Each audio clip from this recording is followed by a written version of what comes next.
Greetings, this is yours truly, Lord Caro, welcome to my domain. BNHA, Spiritual Aura Part 1 Chapter 1, Prologue Part 1. In a beautiful and lush mountain on the outskirts of a prosperous city, filled with nature and small, curious animals, where it was common to go on small excursions, weekend picnics, camping, and other recreational activities, an unexpected tragedy for some, but inevitable for others, unfolded, as if it were the chronicle of a death foretold. Elisa, run, I'll try to buy time. In the middle of an uneven crater of burnt earth, there was a middle-aged man with black hair, tanned skin, and a robust, muscular body, who was in a terribly wounded state, practically agonizing, trying to get up from the ground with great difficulty while shouting with all his might.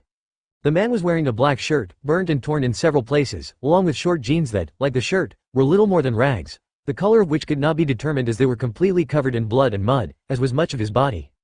But the most shocking aspect of the man's deplorable state was one of his feet, which was completely mangled, resembling nothing more than spoiled minced meat attached to his leg, a condition that seemed to have affected his other foot, which was burnt and covered in blood, barely shod by a destroyed black sports shoe. Behind the man stood a young woman who, although in better condition, still appeared quite badly injured, her beautiful white summer dress torn in several places and stained with blood, which she tried to cover with her body, shielding a small boy of about 5 years old with a bloodied face who was unconscious. He, do you really think you can get out of this, Iron Palm? Responding to the man's desperate shout came a nasal laugh full of disdain and malice, as a slim man with simple features, silver eyes, and blue hair emerged from the bushes. He appeared to be around 40 years old, dressed in a white lab coat over a sleek black business suit, accented by a striking red tie. As he reached secure distance from the man struggling to stand on his one functional leg, the blue-haired man put his hands in the pockets of his lab coat, adopting a relaxed posture with a mocking smile on his lips. Following the blue-haired man, 15 individuals of various heights and builds, dressed in black robes that covered their entire bodies and wearing identical white oni masks on their faces, emerged from the bushes and stood around him like loyal followers. The man, also known as Iron Palm, managed to stand up, clenching his teeth so hard that one could hear the small cracking sounds. He glared at the blue-haired man, his eyes practically bloodshot, radiating boundless hatred and murderous intent. Iron Palm's mind was on the verge of madness, not only due to the immense shock of the situation and the precarious condition of his wife and son while a low-life villain mocked the scene, but because he knew who this man was, and his presence was only a harbinger of something he did not want to face. The blue-haired man was a crazy bastard known as Bioblast, a villain captured in a joint raid carried out by several heroes just over a month ago, primarily thanks to information Iron Palm had obtained after capturing some villains who were attempting to rob a convenience store with a very problematic weapon that fired a ray which, upon contact with a person, petrified them. Although the robbers were labeled as villains, they were nothing more than a couple of idiots who had taken a weapon one of their brothers had hidden and decided to make easy money by robbing a few stores. However, the fact that said brother had such a weapon was a sign that something bigger was happening. Following the lead on the weapon, Iron Palm quickly discovered that this brother was a former talented genetics student who was expelled from the university under suspicious circumstances involving thesis plagiarism. Afterward, he disappeared from the public eye and could only be seen on rare occasions at his parents' house. After tracking this brother, Iron Palm learned that he was employed at a clandestine laboratory conducting human experimentation, run by that bastard Bioblast. Curiously, the fact that he had that weapon had nothing to do with the lab. It was a personal project based on his quirk. Once Iron Palm gathered enough information about the heavily guarded lab, he decided to request support from other hero agencies. Together with the police, they managed to dismantle the lab, capture all participants, and free the victims, thus closing the case. Due to the success of the case, Iron Palm decided to make up to his family for the months he spent buried in work. To celebrate, he took a short vacation with his family to camp in the woods for a few days. But to his absolute disbelief, here was that blue-haired bastard, who caught him by surprise, inflicting a mortal wound that ended up injuring his wife and son. "How the hell did you get out of Tartarus, bastard?" "Ooh, the perfect Iron Palm is cursing. What should I do? I think I broke the great hero, ha ha ha." In response to the words full of hate, spoken with difficulty by Iron Palm, Bioblast only laughed sarcastically, while the 15 people around him stood still as statues, almost like mannequins and not real people. "Answer the damn question, son of a bitch. Ha ha ha, this is so funny, you know. After all the mess you created, destroying the beautiful lab that took me so long to build, it's really refreshing to see you like this, agonizing like a dog. It was definitely worth delaying my departure to deal with you." Bioblast spoke in his nasal voice, full of arrogance, delighting in Iron Palm's state. Iron Palm remained silent, his fists clenched, filled with rage and intent, which only increased the blue-haired man's delight as he continued to speak casually. "And well, I never actually needed to escape from Tartarus because I was never there. You see, in my line of work, you eventually end up with very powerful clients who, with just one word, can make the authorities turn a blind eye long enough for one of my useful subordinates to take my place.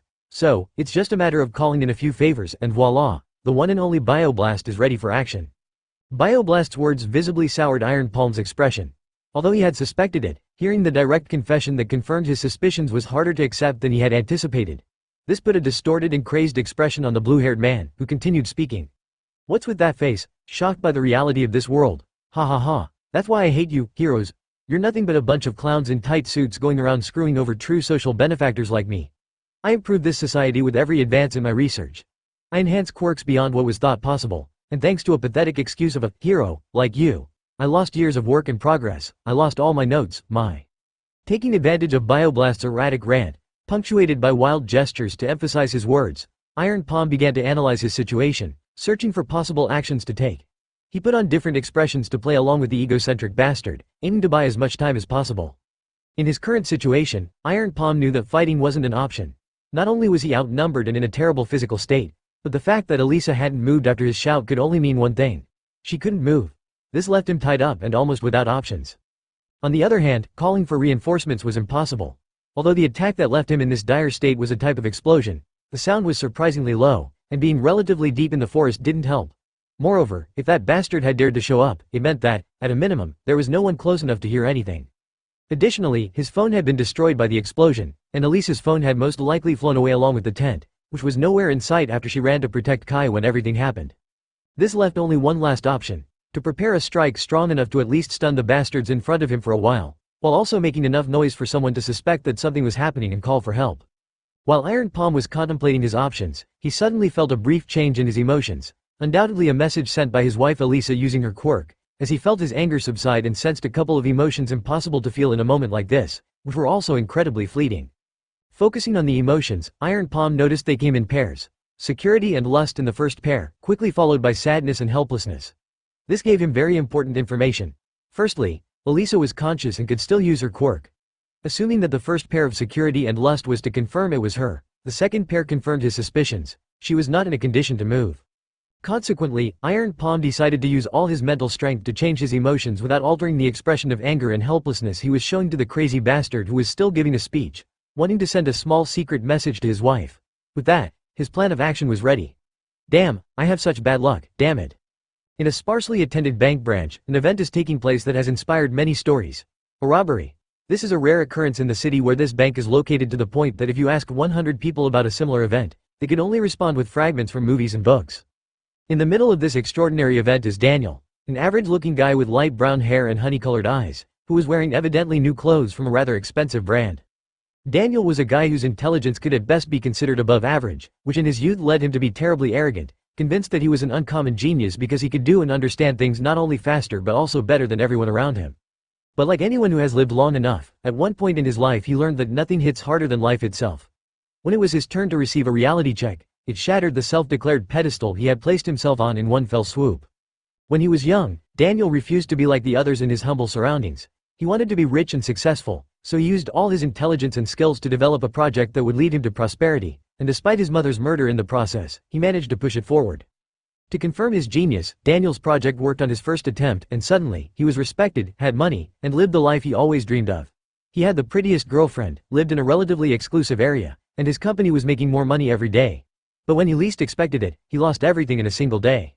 On that fateful day, Daniel left his office early because one of his meetings was cancelled, so he decided to visit his girlfriend, only to find her naked in bed with her gay friend, whom she swore was just another girlfriend. After his heart was shattered, Daniel returned home heartbroken, filled with anger, and decided to ensure that no one else was betraying him. He began reviewing every document in his company, discovering the worst, something he never expected to find. His best friend, the one who had risen from poverty with him, who had always been there through thick and thin, who always accompanied him, the brother he never had, who, despite not being the smartest or most useful, he brought into his company and gave a managerial position to as a thank you. That brother from another mother was robbing him. But he wasn't just stealing money. Without Daniel noticing, the company that had cost him so much, for which he had sacrificed so much, for which he even missed his mother's funeral, convincing himself that she would prefer to see him succeed rather than cry at a burial, especially since the son of a bitch who killed her was already dead and there was nothing more to be done, no longer belonged to him. Upon learning this, Daniel went mad with rage and ran to demand an explanation from his brother, always believing it was a mistake, a misunderstanding perhaps. But all he got when asking for explanations was being thrown out of the house he had helped pay for his dear friend. And then he was banned from the office building where his company was, a place he could never enter again. Because of this, Daniel decided to prove to his former brother and the bitch of an ex-girlfriend what he was made of, that he was the reason they escaped poverty, that he was the only reason they were where they were, and that without him, the only thing waiting for them was failure. After all, the company was built on his skills, a large part of it depended entirely on him, so it was logical to think that without him, the company didn't have much time left, and bankruptcy was the only thing that awaited them. Not to mention that his friend wasn't particularly intelligent or skilled, so the only thing waiting for him was to starve under a bridge full of debts. Moreover, nobody would want that bitch, as he made sure that what she was capable of became public knowledge. So, no one with any success and the freedom to choose any woman would risk being with her. Although she was pretty, she wasn't the only beauty out there, so at best, she would end up as a replaceable mistress until her looks faded. With a goal in mind, Daniel started working on a new project, a better one, something he had been thinking about for a while, something that would make him much more successful and richer than they would ever be. Just like the first time, he gave it his all and more, working tirelessly 18 hours a day, risking everything, and gradually selling everything he had left to invest in his project. But in the end, he failed miserably. Still, Daniel didn't give up and tried again. He started a new project, barely sleeping and eating scraps, but he failed again shortly afterward. Yet, this did not stop him. He kept trying again and again, for several years, until one day, in the house his grandmother had left him when she died, realizing he had nothing left and could only eat because he rented out extra rooms to students, he saw the reality. He was nothing special. The first time had just been a stroke of luck, one he lost by being too confident, by underestimating others, by believing he was smart enough to know if someone was deceiving him, by thinking he was too valuable for anyone to dare betray him. That day, perhaps for the first time since his childhood, he cried and gave up. After that, Daniel spent several years in depression, fluctuating between the liberating thought of suicide, absolute apathy even towards eating, and self-loathing for his naive ideas in his youth, while he watched the lives of his ex-brother and ex-girlfriend, whom life, as if not satisfied with the beating it was giving him, still rubbed their success in his face. His old company had some problems when he left, but in the end, they managed to solve them. Despite needing several people to do his job, they were still able to replace him, and the company remained relatively successful and stable. On the other hand, his ex-girlfriend ended up marrying a multi-millionaire film producer, something he never thought possible, even in his wildest nightmares. But it happened. While he was there, locked in a room, eating garbage, and sinking into misery and complete loneliness, she was living the high life in places and mansions that, even at his best, he could only dream of.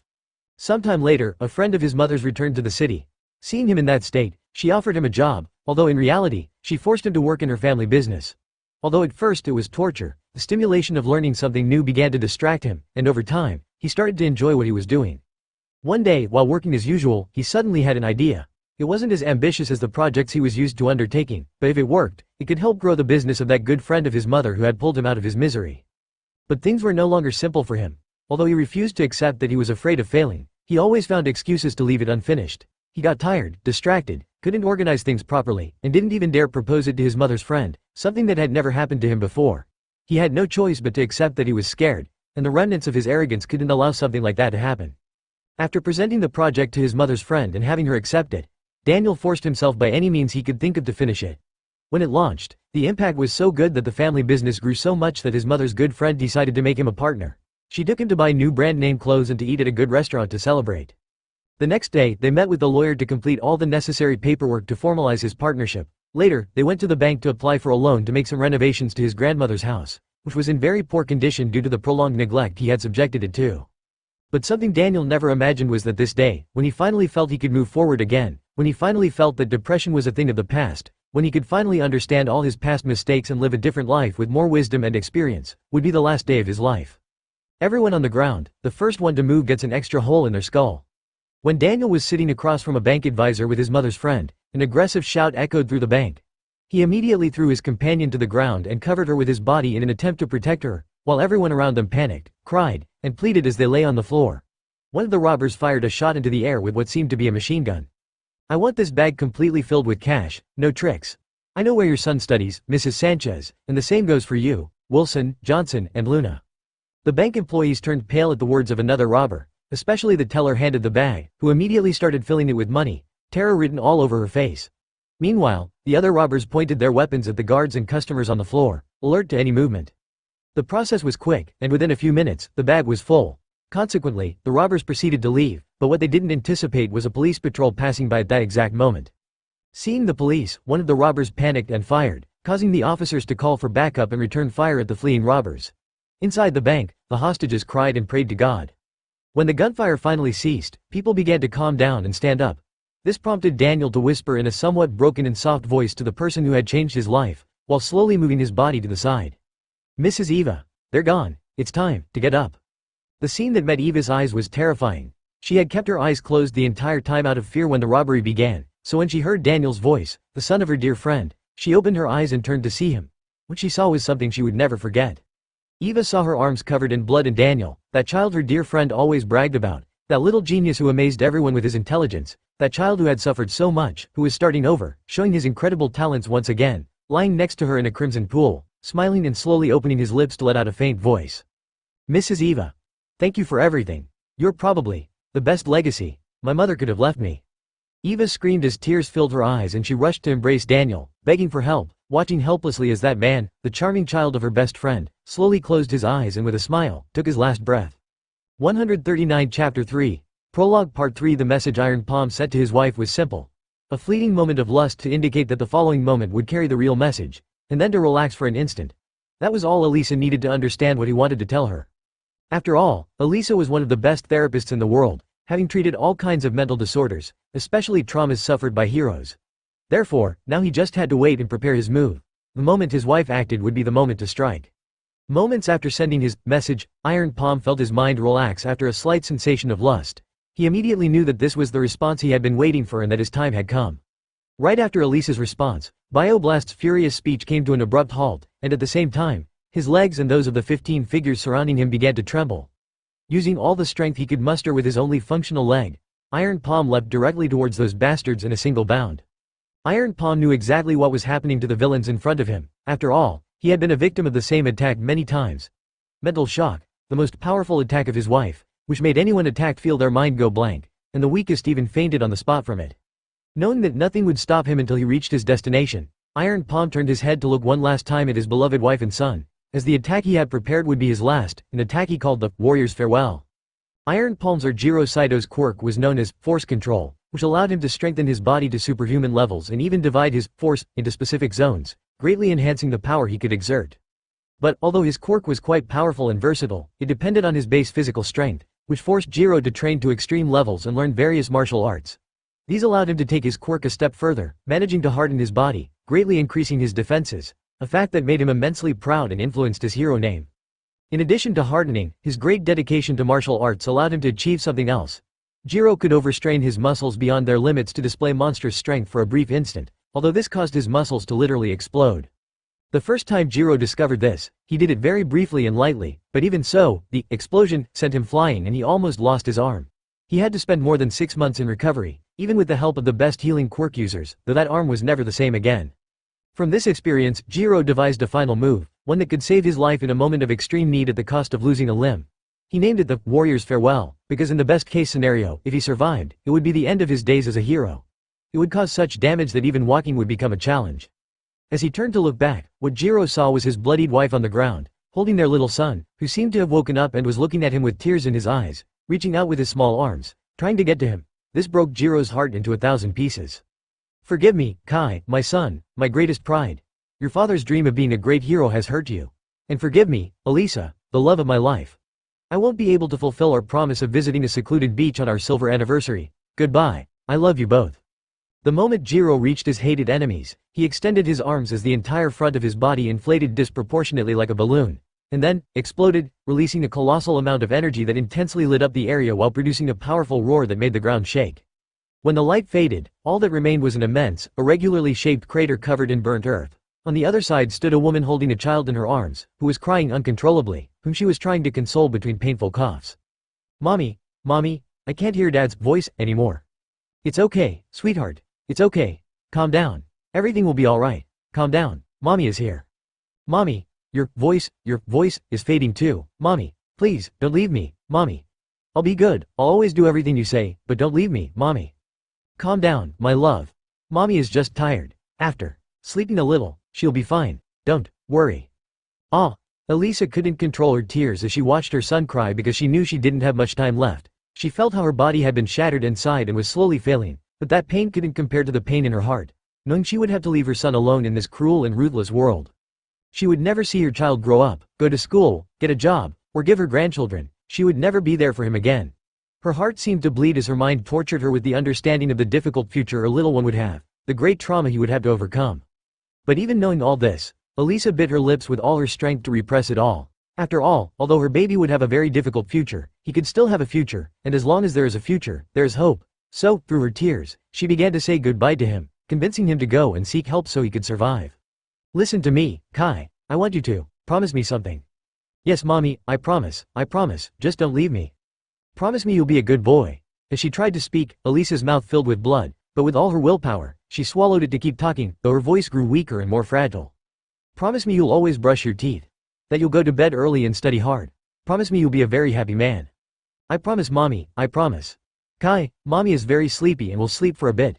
So keep walking where we put the flags. Do you remember them? Follow the flags and find someone to come for mommy, okay? Yes, the flags, I remember. That's right, Kai, you've always been such a smart boy. Never forget that mommy loves you very much and will always be watching you from wherever she is. So run, follow the flags, find someone and tell them what happened. Yes, mommy, I'll find someone to help you. I'll be right back, mommy, don't leave me, you promised. As little Kai ran off into the distance, shouting, the last bit of strength Elisa had seemed to extinguish, she fell to the ground with a cascade of tears streaming down her face, filled with deep pain as she watched the small back of her sweet baby disappear among the trees. In the middle of the building of the renowned hero agency Wild Pussycats, the four members Pixie Bob, Mandalay, Tiger, and Ragdoll are gathered due to an emergency request they just received. Looking at her companions with a serious expression, Mandalay, who attended to the request, proceeded to explain the situation to her teammates, who, like her, were dressed in their iconic hero outfits. These consisted of tops and skirts in different colors for each, accompanied by high boots, gloves shaped like cat paws, and headgear resembling mechanical cat ears. We just received a support request from the local police. Apparently, there have been multiple reports of a strong explosion on a mountain near our location. We need to leave immediately. Any questions? After Mandalay asked, the only man in the group, who had considerable height and a robust, muscular body highlighted by his outfit of tops and a skirt, quickly raised his hand, to which Mandalay nodded. Yes, Tiger? Do we know if the cause is a criminal threat or a natural disaster? So far, the cause of the event is unknown. We are being sent primarily for reconnaissance and possible victim rescue. Any other questions? Mandalay quickly glanced at her companions, but seeing no one else raised their hand, she continued speaking. Alright, for this mission, Ragdoll will perform reconnaissance to determine the number of injured or possible suspects involved in the incident. Pixie Bob will clear the way so we can reach the site of the event as quickly as possible. Tiger will be at the front in case there are injured people who need to be taken to a safe place, while I will stay in contact with the local police to send updates on the situation. Understood, the three remaining heroes responded in unison. Mandalay nodded and ordered as they swiftly left their base. The operation starts now. With Mandalay's order, the team of heroes shot out through the mountainous area where they were located, demonstrating not only their incredible agility and strength but also their abundant experience in moving through such terrain, making it clear why they are some of the most famous heroes in Japan. 139 Chapter 4, Prologue Part 4. Thanks to their incredible skill and experience, the Pussycats managed to swiftly make their way through the forest, quickly reaching the vicinity of the incident. There, Ragdoll, using her quirk, spotted an injured boy running and a critically wounded woman a little farther back, which she immediately reported to her teammates. I've detected two people, an injured boy running a few kilometers northwest of our position and a woman in critical condition about 600 meters from the boy. Hurry, Pixie Bob and Tiger, you hold the woman in critical condition while Ragdoll and I go after the boy. Understood. Following Mandalay's command, Ragdoll, Pixie Bob, and Tiger quickly acknowledged, and immediately after, they all visibly picked up the pace, heading quickly toward the direction indicated by Ragdoll. About 20 minutes later, the group of heroes reached the intersection point between the two targets. They quickly split into their previously assigned roles to carry out their tasks, but just then, Ragdoll informed Mandalay. The boy changed direction. Where to? Right towards our position. Huh? Ragdoll and Mandalay exchanged confused looks but continued advancing at full speed. Shortly after, they saw a small boy, around 5 years old, who was evidently in a state of panic and shock, running through the forest as best as he could. Interestingly, he was indeed heading directly toward them, stumbling and falling, but refusing to give up. The boy quickly got back on his feet, and when their eyes met, the boy's eyes momentarily lit up before he sprinted towards them with all his might. They responded in kind. Please save my mommy, heroes, please, she's farther back, the boy shouted, pointing behind him with fear and urgency in his expression. If you keep going straight, you'll find some flags, just follow them, she's resting but she needs help, hurry. Don't worry, kid, my teammates are already going to look for. No, as Mandalay tried to calm the boy, he suddenly let out a guttural scream filled with infinite anguish and pain, leaving the professional heroine stunned for a moment. However, thanks to their extensive experience, they quickly reacted upon seeing the boy turn around and run in the opposite direction, screaming in the midst of a heart-wrenching cry. "Mommy, you promised. I found them. I found heroes. You promised you wouldn't leave, Mommy." The heroines quickly caught up to the little boy and held him tightly, as he struggled with all his might to break free while crying and screaming with all his strength. His innocent face showed nothing but absolute despair. "Let me go, my mommy, she promised me, she promised me." With a quick and precise blow, Mandalay knocked the boy unconscious, intuiting what he meant. She quickly turned to her companion, who, with an incredibly serious and slightly sad expression, gently shook her head. With a defeated sigh, Mandalay held the innocent boy in her arms, then headed to the rendezvous point with her companions, quickly followed by Ragdoll. Despite the sadness of the situation, Ragdoll couldn't help but wonder what kind of quirk the little boy had to realize his mother had passed away before she did. Upon arriving, the heroines found a macabre scene more akin to a war zone, with a large patch of burnt earth and a deep, irregularly shaped crater not far away. A few meters away lay a beautiful woman in a blood-stained white dress, seemingly peacefully asleep on the ground in a crimson pool. While her companion Pixie Bob clenched her fists tightly and bit her lips in frustration, Mandalay handed the little boy to Ragdoll and approached the woman to take a closer look, as she couldn't shake off a strange feeling of familiarity with the boy. Kneeling on the ground, Mandalay brought her palms together in a prayer-like gesture, then gently and respectfully moved the woman to see her face. But the moment she saw her, she felt as if lightning struck her body from the shock, and she quickly turned to look at her companion, Ragdoll. "It's Saito Elisa, quick Ragdoll, locate Iron Palm, she's his wife." "I can't locate him, it's as if he no longer exists." After a moment, Ragdoll responded softly, causing the other three members of the Pussycats to feel a lump in their throats. They knew perfectly well what that meant, as they were aware that after the joint raid, Iron Palm had planned to go on vacation with his family. With a long sigh filled with mixed emotions, Mandalay contacted the only person she knew who could handle something so important, informing him of the death of the world-renowned therapist, Elisa Saito, and the disappearance of her husband, the number 5 hero in the Japanese rankings, Iron Palm. In the middle of the night, in a clean, white hospital room filled with all kinds of medical equipment, a beautiful boy of about 5 years old lay sleeping on a large bed. He had black hair, fair skin, and blue eyes, but his innocent figure was marred by a bandage wrapped around his forehead. The peaceful figure of the sleeping boy was interrupted when his eyes suddenly began to move rapidly in all directions beneath his eyelids, and his body occasionally twisted. This continued for a while until the boy suddenly opened his eyes, evidently startled, and began to look around in confusion. "Where am I? What happened?" The innocent boy, Kai, closed his eyes as he tried to remember anything that could explain his situation. After a short time, he sat up abruptly in bed, utterly incredulous, with his mouth open and his deep blue eyes wide in surprise. "What? How is this possible?" Searching through his memories, Kai not only remembered the tragedy that brought him to this situation, but he also found other memories of himself, with a different name and a slightly different appearance, in a place where quirks didn't exist and heroes were just fantasy. He recalled living a complicated and not very long life, ending in a tragic and somewhat bitter way. After pondering his memories for a long time, trying to analyze and understand them, Kai reached a conclusion that was hard to believe, one that seemed almost ridiculous, but at the same time, explained his strange situation. Reincarnation. But how? Why? Does that even make sense? Although, well, there's always the possibility that my brain invented an entire past life to help me cope with the shock and mental stress of what happened.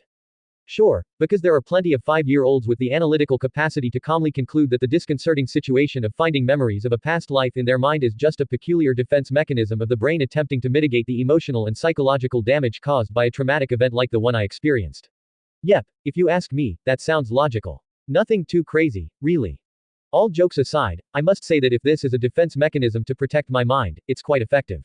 Although it's still very painful and sad to remember, it feels like I've had years to learn to live with it. It's impressive, but the question is, what do I do now? I have nothing left. Daniel lost everything and died just as his life was beginning to improve, while Kai lost what he loved most right before his eyes, his only family, leaving him alone in the world. Besides, the concept of quirks and heroes was something Daniel knew. More specifically, he saw it in an anime called My Hero Academia during his years of depression when he was looking for any source of entertainment to escape reality. Although he didn't like it much because of the protagonist and only watched the first 2 seasons, I still remember it. Then again, my brain could have made up that part or everything. But what really matters is, should I continue living? I'm already tired, old, and unmotivated. The very idea of starting a new life seems incredibly exhausting, risky, and difficult, something that young people should do, not an old failure like me. And that's not even mentioning the possibility that I might be crazy, which adds an extra problem to this whole shitty situation. As Daniel or Kai continued debating with himself about his life and what he should do, tears began to fall from his eyes. Although, honestly, he didn't know whether it was because of what had happened in this life or what had happened in his previous life. He just felt overwhelmed by the entire situation and needed to release his conflicting emotions, so he kept thinking in silence all night, while the tears never stopped. 139 Chapter 5. Life is like that. In the middle of the lobby of a towering hospital, stood the group of professional heroes known as the Wild Pussycats. Pixie Bob, Ragdoll, and Tiger were sitting in chairs in silence, with flat and contemplative expressions, while Mandalay spoke with two police officers. Suddenly, into the hospital lobby ran a woman with long, curly dark blue hair and blue eyes. She was dressed simply in a large khaki sweater, black shorts, and glasses, and she began to look around with an anxious and worried expression on her face. Mandalay. What happened to Elisa-san and little Kai? I came running as soon as you called me. When the blue-haired woman noticed Mandalay, she quickly approached and asked, almost in a panic, which caused the beautiful woman with bob-cut brown hair and a voluptuous figure, dressed in her iconic red hero costume, to respond with a complicated expression on her face. It's better if you sit down. Mandalay's words only worsened the anxiety of the blue-haired woman, who quickly grabbed her by the shoulders and asked in a panic-stricken voice.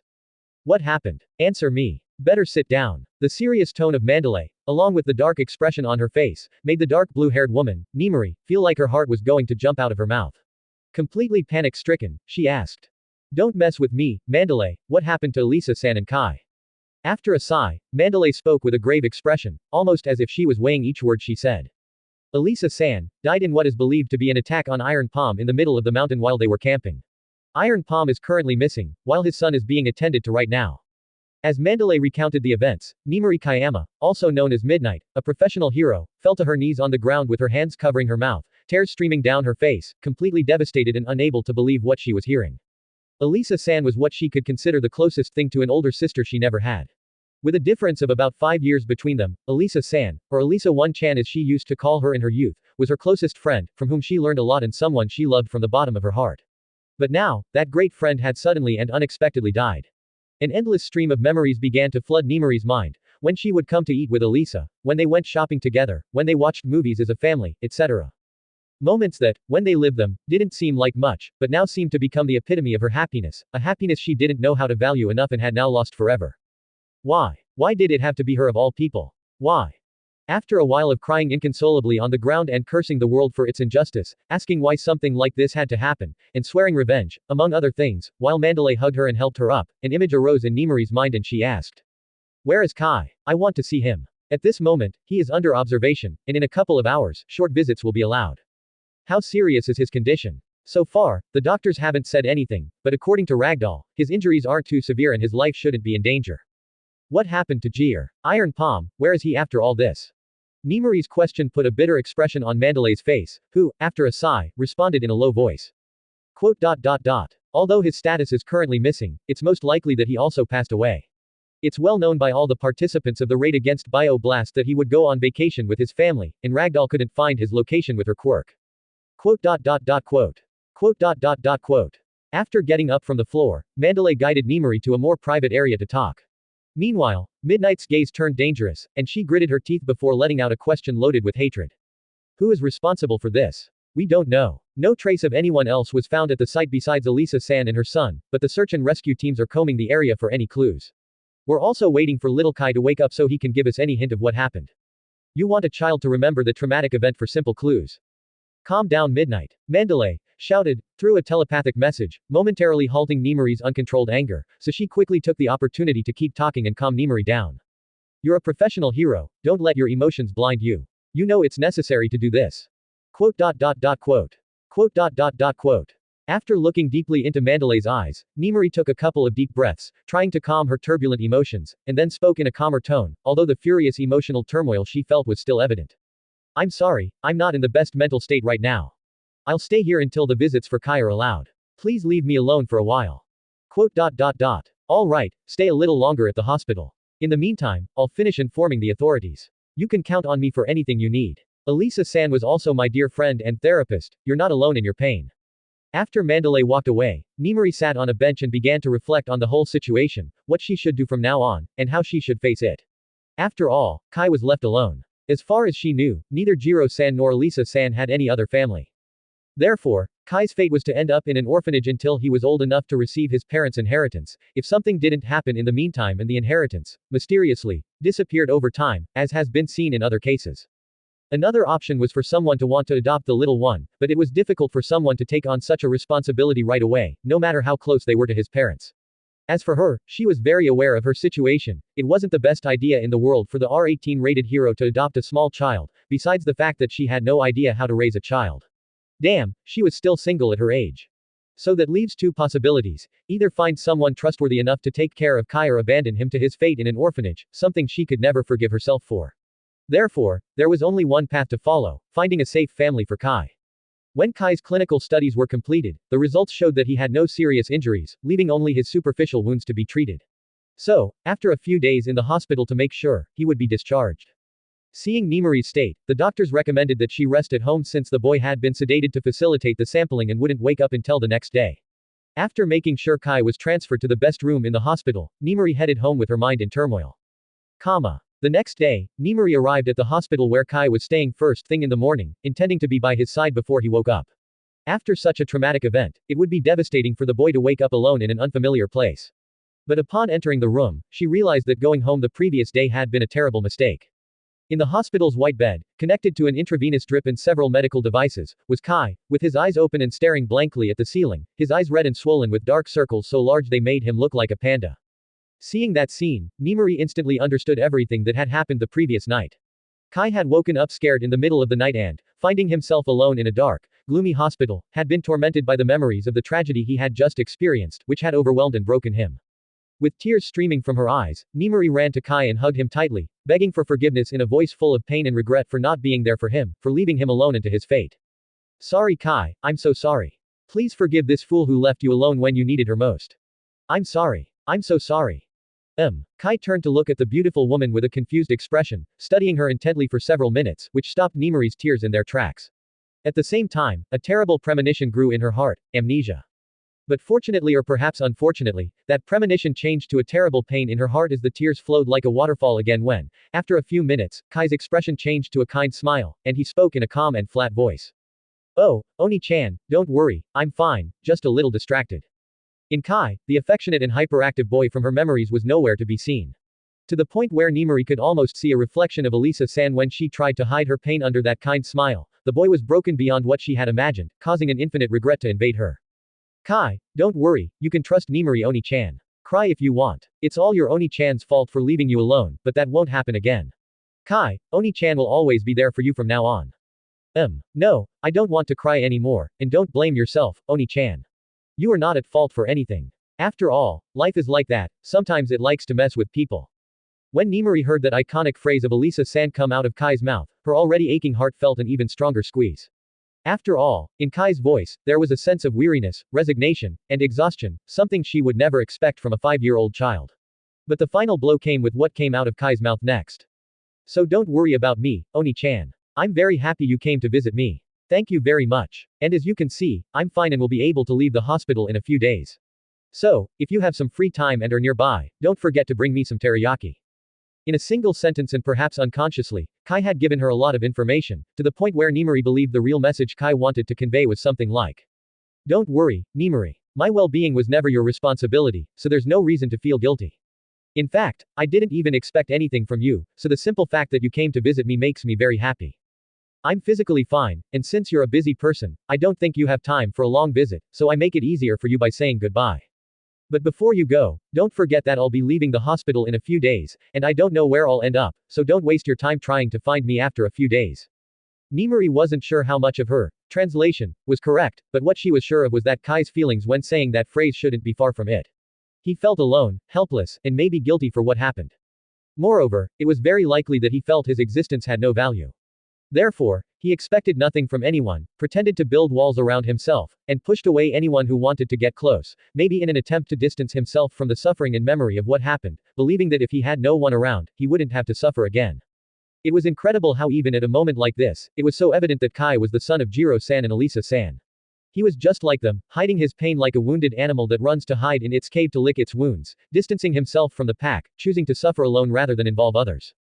But Nemori couldn't allow that to happen. Kai was in a dangerous mental state, and although she never studied psychology, she learned a lot during her time with Elisa-san. She could easily spot the signs of dangerous mental illnesses, and at this moment, Kai was showing all the symptoms of depression, quite severe and self-destructive.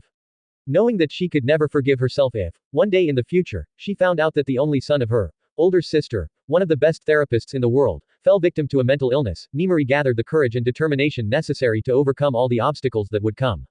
Staring intently at Kai, Nimari spoke with a determined expression and tone, almost as if she were a soldier ready to go to battle, while the boy could only respond with a confused look on his innocent face. Kai, from now on, you will live with me. 139 Chapter 6, Since when do you want me to? Kai, from now on, you will live with me. As soon as she finished speaking, the first thing Nimari noticed was the look of surprise on Kai's face, which caused her pain. He never expected her to say that. The boy's expression quickly changed to a kind smile as he responded in a calm tone. You don't have to do it, Nimari Oni-chan. Once I get to my new home, I'll ask someone to tell you where it is, so you can visit me. There's nothing to discuss. You're going to live with me now, and that's final. Unwilling to listen to Kai, Nimari quickly replied with seriousness, causing the boy to look at her for a moment before slightly narrowing his eyes and asking with a small smile. Are you sure, Nimari, Oba-san? Nimari opened her eyes in surprise. It was evident that Kai was maturing at an impossible speed, perhaps due to the great trauma he had suffered, to the point that he was aware he couldn't return home after what had happened. But the most surprising thing was that he had the wit to make such a sly threat. After all, he knew perfectly well how much she hated being called Oba-san, and intentionally did it to show some type of rebellion or imbalance, most likely to make her think twice about getting involved in the problem of taking him in. Seeing the complicated situation and Kai's delicate mental state, Nimari knew there was only one possible response in this situation. So, while she lightly hit him on the head, she spoke in a chilling tone capable of sending shivers down the spine of even the bravest, all the while with a kind smile on her face. It's Nimari Oni-chan, Kai-chan. Don't tell me you've already forgotten. Luckily, I'll have you close now to remind you very kindly that your Oni-chan is a beautiful and sweet young lady who needs lots of love and care, right, Kai-chan? Facing the terrifying monster he had foolishly awakened, Kai could only nod his head in panic. Damn, I woke the beast. How stupid of me. As Kai saw his two lives flash before his eyes after provoking the terrifying ancient monster known as feminine rage, a horror he had severely underestimated in his ignorance, two people entered the room, only to find the scene of a furious woman with tear-streaked cheeks, standing beside the hospital bed with her fist raised, threatening a small child who seemed to doubt life. What do you think you're doing, Midnight? Mandalay. What are you doing here? Upon hearing Mandalay's accusatory voice, Nimari turned to look at the people who had entered the room, finding that, beside Mandalay, who was in her hero costume, stood a man in a business suit with a very distinctive feature. He had the head of a dog on his shoulders, a result of his quirk. The man was known as Kenji Saragame, the current chief of police. Midnight immediately realized his intention, and a conflicted expression formed on her face as she nodded slightly toward him. After Nimari's nod, Kenji proceeded to approach until he reached the front of the hospital bed, where he crouched to be at eye level with Kai before speaking. Hello, little one. My name is Kenji Saragame, a good friend of your father's. Could we talk a bit about him and your mom? Upon hearing Kenji's words, Kai simply looked at him, scanning his dog head as if trying to confirm something. But shortly after, he seemed satisfied and responded with a slow, deliberate question that surprised Kenji. Since when do you want me to tell you? The boy's attitude took Kenji a bit by surprise. After all, initially, he didn't have much hope of getting important information today. But since there were no clues and it involved the hero ranked 5th nationally, he decided to come personally to talk to the boy to try his luck and show some respect. But even so, Kenji knew that after such an event, the most likely scenarios to find were crying, panic, shock, madness, etc. So that calmness, combined with the sharp question from a 5-year-old boy, took him a bit by surprise. Determined to seize the opportunity, he continued. Since the day before you left for vacation would be a good start. But if there's anything you think is important to tell me that happened before, feel free to say it. After his response, Kai lay back on the stretcher and closed his eyes while Mandalay and Nimari watched him with concern, not quite knowing what to do in this situation. But Kai simply started speaking again not long after. Dad and Mom had been planning a camping vacation in the mountains for a few days, so they had already bought everything we needed. The day before the trip, we stayed home packing, practicing setting up the tent in the yard, and testing everything they had bought to live civilly without civilization. I think that was what Mom and Dad liked most about vacations because they kept repeating it all day. At night, we loaded everything into the minivan and went to sleep. The next day, we left the house very early, but since I was a bit sleepy, I slept the whole way.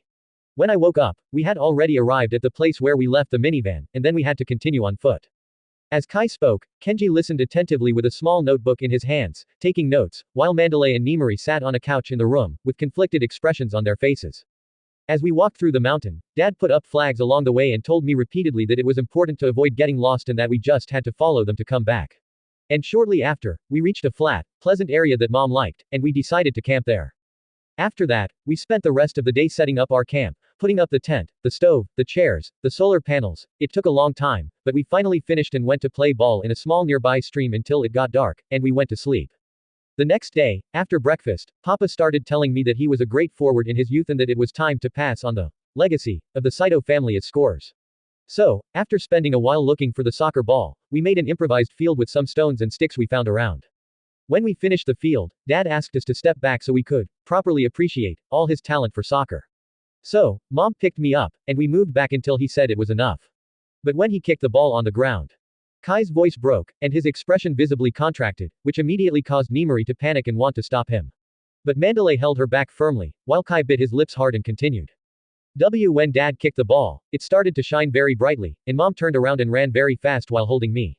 But suddenly, I felt something hit me very hard, and I don't remember anything else. The next thing I remember is that Kai's expression contracted tightly while his lips started to bleed from how hard he was biting them, prompting Nemuri and Mandalay to try to approach him. But Kenji prevented them by extending his hand and silently shaking his head. After a moment, Kai continued speaking. Mom was in front of me, covered in blood, and hugged me, and I saw Dad looking at me as he flew towards some men dressed in black with masks, but I remember one who didn't have a mask. He wore a white coat and had blue hair. Then, Dad inflated, and Mom hugged me closer, and I couldn't see anything. But I felt the ground shaking and heard a very loud noise. After a while, Mom let go of me, but there was no one else, neither those people nor my dad. Only my mom was there, and she told me to seek help by following the flags.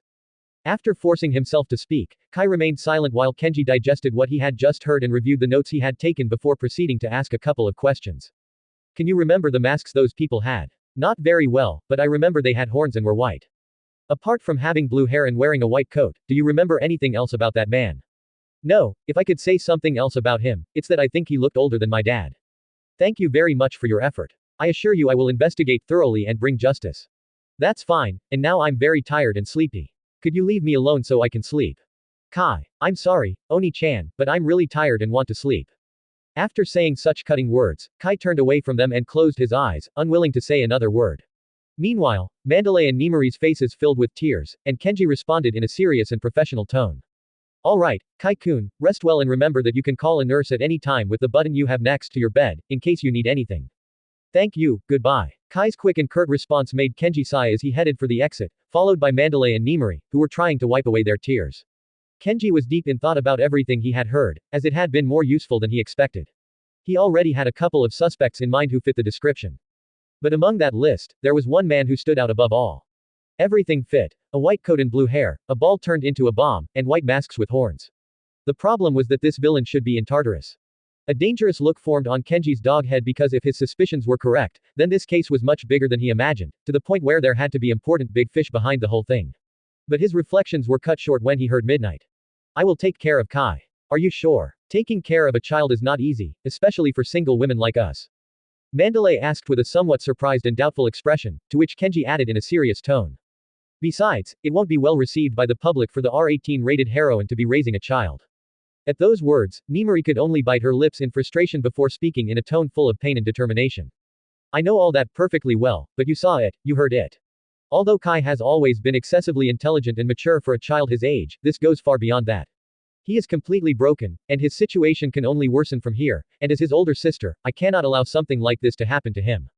But there might be other ways. A good therapist could help him, Mandalay commented in a worried tone, to which Nemuri responded with determination. I am fully aware of that, and it will be necessary for his recovery.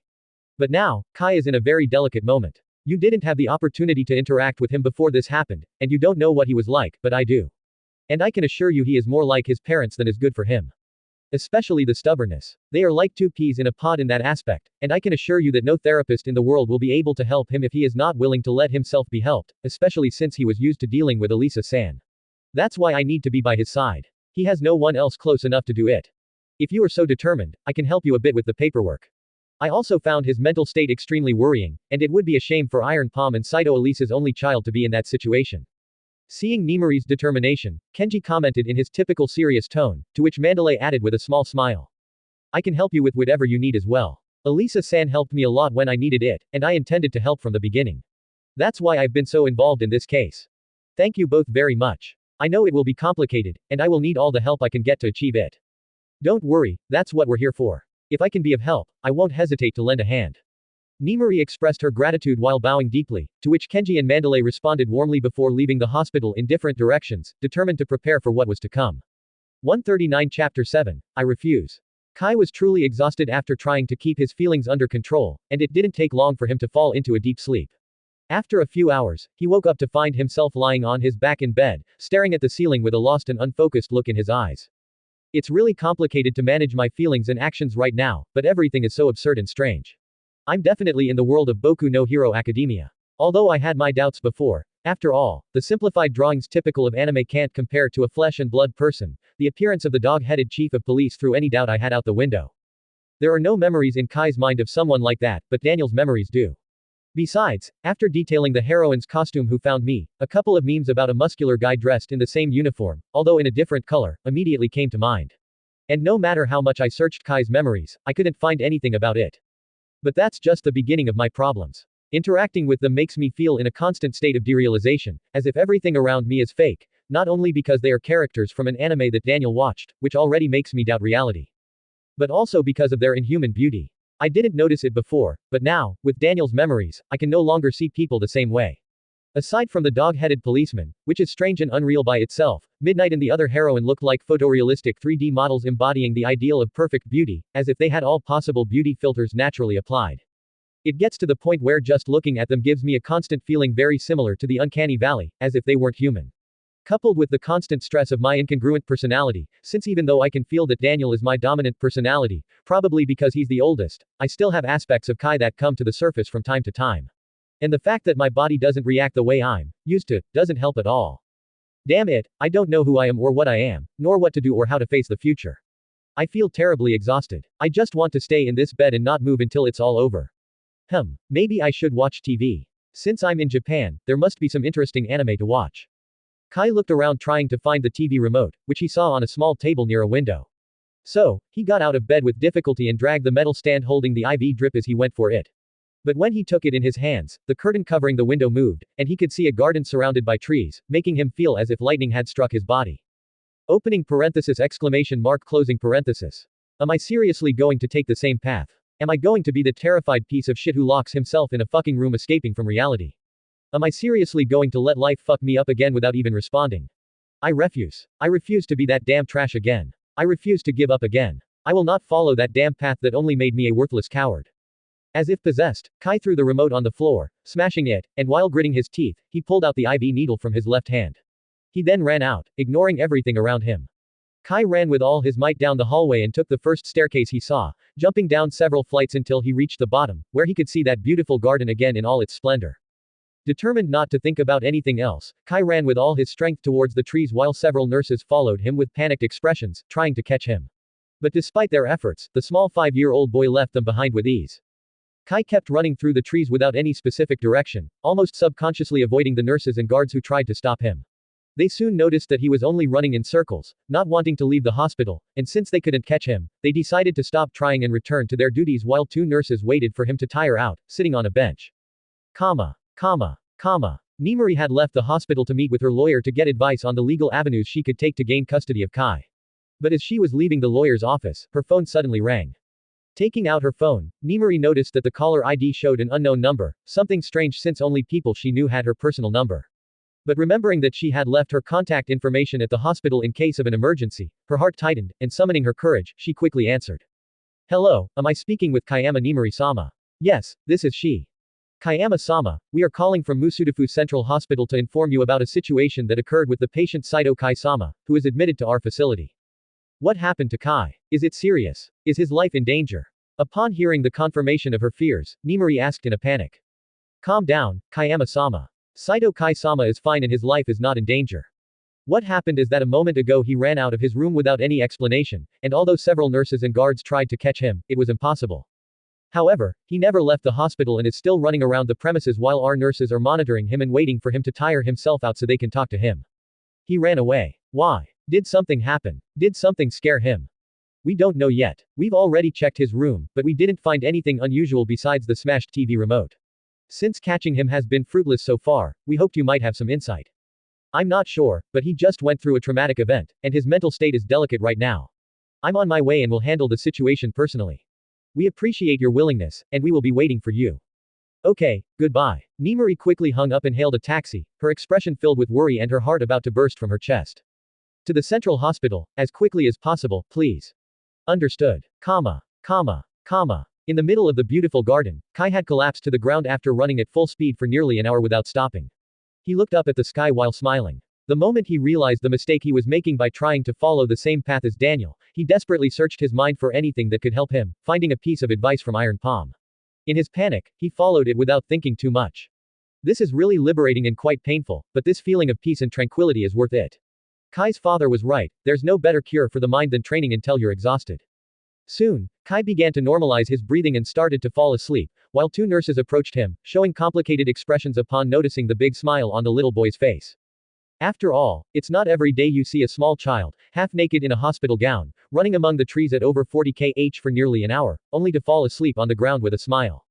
His quirk is really impressive. Running at such speed, for so long, and at such a young age, is truly amazing.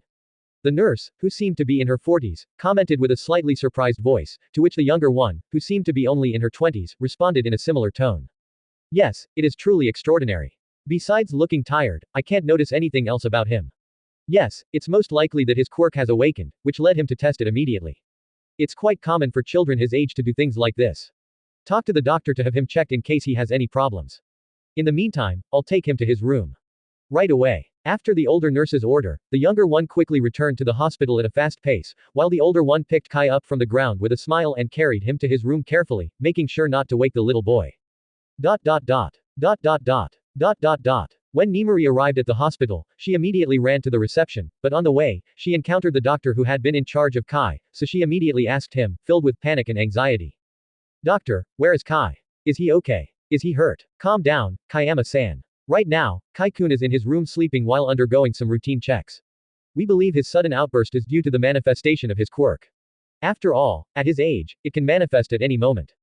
His quirk. What happened? Well, after running out of his room, Kai-kun started running around the hospital grounds at a speed exceeding 40 km/h for nearly an hour, something practically impossible for a human without a specific quirk. Additionally, based on the initial checks performed on little Kai-kun, this did not cause any damage to his body. Apart from being a little tired, he has no complications. So, we believe his quirk must be some kind of physical enhancement quirk. As you know, a well-trained adult human could maintain a speed of about 20 km/h for about 2 hours before running out of energy. For Kai-kun to run at twice that speed for so long, it can only be due to his quirk. Not to mention the fact that he was agile enough to dodge more than 10 guards and nurses who tried to catch him while he was running. Therefore, we believe the sudden manifestation of his quirk filled him with so much energy that, not being used to it, he tried to release it by running. That's a relief. Nimari let out a sigh of relief. After all, she had prepared for the worst, and her poor heart might not have been able to withstand another blow.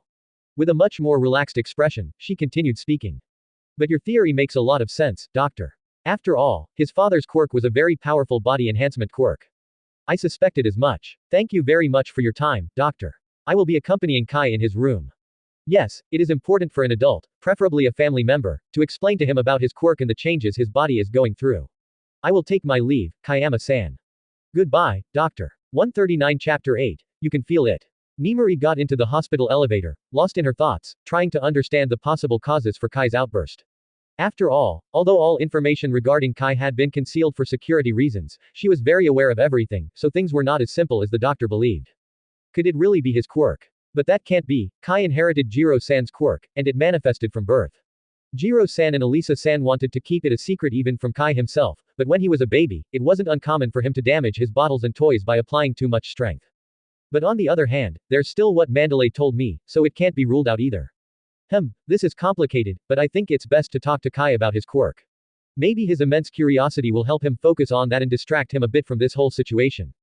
Once in Kai's room, where he was sleeping in the bed with a big smile on his face, Nimari could relax a bit for the first time since this whole tragedy occurred, which inevitably made her feel drowsy. Feeling exhausted, Nimari took advantage of Kai's large and comfortable hospital bed and lay down beside him, falling into a deep sleep shortly after. A few hours later, Nimari slowly opened her eyes, feeling a bit confused, but quickly recovered and sat up abruptly when she didn't see Kai in the bed next to her. She started looking around worriedly, only to find him showing his bare backside through the hospital gown while doing push-ups on the floor. Why are you doing push-ups, Kai? Is any part of your body bothering you? Are you really having trouble managing your quirk? My quirk? Kai asked, not stopping his push-ups, in a confused tone. We'll talk about that later. For now, tell me why you ran away. I was just following Dad's advice. There is no better cure for the mind than training until exhaustion. That's something Jiro-san would say, but Kai, for now, it's better to stop and sit next to me. Let's talk a little about your quirk, Nimari said in a caring tone while patting a spot beside her on the bed. Okay. Kai got up from the floor and sat next to Nimari, trying to make as little eye contact as possible, something Nimari immediately noticed but decided to ignore for the moment, focusing instead on the conversation they were going to have. Kai, are you aware that you ran at over 40 kilometers per hour for almost an hour? A human without a strength-enhancing quirk wouldn't last even a couple of minutes at that speed. Not even a couple of minutes. But I thought doing something like that was quite normal. Kai commented, quite surprised, as if doubting the words that had just come out of his mouth. Now that I think about it, it is strange. I'm not just fast, I'm also quite strong, but oddly enough, I didn't take it into account. I guess Kai's perception made me unconsciously overlook it and take it as something natural. Well yes, Jiro-san and Elisa-san wanted you to pay no attention to it so that your childhood would be as normal as possible, but we have always suspected that you inherited your father's quirk. My father's quirk. Yes, your father's quirk, a body-enhancing quirk called force control, which allowed him to increase his physical abilities and harden his body. But the peculiarity that gave it its name was that he could apply it to specific parts of his body, greatly increasing his strength or hardness compared to when he applied it to his entire body. Yes, now that you mention it, when the nurses were chasing me, I think I strengthened my legs a bit more, and from that moment, I could run faster and dodge them easily, so it seems I did inherit Dad's quirk, Kai commented, with his hand on his chin, thoughtfully considering his memories. Nimari nodded and added. That's what we all thought at first, but Mandalay mentioned to me that, you were aware of Elisa-san's situation. Although Nimari regretted it halfway through and tried to soften her words as much as possible, it didn't prevent Kai's face from showing an ugly expression, which he quickly tried to suppress. I'm sorry, Kai. I didn't mean to bring up bad memories. No, it's fine. I understand it's necessary. Kai shook his head a couple of times, and after a few deep breaths, he spoke again. But now that you mention it, it's true. At that moment, I heard their voices. Voices? Nimari asked with evident confusion on her face, to which Kai nodded and explained. Yes, it's a bit hard to explain, but it felt like their voice, or maybe their aura. I don't know, it was strange. Seeing Kai's expression, which seemed to scream that he didn't quite understand what he was saying, Nimari asked with curiosity. Can you feel my voice right now? Not really, but let me try. Kai closed his eyes and tried to focus on his surroundings for a few minutes until he suddenly opened his eyes, surprised. He could actually feel it, not just Nimari's voice, but many other different voices around him, all of different sizes or intensities, but he could easily differentiate them and know where each one was, something Nimari quickly noticed. You can feel it. Yes, not just your voice, but also many others in the hospital. I even know that someone is approaching the room, and it feels strangely like the heroine who found me on the mountain. Mandalay. As Nimari asked, puzzled and looking towards the entrance, someone gave 3 soft knocks on the door, taking her by surprise. She quickly gave permission for the person to enter, while watching closely to see who it was. Shortly after, Mandalay entered the room, dressed in civilian clothes that transformed her usual heroic air into a sober elegance. She wore a black wide-neck sweater that draped relaxedly over her voluptuous and athletic figure, accompanied by a white pencil skirt that hugged her form, accentuating her hips and the length of her legs. Seeing Mandalay, Nimari turned towards Kai, who was also looking at the beautiful woman with undisguised surprise and commented with a small smile. It really was Mandalay. Your quirk is impressive, Kai. It's perfect for reconnaissance. Kai nodded slightly at the compliment, while Mandalay, confused by the scene, asked. What are you guys doing? We were testing Kai's quirk, and he knew you were coming before you knocked on the door. So that's what happened in that moment, Mandalay murmured, intrigued, while looking at the cute blue-eyed boy. And back to the topic, why are you here, Mandalay? Did something happen? At Nimari's question, Mandalay replied while crossing her arms under her voluptuous chest. Well, I heard that Kai-kun had run out of his room because he wasn't used to the manifestation of his quirk, so I came to see if I could help with anything. Oh yes, that happened, but according to Kai, it wasn't because of his quirk. He was just following his father's wise advice. I can imagine that Musclehead teaching him that. Nimari and Mandalay laughed a bit with somewhat sad expressions, while turning their gaze to find Kai, who was sitting in a lotus position with his eyes closed. Are you okay, Kai? Nimari asked in a concerned tone while Mandalay approached him. Yes, I'm fine. It's just that now that I could feel your voices, it feels very strange to stop doing it. It's like having my ears suddenly covered, so I'm trying to control it better, since I feel it's possible to listen to the voices without consciously trying. So you really have a tracking type quirk. But since that day, I've been wondering, what do you mean by voices? It's okay if you don't want to answer. Mandalay asked, full of curiosity, to which Kai replied without opening his eyes, maintaining the lotus position his yoga enthusiast mother had taught him. It's fine, I don't mind. It's a bit complicated to explain, but let's say that the way I can feel people is through their voices. It's not exactly a voice in the literal sense of the word, but the feeling it gives me is very similar to listening to someone sing. It's quite a strange feeling, so that's the closest word I can find to describe it. What an interesting phenomenon. By the way, I don't think I've introduced myself. My name is Sosaki Shino, also known as the professional heroine, Mandalay. Hearing this, Kai felt a bit embarrassed, realizing he hadn't even bothered to learn her name, when it was Shino who technically saved his life on the mountain. If there was something both Daniel and Kai hated more than asking for a favor, it was owing one. Knowing he had to correct his mistakes, Kai immediately opened his eyes and got up from the bed. While doing his best to control his feeling of derealization and the uncanny valley effect he felt when looking at her, he approached and bowed deeply to show respect. I am embarrassed by my late introduction. My name is Saito Kai, and I deeply appreciate the help you provided me on the mountain. It is a great debt that I will make sure to repay. Ha ha ha. Shino laughed cheerfully at the boy's sudden action, while Nimari watched him like a proud mother hen. Shortly after, the beautiful woman with the bob-cut brown hair continued speaking. You are a very well-behaved boy, but don't worry about that. The whole situation has been confusing and complicated, and I was just doing my job. So, straighten up, and let's talk more relaxedly.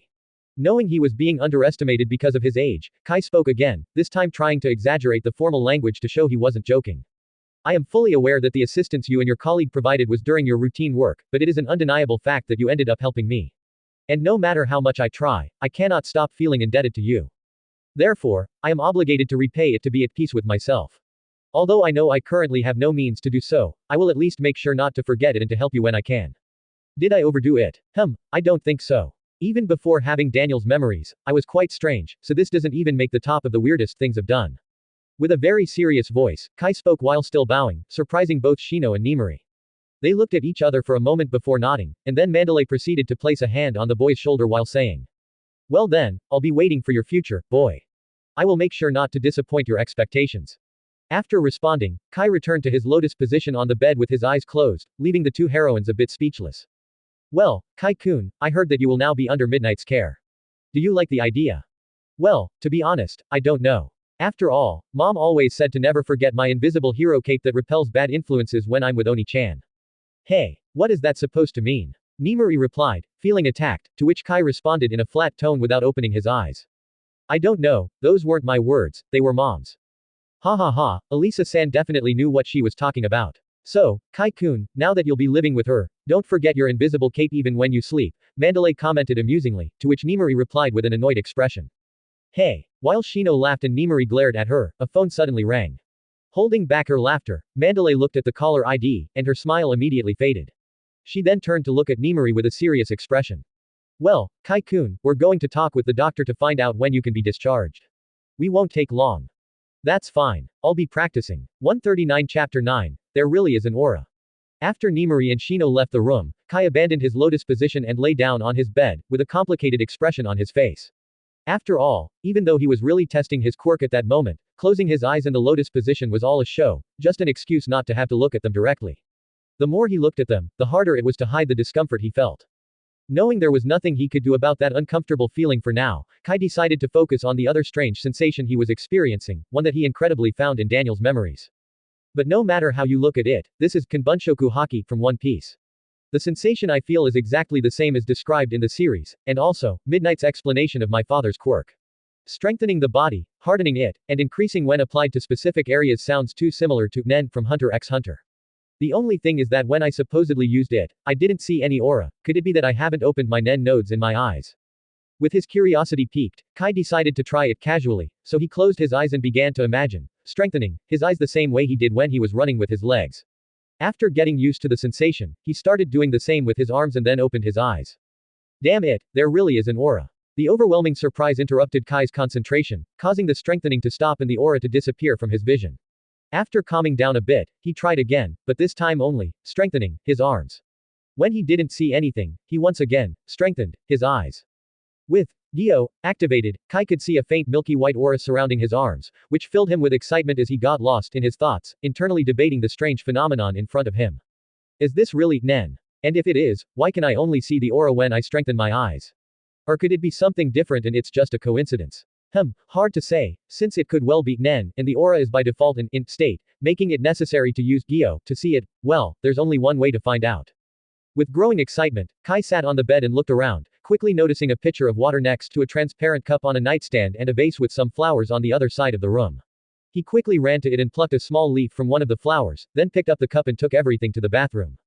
Well, it's a plastic cup and the leaf is a bit small, but I guess it should work. In the bathroom shower, Kai filled the glass to the brim and placed the small leaf on top, then took a few deep breaths to calm himself. Well, this is the moment of truth.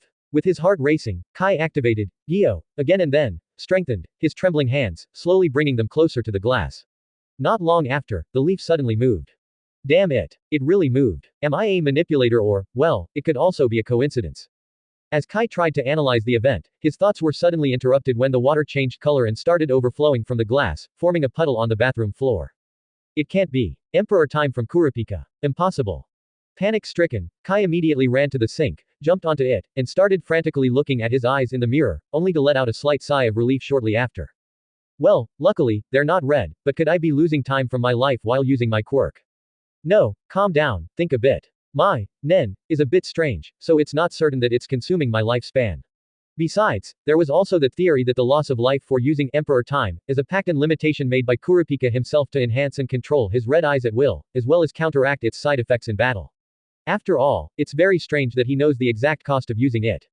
Kai got down from the sink and sat on the floor with his eyes closed, taking deep breaths for a few minutes to calm down. Then he took the cup of water and the leaf back to the sink, where he performed the water divination again after getting back on the sink to look at himself in the mirror. As the colored water overflowed in the sink, Kai stared at his reflection while intermittently using Gyo, but the only change he noticed was that the milky white aura appeared and disappeared from his vision. My eyes don't change color, nothing strange happens, and my emotions are stable, so there shouldn't be anything potentially harmful. After continuing the same for about 10 minutes and making sure to taste the water, which indeed changed flavor, Kai decided to stop and return to bed. Using more water, he washed away the remnants of the colored water from the shower floor and the sink drain. He then destroyed the leaf and flushed it down the toilet. After thoroughly washing the cup in the sink, ensuring no traces of colored water remained, Kai returned to the bed, not without first placing the cup back exactly as it was before he took it. Well, my eyes never turned red, I didn't feel anything strange in my body or my emotions. Also, the most reassuring point is that my Nen never changes like Kurapika's, it is by default 100% efficient in all categories, so I suppose I can breathe easy for now. So that only leaves Kanbunshoku Haki, which must come from Mom. After all, her quirk involves sensing the emotions of others, one of the capabilities of Kanbunshoku. And on one occasion, Mom knocked out a couple of drunk bastards who tried to touch her when we were coming back from shopping, something really similar to Haoshoku Haki.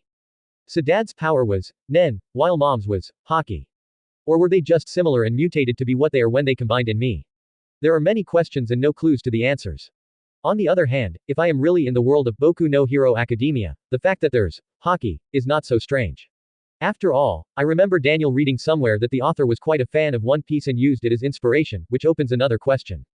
If all this is real, did the author of the manga in Daniel's world create this world, or is it simply one of the many possibilities in which particles can group in the infinite universe, and the author, by coincidence or some strange mystical mambo, created a story very similar to it? Damn it, more and more questions arise and no answers. Kai almost started to hyperventilate from the mess in his mind, but after a moment he calmed himself by breathing deeply for several minutes and went back to meditate on his situation. For now, let's define some things. As a first measure and for the sake of my mental health, this is a real world, and everything I am experiencing is also real, just one of the almost endless ways matter can group outside the Hubble sphere of Daniel's Earth. And the author, by chance or because the mystical in Daniel's world was not just quackery, created his work, which, as far as I know, can be said to have elements of this world. Yes, I like that. It will be my mantra of tranquility from now on, decided. Secondly, and for my peace of mind, the loss of life of Kurapika when using Emperor Time is a pact and limitation imposed by himself, because otherwise he would not have a way to know that he loses lifetime when using it and much less the exact proportion he loses. Moreover, even if this were not the case, my affinity with all categories of Nen has nothing to do with Emperor Time, since it is not only by default but also because I feel nothing when using my quirk. Therefore, I should not hesitate to use it at any time. Phew, alright, now with the two most important bases defined, let's start answering questions.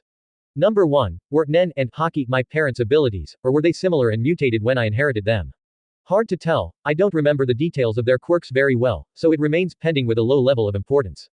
Secondly, what am I going to do with my life from now on? I have no idea. I know very little about this world due to Kai's age, so for now, let's give a half answer and say that I will go with the flow and keep training to maintain my mental stability. Third, what is my quirk? This is a very interesting question. If we assume that my quirk is a mutation of my parents' abilities, what else can it do, besides Nen and Kanbunshoku? At first glance, these abilities have nothing in common, except that N has an effect similar to Kanbunshoku. Even so, according to the original works, one comes from vitality and the other from willpower. However, if we go a bit further and take inspiration from other famous shonen works from Japan and their power systems, there is something in common between chakra, ki, and nen, the three most famous energies, which, despite their differences, can be defined as the mix between physical and mental strength. Additionally, if on the other hand, we define haki as the manifestation of willpower, there is the fact that the packs and limitations of Nen are definitely a way to empower willpower, which undoubtedly links these two power systems. But, if we define haki as the materialization of spiritual strength, it would start to have similarities with Raryoku, and if we go a bit further, the release of large amounts of Reiatsu has effects similar to haki, such as intimidating enemies, stunning them, hardening, detecting presences and changes in the environment, etc. And if we add all this to how spiritual particles gather in the forests and how the Quincy absorb them as a source of power, this directly relates to natural chakra. By the way, natural chakra, or nature energy, is something that, to a greater or lesser extent, is alluded to in all power systems.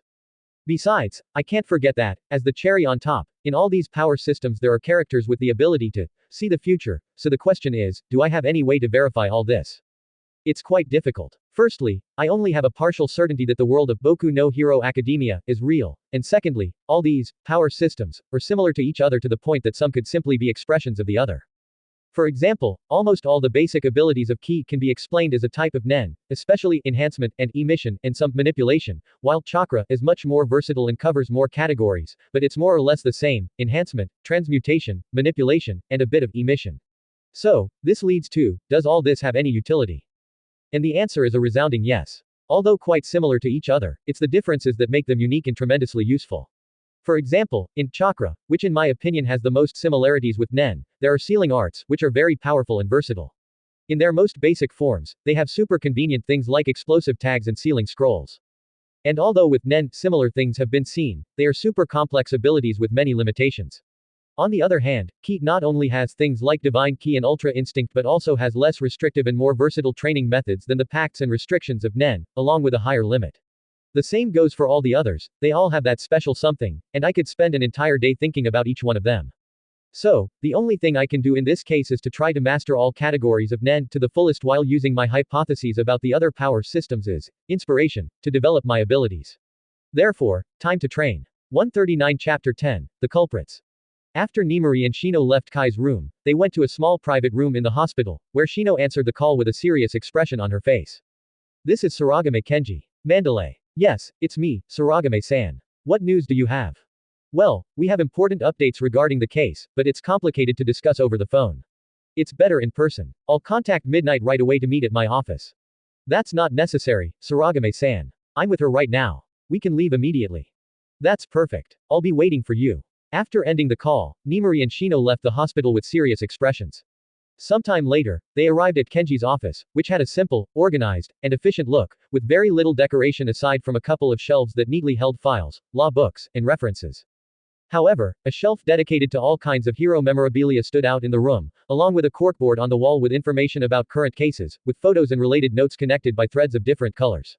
Seeing them arrive, Kenji stood up to greet them and pointed to a pair of simple yet elegant chairs in front of his desk, with high backs and padded leather upholstery for support. He then offered them tea, which they politely declined. Saragame-san, what are the important news you mentioned? Nimari asked quickly as she sat in the chair, showing a bit of anxiety. Well, we believe we have found the remains of Iron Palm. Kenji's serious and calm words caused Nimari and Shino to open their eyes wide in surprise, with Mandalay exclaiming in shock. So quickly. Meanwhile, Nimari couldn't contain her tears and began to cry silently. Although she knew it was most likely that Jiro-san was no longer in this world, hearing the confirmation was more painful than she expected. Seeing Nimari's state, Shino hugged her and rubbed her shoulders, trying to comfort her, while Kenji handed her a box of tissues, and they all remained silent, with the only sound being Midnight's soft sobs. Quote. After a while, Nimari managed to control herself a bit, though her red and swollen eyes and the tissue she held to her mouth gave her a desolate and sad appearance. Nevertheless, she gathered the courage to ask. How did you manage to find him? Well, since the incident occurred, we've been combing the area for clues, although with little success. It was only thanks to Kai-kun's testimony that we were able to focus the search and immediately obtain some results. Kenji responded in a serious and professional tone, to which Nimari remained silent before asking in a broken voice that revealed her sadness and fear of the possible answer. After all, she was present when Kai recounted what had happened. In what condition was he? Well, let's say that Kai-kun was right about how his father was the last time he saw him, so not in very good condition. It's even difficult to recognize him, but after the results of the preliminary analyses, combined with Kai-kun's testimony, we can be more or less certain it's him. Inflated, correct. But was it due to an enemy attack? I don't recall ever hearing something like that about Iron Palm. While Shino asked with a grave expression, fearing that there might be a villain with such a horrific ability on the loose, Nimari couldn't hold back her tears, imagining the terrible state and the immense suffering Jiro must have endured. We still don't have a concrete idea either, we're looking into options. After Kenji responded, Nimari held back her tears and commented with a broken voice. I remember Jiro-san occasionally saying that his warrior's farewell would be with a boom. At the time, I thought he was speaking metaphorically, but could it be more literal and refer to a technique? It's an interesting theory. It could be a way of using his quirk. After all, it allowed him to harden himself despite being called force control. If that's the case, there should be traces pointing to it, especially in his medical records. We need to review them. Kenji's canine eyes gleamed with the information shared by Nimari, as he commented and jotted down notes in his small notebook. Yes, it's very possible he got injured at some point due to such a dangerous technique, Shino added thoughtfully. Exactly, but the remains of Iron Palm are not the only thing we found. We also found more remains.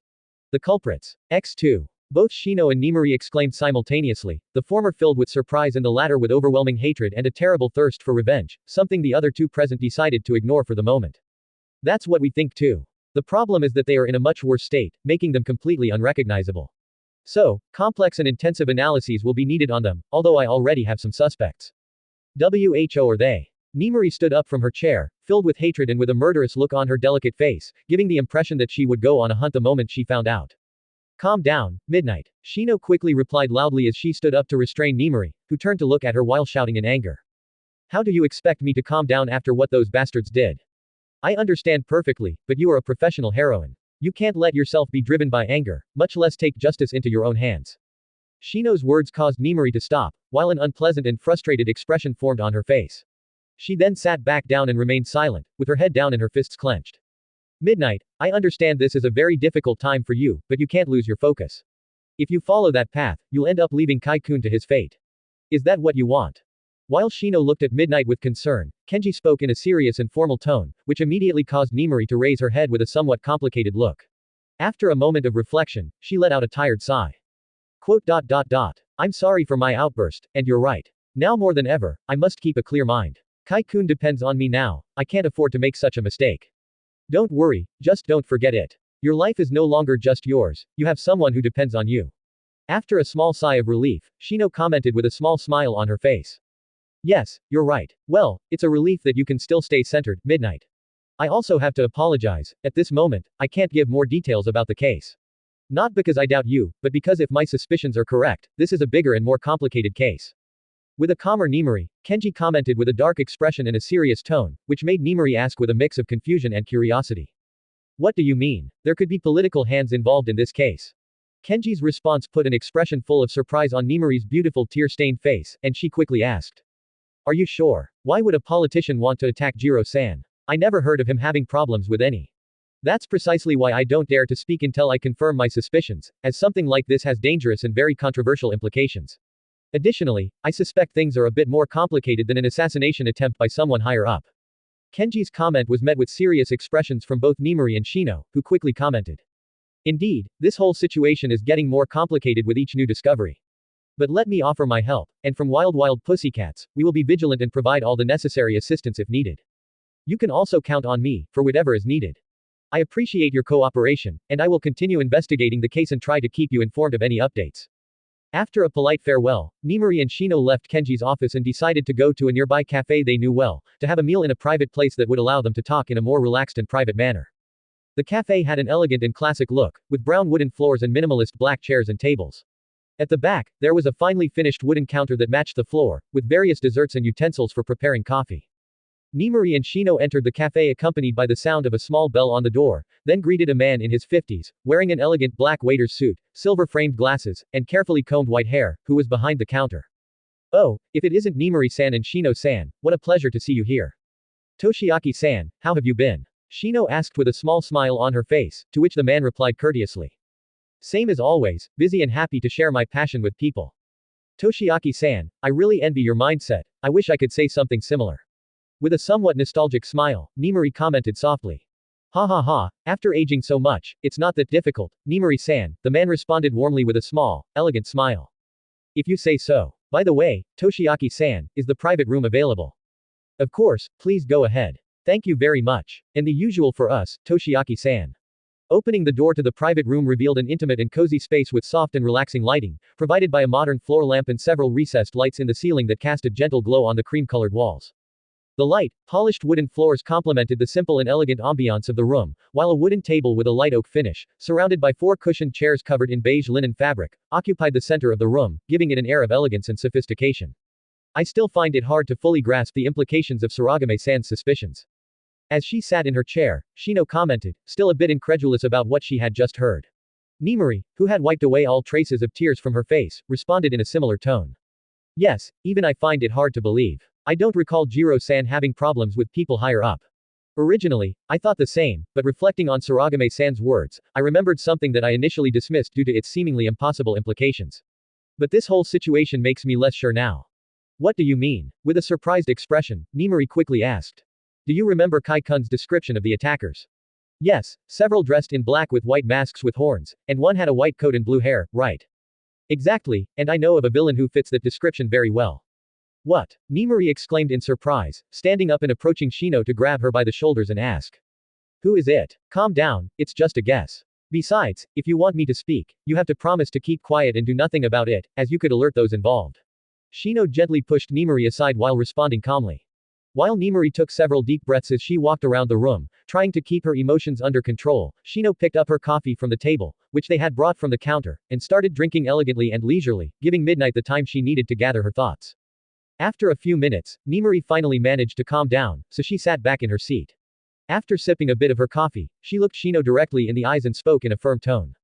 You're right, I got carried away again. But I promise on the memory of Jiro-san and Elisa-san that I will keep the information secret.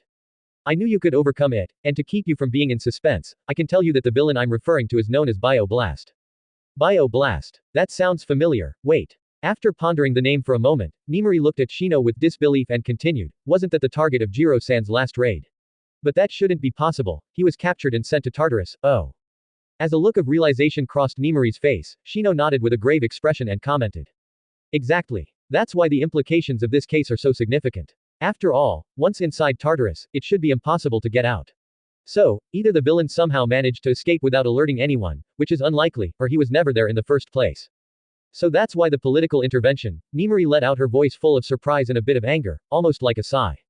Exactly. This is getting quite complicated. 139 Chapter 11, did she also reincarnate? This is getting quite complicated. Yes, therefore, the best thing we can do right now is let Saragame-san handle the investigation and avoid hindering his efforts by any means. Shino commented with a serious expression, causing Nemuri to let out a frustrated sigh from her beautiful cherry-colored lips. I suppose you're right, though it's a bit frustrating not being able to do anything in this situation. Don't say that, you also have a very big responsibility with Kai-kun. How are the preparations going? In response to Shino's question, filled with a bit of concern, Nemuri replied in a calmer tone while sipping her delicious coffee. Well, I've already met with my lawyer to start the procedures for the succession of Jiro-san and Elisa-san's assets to Kai-kun, as well as to be recognized as his legal guardian. Regarding being the legal guardian, my lawyer estimates it won't take more than a couple of weeks since there are no other relatives. As for the succession, that could take a couple of months. That's a relief. And do you know where you're going to live from now on? Your apartment isn't big enough, and I don't think it's a good idea for Kai-kun to return to his parents' house for the moment. Yes, I thought about that too. That's why I decided that for now, we'll live in my apartment, even if it's a bit tight, while the succession matter is resolved.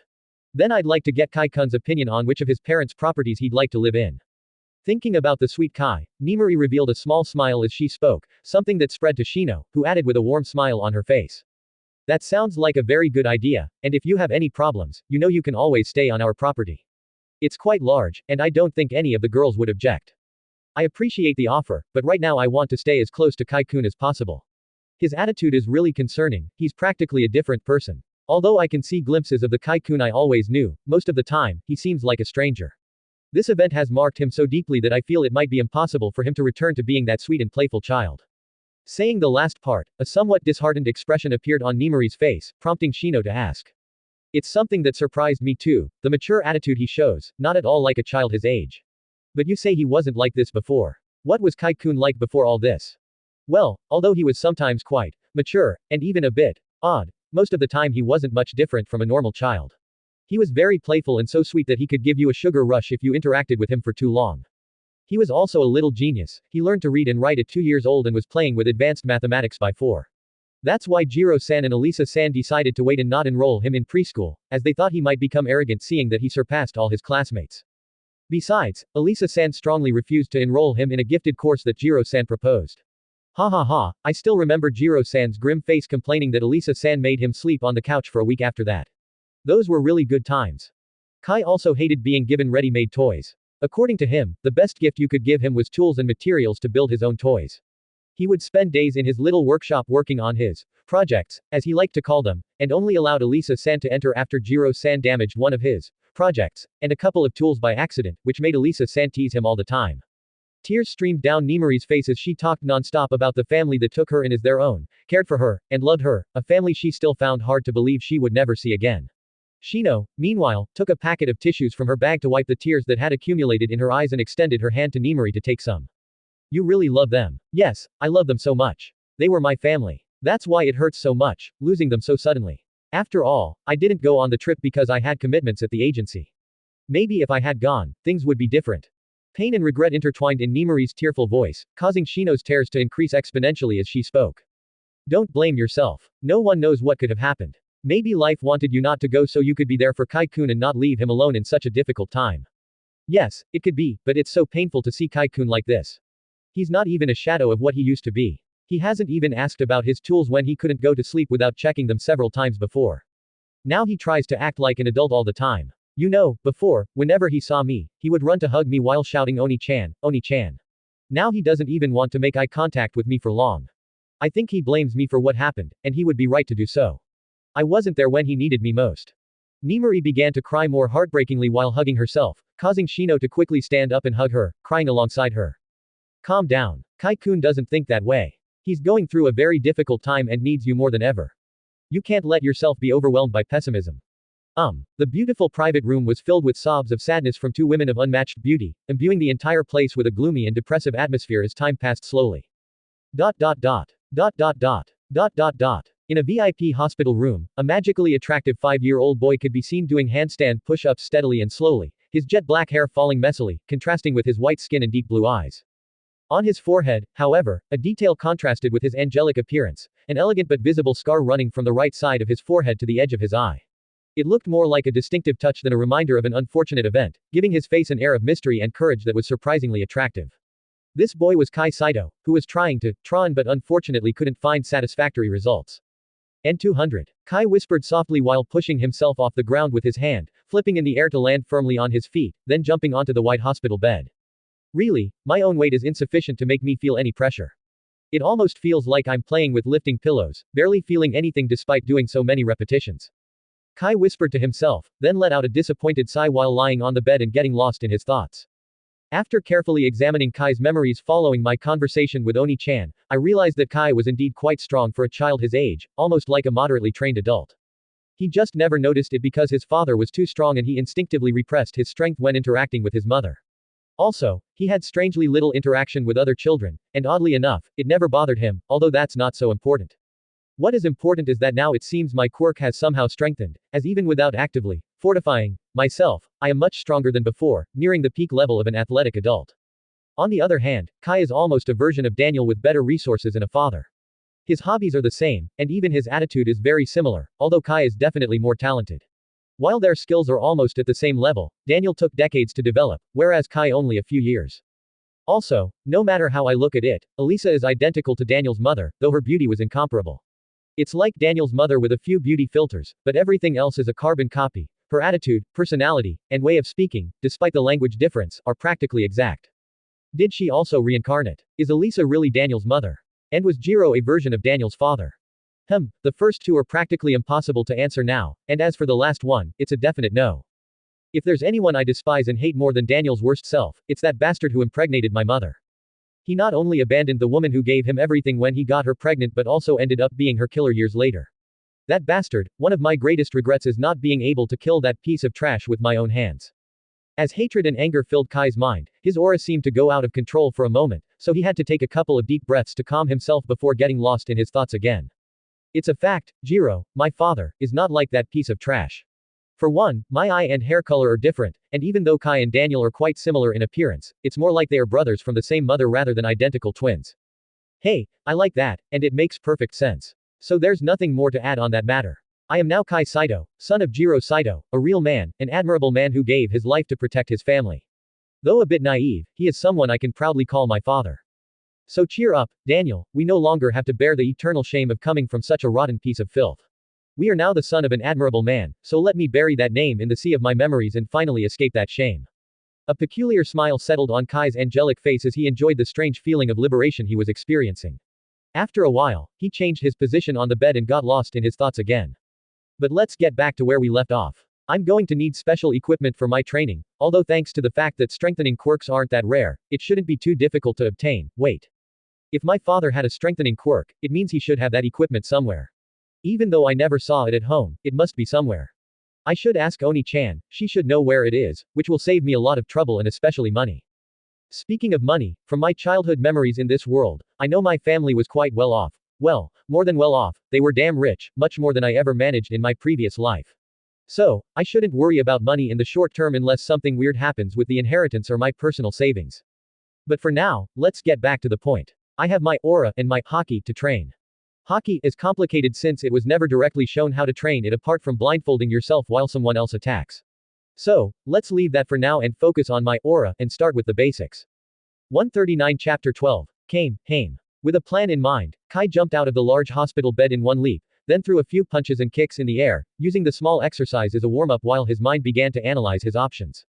Well, we have Ten, Zetsu, Ren, and Hatsu. The problem is that my Nen is a bit different from how it's described in the series. After all, I have to make a conscious effort to activate my Nen, otherwise, I don't feel like I'm leaking even a drop of aura. But well, I have nothing to lose by trying. So, let's start with 10. If I remember correctly, 10 was described as making the aura flow through your body to nourish it, creating a stable mantle of aura around the body for defense. So let's try something similar. Not knowing exactly how to achieve it, Kai tried different poses he saw in the anime, hoping they might be useful and make the task easier. After some time experimenting, he found one he felt comfortable in, so he activated Gyo and began to strengthen his entire body. Seeing the whitish aura all over his body, Kai deactivated Gyo, closed his eyes, and started imagining the aura flowing through his entire body. After trying for a while, he began to feel something similar to a warm, viscous liquid covering him completely. Yes, it's working. As I recall, it should take a novice months to master this. Let's see how long I can hold it. Determined to maintain 10 for as long as possible, Kai sat on the bed to get comfortable, never losing concentration. But after an hour, 10 remained active without any apparent change. Wasn't maintaining 10 supposed to be difficult for a novice? Is it because I'm a super genius like Gon and Killua? Or is it because my aura is different? Hard to say. For now, let's test some things. Full of curiosity, Kai walked around the room, jumped a little, did some push-ups, sit-ups, squats, hung from the bathroom door frame, and did more pull-ups. After 2 hours, he finally began to feel it becoming difficult to maintain 10, so he deactivated it. I lasted quite a while. Is it because my aura is different from how it's described in the series? That's the most likely. For now, let's rest a bit before moving on to Ren. Kai lay on the bed completely still with his eyes closed and remained that way with a blank mind for about 30 minutes. Then he opened his eyes again, slowly got out of bed, and proceeded to take another posture. As I remember, Ren was similar to 10, but instead of maintaining a stable mantle, you must produce as much aura as possible to enhance attacks, very similar to Ki aura. So here we go.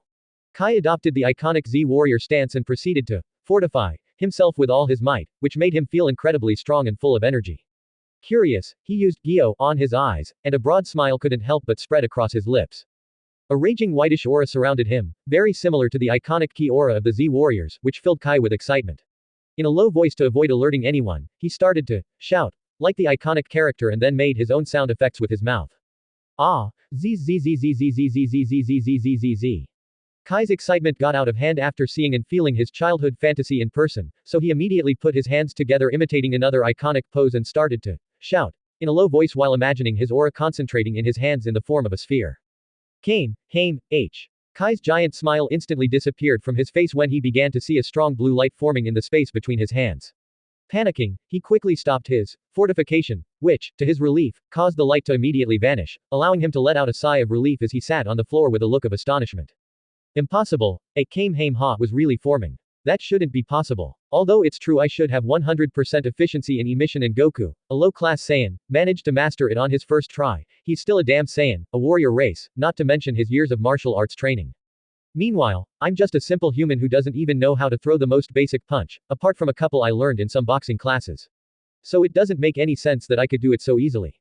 But well, it could be a simple misunderstanding and it wasn't a real Kamehameha. But whatever it was, it seems this aura of mine is more special than I thought. Damn, I hit the jackpot. But for now, let's calm down and move on to the combination of Ten and Ren. After taking a deep breath on the floor for a moment, Kai stood up again, adopted the iconic stance, and activated Ren with all his might while trying to keep it stable around him like Ten. While a thick white aura surrounded him, Kai tried to move as before, but this time it only took about 10 minutes before he began to feel exhausted, so he deactivated his Ken and lay down on the bed. So I only lasted about 10 minutes. Although I don't remember exactly how long Kahlua and Gon lasted the first time, it shouldn't be too bad. Although I need a lot of training, with that done, now, Zetsu and Hatsu remain the most difficult. I have no idea where to start with Zetsu, I don't feel at any point that there's aura leaking from my body. So the best thing would be to focus on the aspect of erasing my presence. As for Hatsu, I have all the categories, so I should try them one by one. But for now, let's rest. I feel exhausted. After a loud yawn, Kai looked at his body with Gyo again, confirming that he couldn't see an aura unless he consciously activated it. So he closed his eyes again while trying to remember everything he could about Zetsu and the categories of Nen, but at some point, sleep overcame him and he fell asleep. After Nimari and Shino cried their hearts out in the beautiful private room of the cafe, they calmed down a bit and sat back in their seats, then ordered new drinks as the ones they had were already cold. I really needed to vent. Thank you, Mandalay. Nimari commented with a new cup of hot coffee in her hands, to which Shino responded with a smile while sipping her coffee. Don't be so formal, just call me Shino. Sure, Shino. You can call me Nimari if you prefer. Of course, Nimari. But getting back to the topic, how are Iron Palm and Elisa San's funerals being handled? I still don't know. It was decided that an autopsy would be done on Elisa San, so I've already contacted a funeral home to handle the entire process, Nimari responded in a sad and melancholic tone. Without intending to impose my opinion, let me give you a suggestion. Of course, go ahead. I would suggest you hold a private wake, just for close friends. After all, the investigation is still ongoing, and it's better to avoid exposing Kai-kun to the media frenzy that will ensue. That's a great suggestion. I also think it's the best course of action. I chose that funeral home for their discretion and professional ethics. On the other hand, I also need to inform the staff at Iron Palm's agency and Elisa San's clinic. What will you do with the agency and the clinic? As for the agency, it's best to dismantle it. Although it was technically Iron Palm's agency, there were no other heroes in it besides him since he preferred to work alone. So aside from the domestic and administrative staff, there's nothing else. But since Jiro-san had all his training equipment there, it could be turned into a gym for Kai. I'll have to talk to him about it. As for the clinic, it's best to rent it out. After all, Elisa San owned the entire building, and it was highly coveted, so it won't be difficult to do so. Savoring the delicious and calming coffee, Nimari commented in a calm tone, to which Shino nodded in agreement and then asked with some concern. That sounds very reasonable. Have you thought about what to do with your work as a heroine?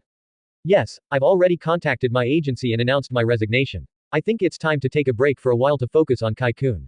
Maybe when things stabilize a bit, I can return, although I suppose I'll need to redesign my costume.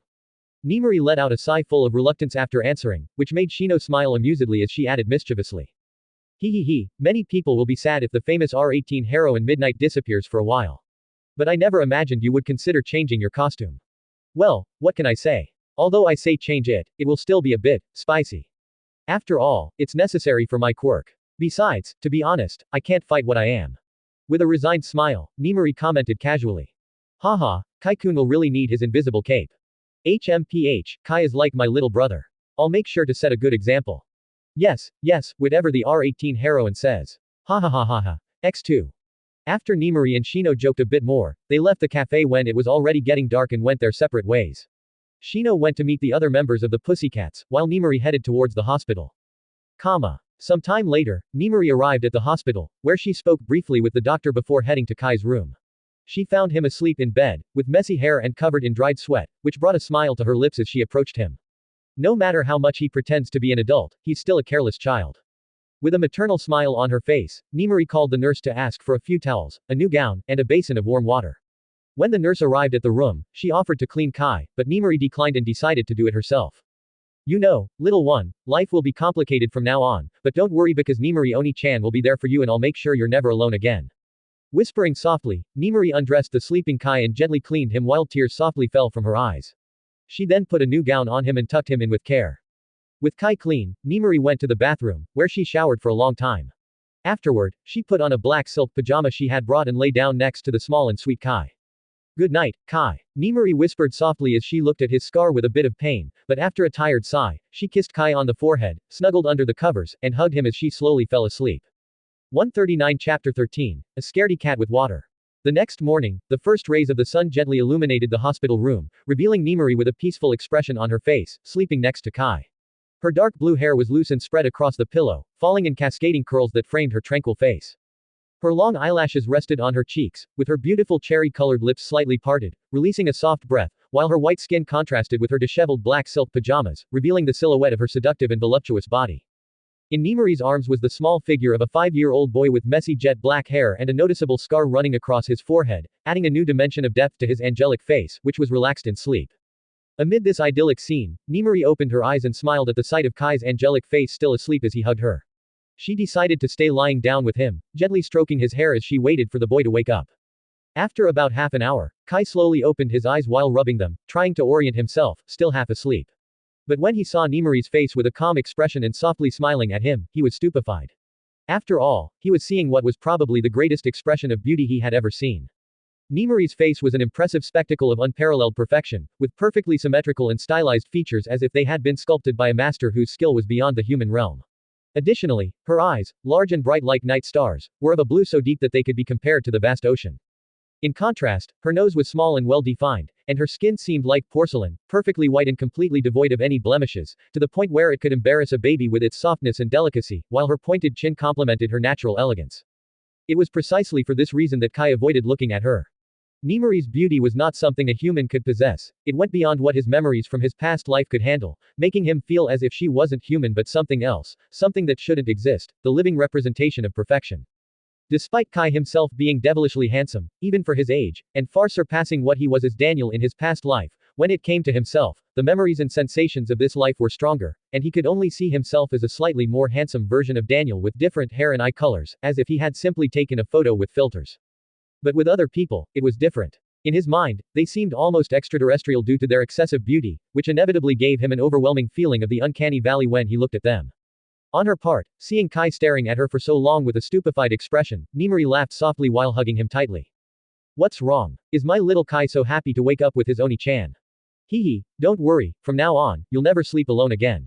Oni-chan will always share the bed with Kai. In her happiness, Nemuri gave Kai a big kiss on the head and got out of bed with the little one in her arms, heading towards the bathroom. Well, little Kai, let's take a nice bath to start the day. I talked to the doctor yesterday, and he said they'll do the last checkups today, and you'll most likely be discharged in the afternoon, so we need to be ready to go. But Oni-chan, I don't want to bathe. I want to train first, and besides, I'm big enough to bathe on my own. Kai tried to object, but Nemuri immediately silenced him with a strict tone. None of that. It's good that you follow your father's advice about training, but you can't go around training half naked in a hospital gown. So, no training until you have proper clothes. Besides, you're still just a baby who doesn't know how to bathe properly, so Oni-chan will bathe you, and that's final. Quote. Nemuri entered the bathroom with a defeated Kai in her arms, but without paying attention to the boy's complicated expression, the stunningly beautiful woman quickly took off his hospital gown, then undressed herself and stepped into the shower. Although, from the bottom of his heart, Kai wanted to close his eyes, curiosity proved to be greater. After all, if she was already inhumanly beautiful with clothes, how would she be without them? So, he quickly took a quick glance at Nemuri's sexy and voluptuous body. But a naked Nemuri went beyond what Kai expected. Under the soft lights of the bathroom, Nemuri exuded an ethereal and sensual aura that seemed to emanate from her very essence. With her long, dark blue hair falling freely down her back, accentuating the curvature of her shoulders and the delicate fall of her arms. Meanwhile, her breasts, large and round breasts remained firm and upright against gravity, giving the impression of being two ripe fruits ready to be consumed. A pair of small pink protuberances proudly stood erect at their center, provoking the primal desires of whoever gazed at them. From Nemuri's provocative breasts, her flat and stylized abdomen continued, a testament to her training, which served as a prelude to her delicate and immaculate pussy. It was softly colored with an attractive pink tone, while a few dark blue hairs occupied the upper part, as if they were a crown destined to ornament an exquisite landscape. But the work of art known as Nemuri still had more to boast, with long and elegant legs that were a hypnotic display of smooth and firm curves that seemed sculpted in marble. These rose from her small, delicate feet to end in a pair of large, attractive, and juicy buttocks, perfectly round and upright. This highlighted her mature beauty even more, giving her the sensation of being able to dissipate any amount of stress just by squeezing them a little. The scene was so overwhelming that Kai could only take a quick glance before tightly closing his eyes, immediately trying to chant in his mind all the mantras, prayers, or anything that could calm him. After all, Nemuri's beauty and sensuality were no longer within the realm of humanity and seemed to fully enter the divine. Look at you, talking so much about training when you can't even keep your eyes open because you're sleepy. Ha ha ha, you can't fool Nemuri Oni-chan. I know perfectly well that my Kai-chan has always been a scaredy cat with water. Hee hee hee. Nemuri commented amusedly as she saw Kai with his eyes closed, making him look incredibly cute in her eyes. Quote. Kai simply turned his back and leaned against the bathroom wall, hoping the cold wall against his chest would drive away all his inappropriate thoughts. But suddenly, a warm sensation enveloped him, while a pair of firm and elastic mounds rested on his shoulders, causing his mind to short-circuit. Don't be like that, Kai-chan. Don't be mad at Oni-chan. A cute boy like you can't go around without bathing. You must bathe every day, but don't worry, your Oni-chan will teach you the pleasures of a good bath. Fu, Nemuri commented with a loving and somewhat amused voice after giving the boy a warm kiss on the head.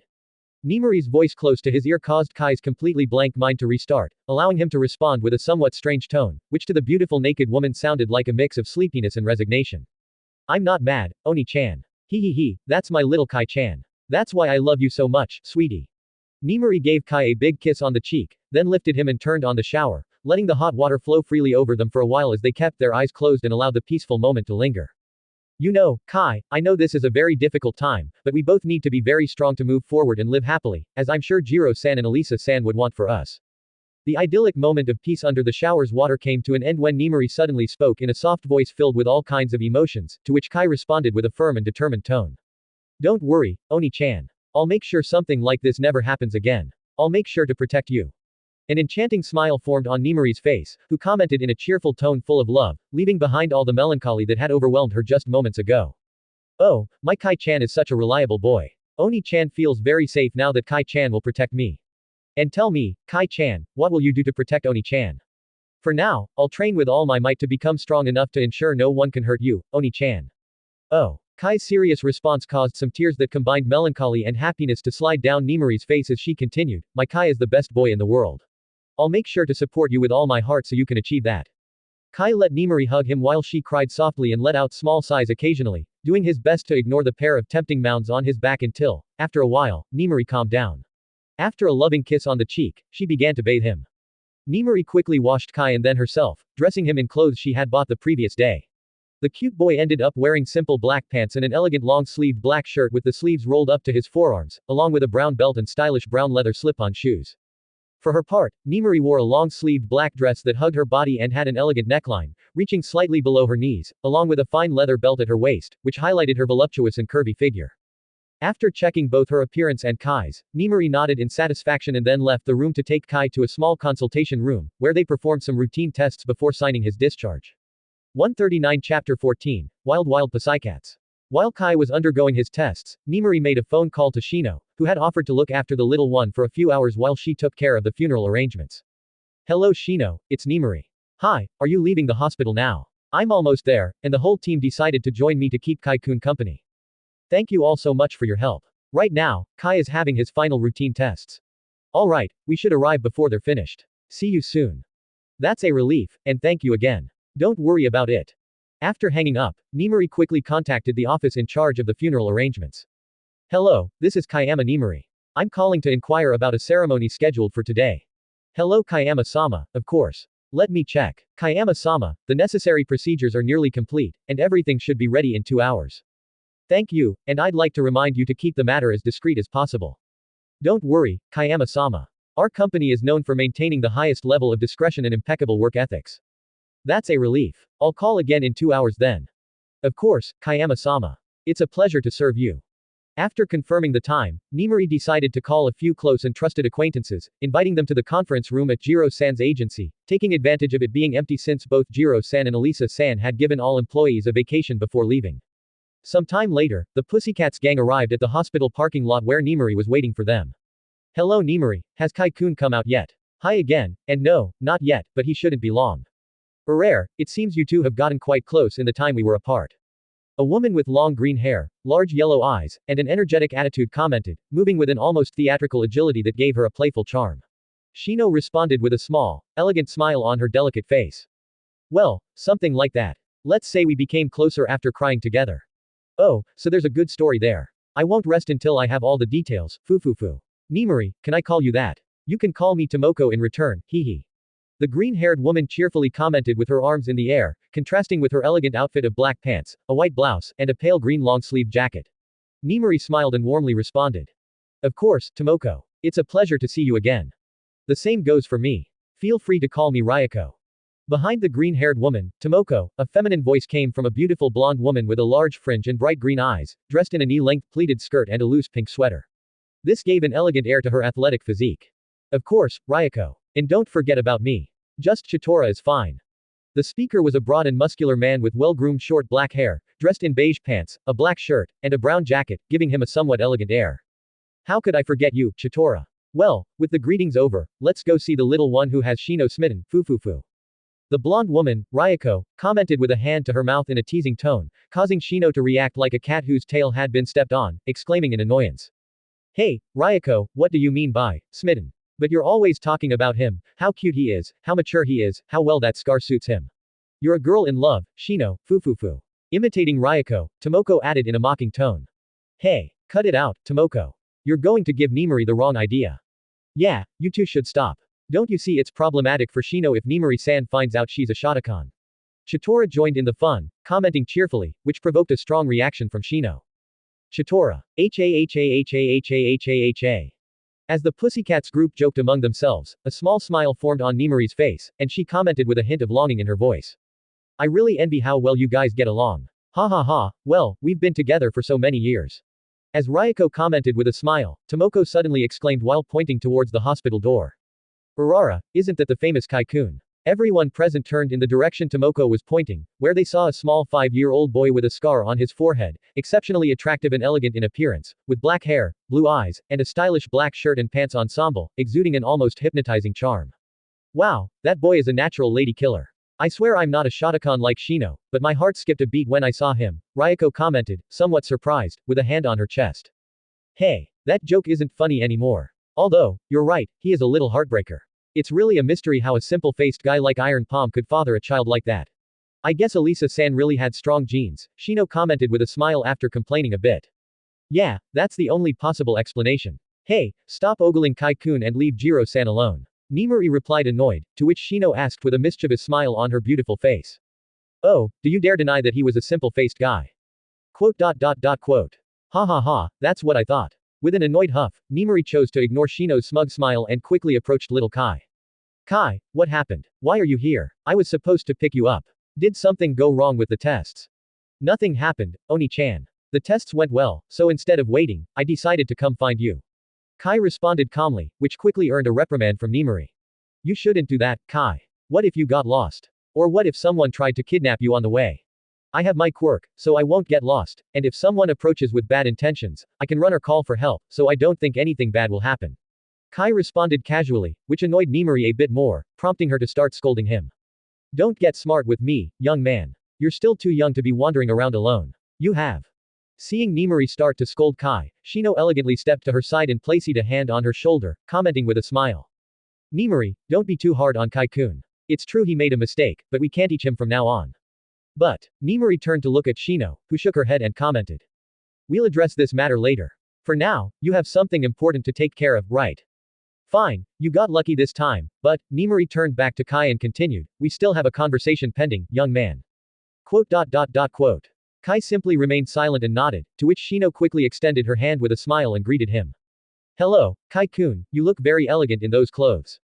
Hello, Sosaki-san, thank you very much. Oni-chan brought them for me, Kai greeted politely, while Nimari let out a tired sigh. If you like, you can call me Shino Oni-chan, Kai-kun, but before everything. Shino commented with a smile and quickly approached the other members of the Wild Pussycats, who also had smiles on their faces and quickly started to chant and strike curious poses. The four of us are always one. Always shining and in the spotlight. We're here to lend a helping paw. Appearing out of nowhere. Sharply cute and cat-like. Wild Pussycats. Complete version. Ragdoll. Pixie Bob. Mandalay. Tiger. After the short-sung dialogue, the four members of the Wild Pussycats adopted their iconic presentation pose, with Ryoko and Chitora in the back with their arms in a cat position, while Tomoko and Shino were in the front with their arms extended to the sides. Kai opened his eyes in surprise at the performance by the Pussycats. Although it wasn't unusual for anime characters to do such things, seeing it in real life was a whole new level of surrealism. Not to mention that the participants in the comedic act were women of superhuman beauty alongside a rugged and muscular man, which exponentially amplified the unreality of the situation. To the point where Kai could almost feel how his little emotional resistance, which he had managed to build up by bathing with Nemuri, was evaporating. The Pussycats laughed at Kai's expression and approached him while Pixie Bob initiated a conversation. It's a pleasure to officially meet you, Kai-kun. Ryuko's voice snapped Kai out of his daze, and he quickly adjusted his shirt, trying to cover up his reaction a bit, then bowed respectfully. It's a pleasure to meet the Pussycats. I would like to thank you for the help you gave me, and I will make sure to repay your kindness in the future. Ha ha ha, you really acted just as Shino said. We'll be looking forward to it, kid, Chitora commented, somewhat amused by Kai's demeanor, to which Kai simply responded. I will make sure not to disappoint your expectations. With a somewhat proud smile at Kai's behavior, Nemuri approached the little one and patted his head while commenting with a smile full of affection. Well, Kai, Oni-chan has to take care of some boring business, so I asked the Pussycats to take you out for a fun day today. Alright, Kai responded with a nod after looking into Nemuri's eyes for a moment, to which Shino added with a warm smile. Well, Kai-kun, say goodbye to your Oni-chan because a day full of fun awaits us. Goodbye, Kai. I'll miss you a lot, but as soon as I'm done, I'll come running to you. Nemuri hugged Kai tightly as she said goodbye, then gave him a big kiss on the cheek, to which Kai responded with a smile. Goodbye, Oni-chan. I hope you finish quickly. I'll be waiting for you. 139 Chapter 15. Did Elisa really pass away? After Nemuri said goodbye to Kai, she headed towards the Iron Palm Agency building, where the guards immediately recognized her and allowed her to enter without any questions. Important guests will be arriving, so please escort them to the conference room. Understood. As she passed the guards, Nemuri spoke in a professional tone, to which the guards quickly responded similarly. She proceeded into the building, passing through an elegant and minimalist reception area, and swiftly reached the elevators. Nemuri took the elevator up and entered the large, elegant conference room. She turned on a modern coffee machine and tidied up the place to accommodate her guests, who began arriving shortly thereafter, quietly taking their seats after a cordial greeting. An hour and a half later, the 6 guests arrived, along with an unexpected addition. Seated from right to left at the conference table were UA Academy's principal, Nezu, one of Japan's top professional heroes, Best Jeanist, the semi-retired legend, Gran Torino, the professional hero, Eraserhead, the renowned fashion designer, Yumiko Hato, and the major shareholder and acclaimed genius inventor from one of the world's leading tech firms, Keiko Yaoyorozu. Lastly, but certainly not least, at the head of the table was the unexpected presence of the living legend, the undisputed #1 hero in Japan, and probably the world, the symbol of peace, All Might. Nemuri nearly jumped in surprise upon seeing All Might, as she knew he was acquainted with both Jiro-san and Elisa-san but had no way to contact him. It was a complete surprise to see him there. However, maintaining her composure, Nemuri quickly served drinks to the guests, as there was no staff available to assist her. Well, Midnight, I'd like you to tell me why you called us all here so urgently. You mentioned it was an Iron Palm summons to share important information, but I don't see him anywhere. The speaker was a small anthropomorphic individual with features resembling a mouse, a dog, and a bear, a unique case where a quirk developed in an animal, the principal of the Hero Academy, Nezu. Nezu voiced the concerns visible in the expressions of everyone present, except for All Might, who unusually remained silent with a somewhat solemn expression beneath his characteristic heroic smile. First of all, I apologize for lying to you, but I considered it necessary to maintain the utmost discretion about the information I am about to share. Nemuri closed her eyes and took a deep breath before continuing. Jiro Saito, or Iron Palm, his wife, Elisa Saito, and their young son were attacked during their vacation, and unfortunately, the only survivor of the incident was their 5-year-old son. What? How? Impossible. Voices filled with disbelief echoed through the room, with everyone visibly disturbed. Some tried to determine if Nemuri was lying, while others, especially the 2 other women in the room, seemed absolutely shocked and unable to believe what they were hearing. Everyone, please calm down. Suddenly, All Might's strong and magnetic voice was heard in the room, causing everyone to look at him in silence to reign. He then asked in a solemn tone, to which Nemuri responded with a voice filled with sadness and reluctance. I'd like to ask if this has been confirmed, Midnight. Yes, the bodies of Elisa-san and Jiro-san have been recovered from the scene. I see. In response to Nemuri, All Might could only reply softly, with countless emotions repressed in his chest. Meanwhile, Principal Nezu asked in a serious tone, setting aside his usual playful demeanor. I'd also like you to provide more details about what happened. It's a bit complicated to do so at this moment, as the case is still under investigation. I don't dare speak carelessly, but it's being investigated by Police Chief Saragame Kenji. I understand. When will the funeral take place? Best Jeanist asked in an elegant tone, although it was evident that he was not as composed as he appeared. That's another reason I've called you here. The funeral will be held tonight, and everyone present is invited. However, I'd like to ask that this information be treated with great discretion to avoid hindering the investigation and to have enough time to protect their son from the media scandal this will cause. I will make sure to attend, and I believe I speak for everyone when I say I am committed to not disclosing anything about this, All Might said. Hearing his words, everyone nodded seriously. Nimori-san, how is little Kai-chan? Yumiko Hado asked with a worried voice that threatened to break at any moment, while Keiko Yaoyorozu, unable to speak, just looked at Nimori in silence, still struggling to believe that possibly her only friend had died so suddenly. Kai-kun is physically fine, but the event was devastating to his mentality. He changed dramatically overnight, so much so that I'm sure you won't recognize him when you see him. His attitude is completely different. It's so concerning that I've decided to take care of him to prevent the situation from worsening. Keiko Yaoyorozu couldn't help but exclaim, but quickly continued while trying to calm her erratic emotions. I'm sorry, I don't mean to offend you, but I didn't see you wanting to take care of Kai-kun. Taking care of a child is not easy, especially for a single woman. That's something I can tell you from my own experience. I offer to take care of Kai-chan, he's already like a younger brother to Najire, so it will be easier for him to adjust, Yumiko Hado added, her voice still trembling, to which Nimori responded in a calm and serious tone. Hado-san, I appreciate your offer, but I must decline. You and your husband are very busy people, and Kai-kun is in a very delicate moment and needs all the attention possible, something you cannot provide. Also, don't worry, I understand your concerns, but I have already resigned from my agency and will retire for a while to focus entirely on Kai-kun. Your resolve is impressive, so I'll believe in you for now, but the way you describe Kai-chan worries me. Is the little one really that bad? Yumiko Hado asked apprehensively, to which Keiko Yaoyorozu quickly added in a cold tone, hoping it would help mask her emotions that could overflow at any moment. I feel the same. Where is he right now? I'd like to see Kai-kun immediately.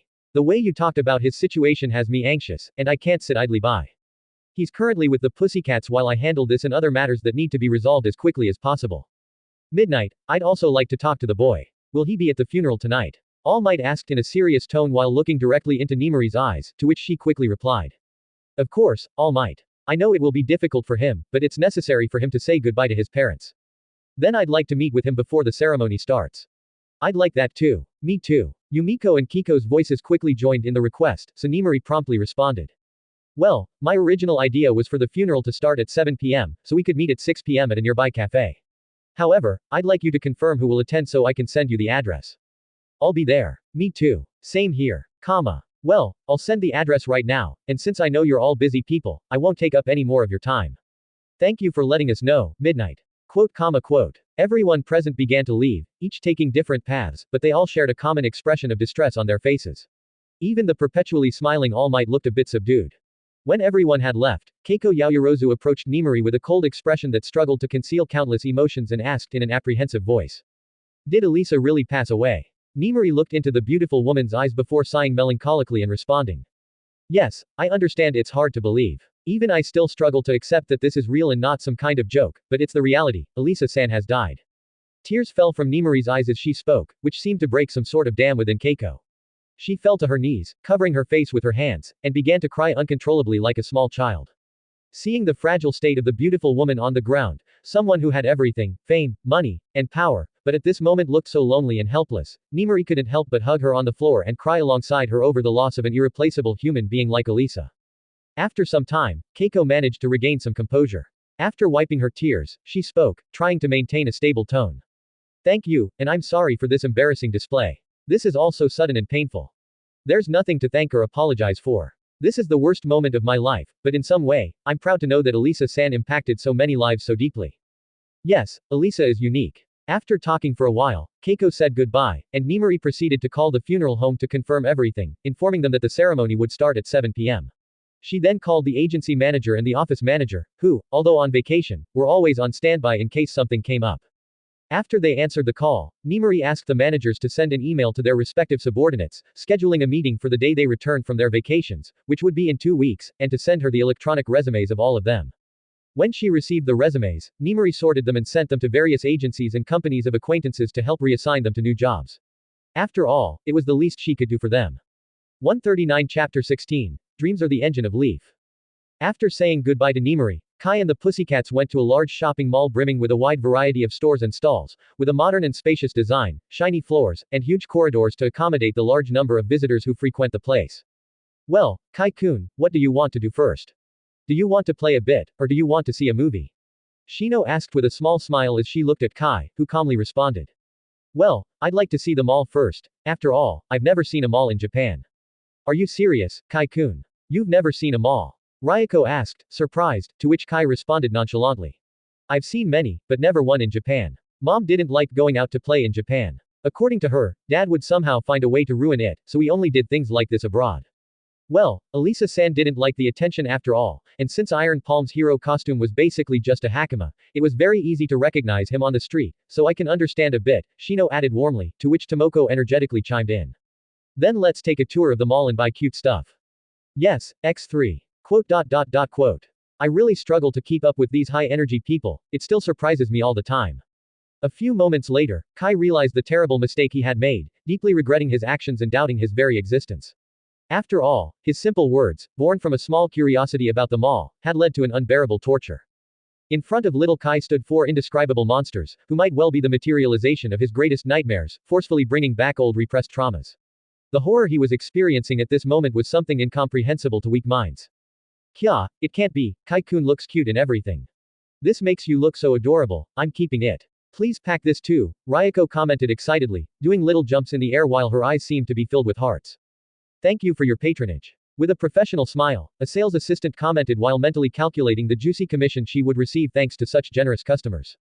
But quickly, Tomoko added with a huge grin on her face. It's my turn, my turn. Meanwhile, Kai had dead eyes, lost in the void, as he was dragged through various sections of the largest clothing store in the mall, used as a dress-up doll by the girls, being pushed into changing rooms without any resistance left. Kai had no hope left, to the point he had given up trying to stop them. These monsters wouldn't listen to reason, they were completely crazy. For now, he had decided to conserve his energy to protect his already fragile mind as they changed him over and over, making him wear increasingly ridiculous outfits. Yes, I knew it, we couldn't go on without a proper kitty pajama. Pack it up. Shino said with a satisfied smile as she looked at Kai, who, despite his dead eyes, couldn't help but look absurdly cute in a black kitty thermal pajama that almost looked like a costume. Thank you for your patronage. It's my turn, Chitora announced cheerfully, presenting the others with a casual yet elegant mini outfit, suitable for Kai's size. Damn it, famous professional heroes have way too deep pockets. Not only the insane quantity, but the prices are also crazy. That damn cat costume had a tag for 950,000 yen, how many damn millions are they going to spend? Kai couldn't help but curse to himself as he looked at the mountain of bags full of clothes that the Pussycats were buying for him, while two other sales assistants joined in the fun to attend to such great patrons. Well, Kai-kun, I think we have enough for when you stay at the base with us. Quote. Kai opted to remain silent. He knew very well what to do at times like these, anything he said would be used against him, and his only safe refuge was to cling to one of the few rights he had left, his right to remain silent. For a long time, I thought the only crazy person who did things like this was my mother in my past life.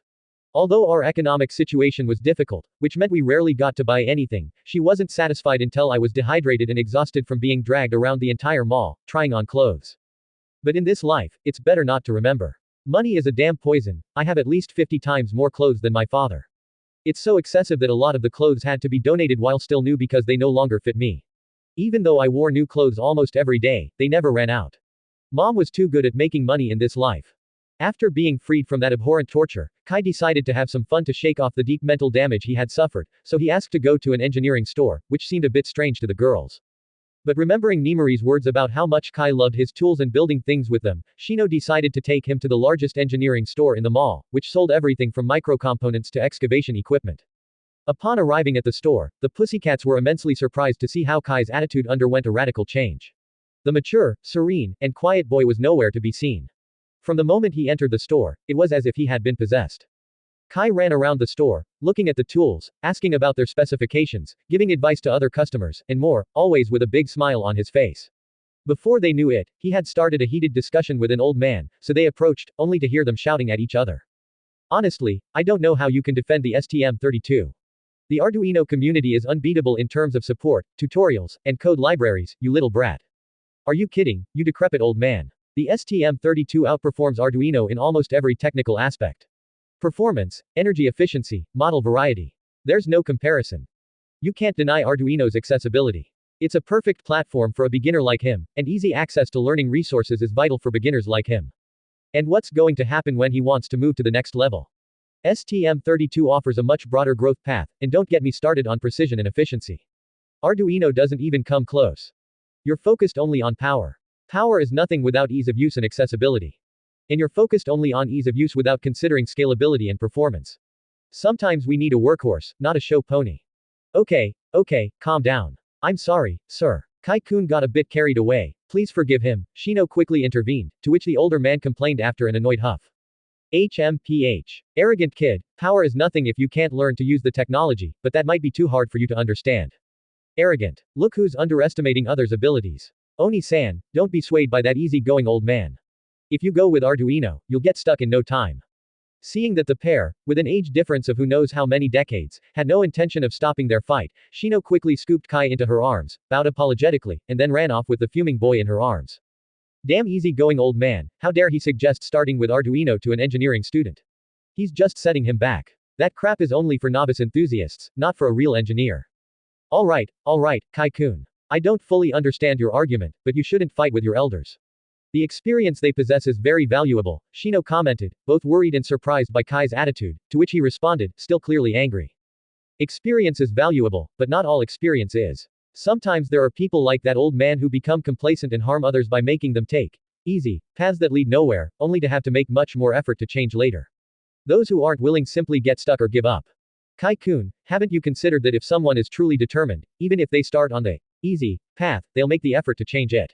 And those who aren't, wouldn't even try if they were presented with the difficult path from the start. Chitora commented with a warm smile on her face, visibly surprising Kai, to which Ryoko added shortly after. Besides, Kai-kun, many times we do things just to try them out, and only when we really fall in love with them are we willing to give our best effort. For example, when I started as a heroine, I wasn't very sure if it was what I wanted to do for the rest of my life, but over time I fell in love with this profession and always give my best. Don't you think sometimes it's better to present the easy path first? Kai looked at Chitora and Ryoko with wide eyes full of surprise, then shifted to a reflective expression for a while. That makes a lot of sense. I never thought about it. In my 2 lives, I've never taught and didn't even study beyond mandatory education. All my knowledge was self-taught, and I wasn't social enough to learn it from someone else. There's always something new to learn. After all, I only know that I know nothing, right? After a moment of reflection, Kai nodded and commented in a thoughtful tone. So the old man was right. I was the arrogant one who couldn't understand. I think I should apologize to him. Haha, you're right, Kai-kun, let's go apologize. Tomoko commented energetically, while the others smiled warmly. Soon after, they returned to the store and searched for the old man until they found him in the metals section, analyzing alloy samples. What do you want now, kid? I came to apologize, old man. You were right, they explained to me why it's better to show the easy path to novices. Haha, then I must also apologize to you for calling you arrogant, young man. And I understand you a bit, there are many passionate people in this business like you. I was one myself in my youth, but age and my years as a teacher taught me important lessons. So you're a teacher, that's impressive, old man. Not as much as you, little one. It's not every day you meet a young genius with as much knowledge as you. I was watching you talk to several customers before our argument, the old man commented, now feeling embarrassed for having ended up fighting with a small child, to which Kai responded with a calm expression. Nah, I'm not a genius, just a bit smart with good resources. Well, if you say so, but I'm sure you'll be a great engineer in the future, kid. I don't think I'll be an engineer. I really like it and will continue doing it in the future, but I think it will just be my hobby, Kai replied after thinking a bit, prompting the old man to ask curiously.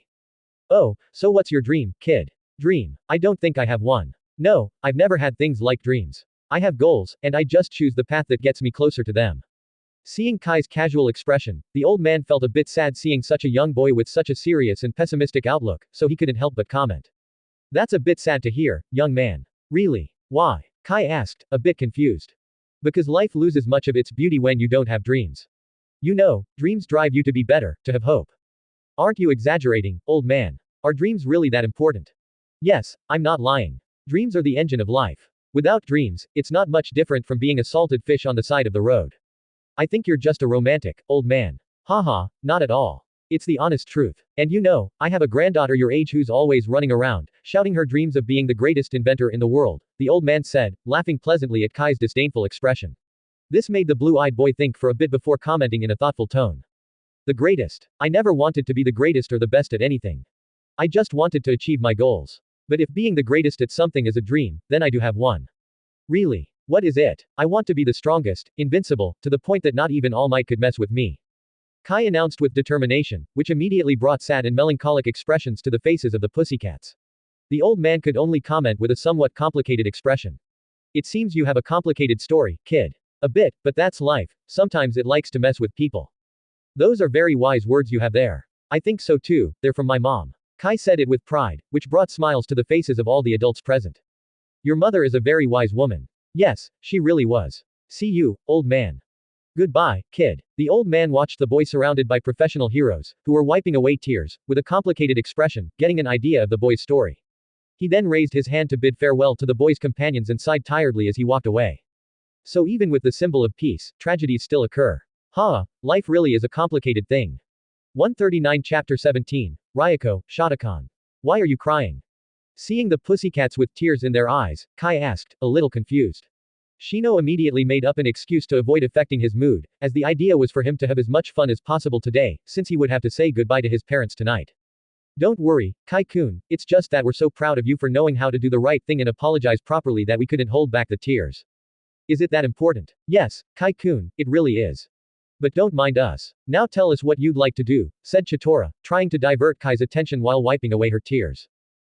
I really don't know. I'd like to buy a few things, but my savings card is at home, so we can go wherever you want.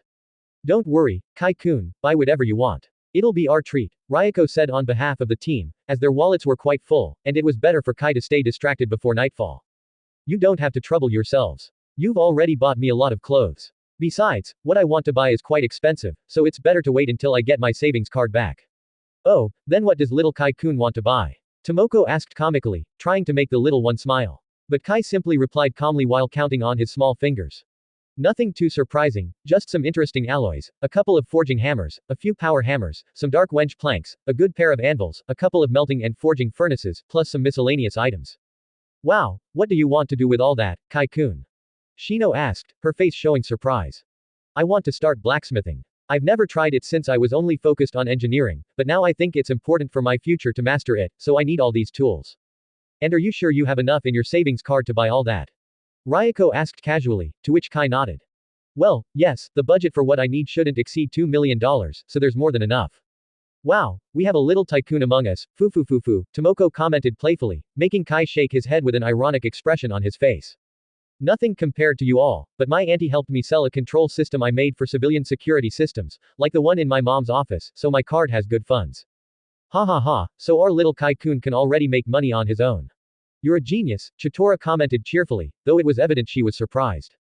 Not a genius, I just had good resources. Besides, the system I made isn't that impressive. It's just a small improvement over the previous one. I only changed the AI data model with one I trained myself, improved the interface, integration, and overall system efficiency, and designed some analog chips specifically optimized for the task. If you ask someone who knows about it, they'll say it was pure luck that no one thought of it before. Yes, I definitely don't understand anything. I only understand that you're a genius, Kai-kun. So it's decided, I call dibs on him. No one else can fight me for him, foo. I can't wait for the future, Ryoko said, running towards Kai, lifting him up, and kissing him all over his face with a huge smile. Ryoko, Shotokan, Shino, Chitora, and Tomoko commented with disdainful expressions, making Ryoko jump like a cat whose tail had been stepped on as she nervously defended herself. Hey, that's Shino. I just see the future potential and make a reservation.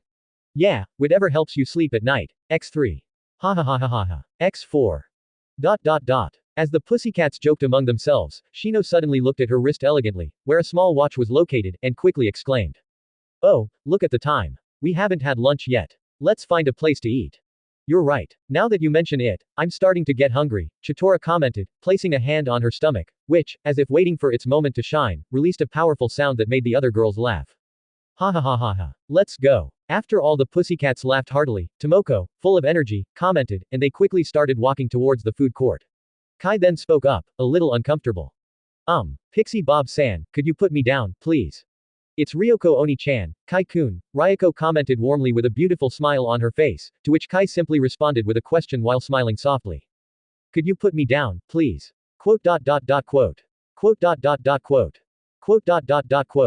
After a staring contest between Ryoko and Kai, the latter wisely chose to give in and asked with a complicated tone. Ryoko Oni-chan, could you put me down, please? Of course, anything for my little Kai-kun, Ryoko said. Despite her words, she didn't put Kai down and just gave him a kiss on the cheek as they continued walking, leaving the blue-eyed boy speechless. Ryoko, stop teasing him. Kai-kun, is there any place you'd like to eat or maybe something you don't like or are allergic to?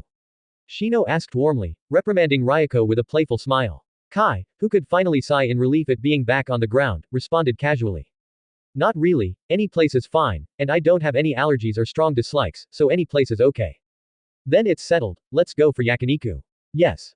With Tomoko leading the way, the group entered a beautiful yakiniku restaurant, where they ate until their stomachs were full.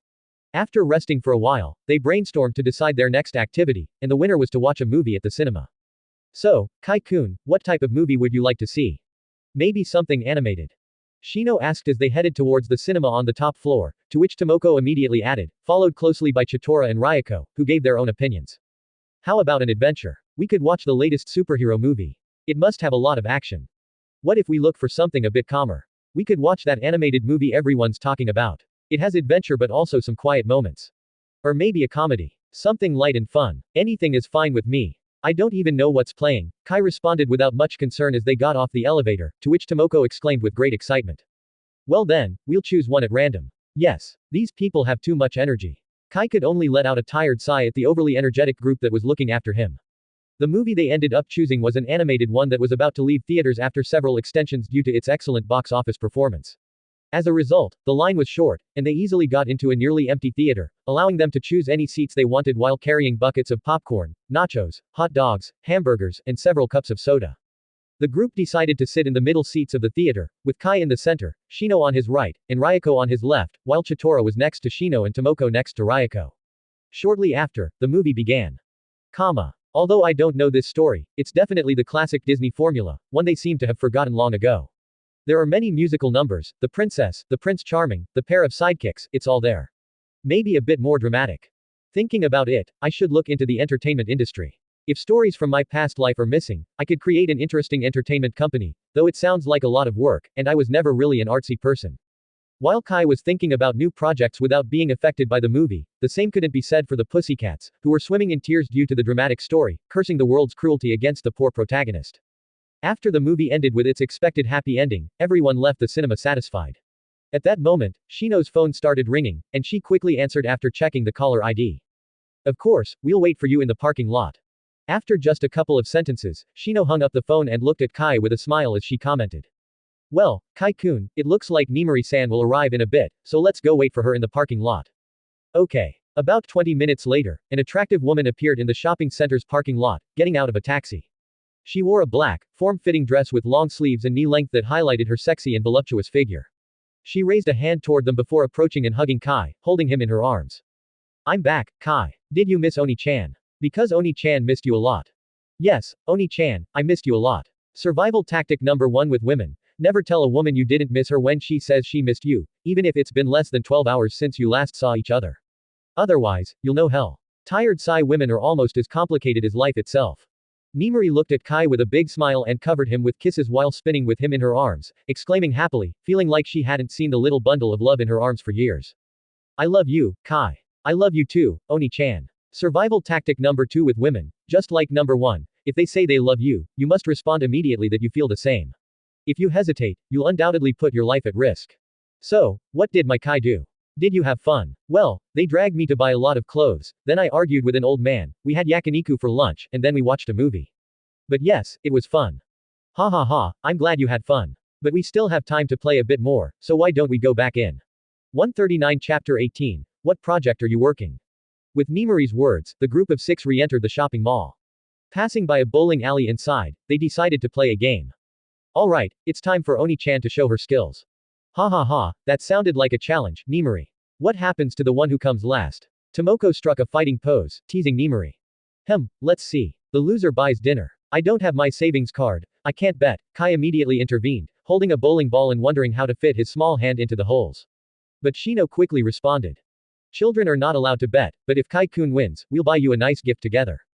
Agreed. They all shouted. Once the game started, Kai noticed something interesting about his body that he hadn't realized before, but he was sure it must have happened after he awakened the memories of his past life. This is incredible. My reflexes, coordination, body control, and spatial awareness are off the charts. I had noticed my body control had improved, but this is absurd. My quirk must have undergone a significant change. While Kai reflected on his newly discovered abilities, Nemuri and the Pussycats were in disbelief. After all, Kai was playing a perfect game, attracting attention from several people who stopped their own games to watch the little blue-eyed genius. In the end, unsurprisingly, Kai emerged as the champion with a perfect score of 300 points, crushing the competition as the entire place celebrated his achievement. I didn't know you were so good at bowling, Kai-kun. Me neither. I had never played before. At least not in this life. Hehe, Kai-kun is truly a genius at everything. Let me mark you so no one can steal you away. Ryoko lifted Kai and began kissing him all over, causing Nemuri to hastily stop her and take Kai from her arms. Hey, what do you mean by that, Ryoko? That I've already reserved Kai-kun for the future, so please don't separate me from my future darling, Ryoko responded naturally with a small smile. So, you were the real Shotokan all along, Ryoko. Nemuri pointed accusatorily at Ryoko with one hand while covering little Kai with her other hand, prompting the beautiful blonde woman to quickly retort. Hey, that's Shino. I just appreciate his future potential and am making an early reservation. Whatever helps you sleep at night, but Kai-kun is off limits. Don't monopolize him. He's everyone's Kai-kun. Since when? I've been his Oni-chan. As the Pussycats and Nemuri started arguing, Kai decided to ignore the world around him to protect his fragile heart and began making plans for developing his aura. When I saw the metals, I got the sudden inspiration to learn blacksmithing so I can familiarize myself with different weapons by building them from scratch and then conjuring them with my aura, which could lead to interesting abilities. As for the other categories, I have some ideas too, but transmutation will be a pain. Kilua's power was great and very strong, but they made it clear that to achieve something like that, you need to undergo unspeakable torture with electricity. Kai-kun, we need to go, we have an appointment to keep. Kai's thoughts were interrupted when Nemuri called him. An appointment? Yes, a very important one. All right then. It was a pleasure having fun with you, Kai-kun. We should keep doing this from now on. Yes, I'll come find you whenever I have a free moment. After all, I can't neglect my future darling. I don't want anyone else to get ahead of me. Hey, I told you to stop that, Nemuri reprimanded irritably. Ha ha ha ha, Kai-kun, let's meet again soon. It was a pleasure, Kai-kun. It was also a pleasure going out with you all. I'd love to do it again sometime. Thank you for everything. Goodbye, Kai-kun. X4. Some time later, Kai found himself in front of a very elegant and minimalist cafe with Nemuri, who entered the place confidently and familiarly. Hello, Nemuri-san, your guests are waiting for you in the private room. Thank you very much, Toshiaki-san. It's always a pleasure. After the short greeting, Kai was led to a beautiful private room where he immediately recognized a few people, Yumiko Hato and Keiko Yaoyorozu, friends of his mother and mothers of Najire Hato and Momo Yaoyorozu, who were part of the small group of children he interacted with. Yaoyorozu-san, Hato-san, sorry to keep you waiting. Don't worry about that. More importantly, how has my little Kai-chan been? Yumiko paid no attention to Nemuri's words, focusing entirely on the small blue-eyed boy who had entered the room. She quickly approached Kai to lift him up, her face showing a slightly sad expression she tried to hide with a smile. I've been well, Oba-san. But Kai's words wiped the attempted smile off Yumiko's face, replacing it with a serious and complex expression, mirrored on Kiko's face. After all, this Kai was completely unknown to them. The Kai that Yumiko and Keiko knew was always smiling and talkative, their interactions always starting with him talking about the new project toy he was working on, with an innocent and hyperactive expression, followed by asking about their daughters so he could share his new discoveries with them. But the Kai before them now was completely different. He only showed a calm expression, accompanied by a small smile on his lips, speaking in a composed and calm tone, which inevitably made Nemuri's words echo in their heads like an earthquake. Opening square bracket. The event was devastating for his mentality, he changed too much from one day to the next. I'm sure you won't recognize him once you meet him. He has a completely different attitude. Initially, Yumiko and Keiko imagined Kai would be shattered, crying, scared, panicked, isolated, anything. They thought they had considered all possible scenarios they might encounter. But this was beyond anything they could have anticipated. What they saw was almost like seeing Elise's reflection in little Kai, but even more alarming, as his face showed no pain at all, which in itself was a huge red flag. One might think that Kai simply hadn't processed his parents' death, being in some kind of denial that allowed him to remain so stable. And while that was possible, reality was never that simple, and they, as people who had interacted extensively with the little boy, were very aware of that. Kai was incredibly attached to his parents, especially his mother, to the point that one night, when he stayed over with Najire, he escaped the house in the middle of the night, running and crying through the neighborhood trying to get back home to find her, which led to sleepovers being allowed only at Elise's house. For this reason, a single sentence was more than enough for the two mothers to understand Nemuri's concerns and to realize how serious the situation was. But the shock was so great for Yumiko that she didn't want to believe it. She didn't want to believe that the event had not only taken her best friend but also the child she loved as if he were her own son.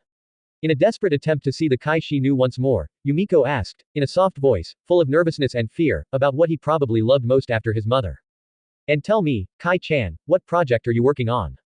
The moment Kai heard the question, his eyes lit up slightly, and he began to speak with some excitement as a small, joyful smile formed on his face. Oh well, right now I want to start blacksmithing, and I've been brainstorming the best way to do it, but I'm lacking tools since I haven't tried it before. Though today, I was in the engineering store and got an idea of what I needed. It will be a bit expensive, but I think I can make the most of it, so I wanted to buy everything right away. But since I didn't have my savings card, it was impossible. But as soon as I get my card back, I'll buy all the tools. Also, I'll have to make several changes to my workshop. No, I think it's better to create a forge room from scratch. It will be more expensive, but it will be better in the long run. I'll be poor again, but it's important, so it's an investment. The moment Yumiko, Keiko, and Nimari heard Kai talking, they all sighed in relief, smiles forming on their lips, while trying with all their might to hold back their tears. After all, at that moment, they could see the Kai they knew. Although he was not exactly the same, it was a relief for them to know that part of him still existed. Kai's little outburst was especially comforting for Nimari, as she had borne the pain the longest, knowing that perhaps the Kai she knew had died that day. That small outburst of childishness, which brought a little sigh of relief, ultimately formed a hurricane of determination within her to give her all. Well, Kai-chan, your aunt can't let her little baby fall into poverty again, right? So your aunt will buy all your new tools as an early Christmas gift. Yumiko commented with a small smile on her face, looking lovingly at the little boy in her arms. Kai immediately responded seriously, with slight signs of discomfort on his face. No, auntie, it's too much money. Besides, my savings are enough to pay for it. No more talk about it, Kai-kun. Your Aunt Yumiko will buy your tools, and I'll gift you your new forge room so you can use your savings for something else, Keiko quickly replied in a strict tone that tried to hide the relief and joy she felt. But Auntie Keiko, it's a lot of money. Kai tried to respond, filled with discomfort, but Yumiko quickly added with a smile. Well, Kai-chan, as compensation, you can give us some of your works when you're finished. How about that? The works of a good blacksmith are highly valued. Yes, Kai-kun, you can give us your works. I'll make an exhibition at home for them. Keiko immediately joined the proposal, so Kai could only ask with a bit of doubt in his tone. Are you sure? Of course we are. Absolutely. Seeing that the pair of beautiful women had no intention of changing their minds, Kai could only sigh softly and then accept, feeling a little defeated. Alright, then I'll send you my works once I become good at blacksmithing. As they conversed in the room, a powerful voice suddenly resonated. I am here. 139 Chapter 19. You are my baby and no one e. Suddenly, a powerful voice resonated in the beautiful private room of the cafe, immediately attracting everyone's attention. Conversation ceased as all turned to look at the door, where an imposing man stood with a broad smile on his lips.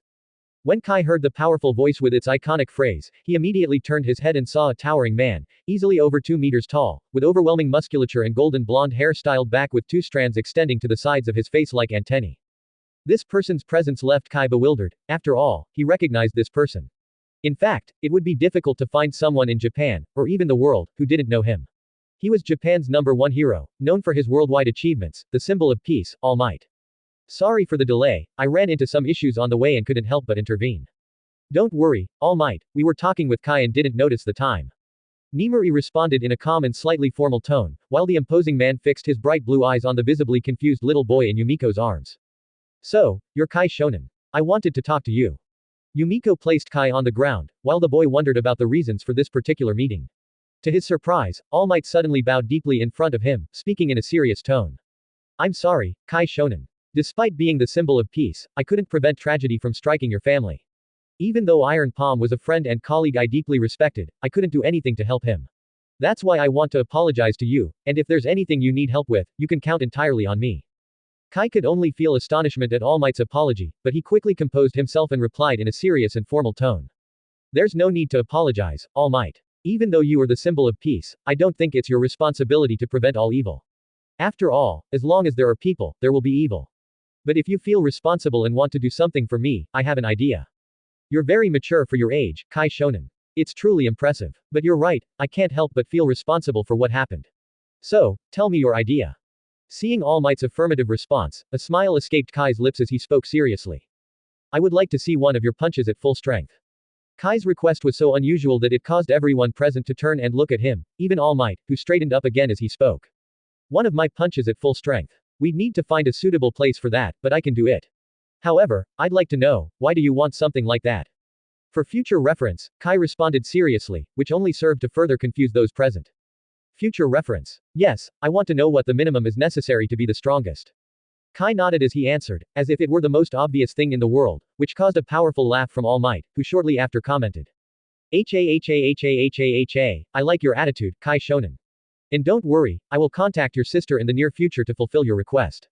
For now, it's a bit late, so I must leave to be on time. See you later, goodbye. All Might was like a whirlwind, he came and went in an instant. But Kai hoped he would remember his promise, as it would be an important reference for him in the future. In my past life, I deeply hated the protagonist, so I stopped watching the anime after the second season, which means I never got to know his true power. But if my goal is to be the strongest, I must at least have a reference for what I'm up against. Well, Kai, All Might is right, it's time for us to get ready to leave. Kai looked a bit confused at the three women who were getting up and putting on some black veils over their faces, which caused the realization to hit him like a truck. From the beginning, he had tried to ignore the obvious fact that everyone, including himself, was dressed in black. He had sensed the reason from the start, but he wanted to avoid thinking about it. Now, there was no escape, it was time to accept reality. Nimari approached Kai with a serious expression barely visible beneath her black veil and extended her hand. Come on, Kai, we have to go say goodbye to Jiro-san and Elisa-san. Kai simply nodded without saying a word, then took Nimari's hand as she led him out of the cafe, closely followed by Yumiko and Keiko. As they exited the cafe, Keiko offered to drive Nimari and Kai, which Nimari accepted. Before they left, Kai saw a mask on display in a small roadside shop and asked in a flat voice. Oni-chan, can you buy me that mask? I don't have any money. Of course, Kai, Nimari responded affirmatively, though a bit confused. Kai thanked her in the same flat voice. Thank you. Nimari quickly bought the mask and handed it to Kai, who put it on immediately. They were then escorted to an imposing black armored limousine, which they boarded before heading to the funeral home. The journey to the funeral home was made in complete silence. No one dared to speak, all harboring complex emotions inside. Despite this, the trip seemed excessively short, perhaps because deep down, no one really wanted to arrive at the place. Before they knew it, they were in front of the viewing room. At the wake, everyone Nimari had previously communicated with was present, all with solemn expressions and dressed in black, while a deafening silence seemed to envelop the room. In one corner of the room were the pussycats, who had quickly changed and come directly here after saying goodbye at the mall to welcome the guests at Nimari's request.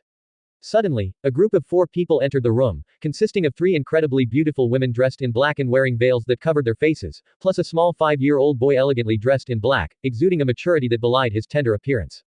The boy wore a black Japanese fox mask with red details, completely covering his features, leaving only a pair of deep blue eyes visible, filled with sadness and melancholy that seemed to overflow. Everyone present immediately understood the boy's pain and hesitated about what to do to avoid making the situation worse. At that moment, a small anthropomorphic rodent-like animal stepped forward and approached Kai. Hello, Kai-kun, my name is Nezu, and I deeply regret your loss. Your father was an exceptional student and a truly brave hero who will always be in our hearts. As his former principal, I am here to support you in any way you need. Please don't hesitate to ask for help. Thank you for your words, Principal Nezu. After this interaction, the other guests approached Kai one by one to greet him and express their condolences, wishing him strength and offering their help. It really doesn't matter what world I'm in, people are always the same in these situations. Even though I didn't attend my mother's funeral, which I still regret, everyone who knew her said the same things when they saw me. They expressed their sorrow and condolences, while making countless promises of help they never fulfilled. In the end, the only one who helped me was, ironically, the one who never promised anything. After a while, the funeral rites began, with the few guests sitting in silence. Once they finished, they went one by one to the only open casket to say their final goodbyes, until it was Kai's turn, who decided to go last and alone. When it was his turn, Kai walked slowly to the front of the room where 2 polished wooden coffins were placed. They dimly reflected the room's light, which, along with the sea of flowers surrounding them, gave them an almost sacred appearance. With each step Kai took, he felt it growing heavier and more difficult.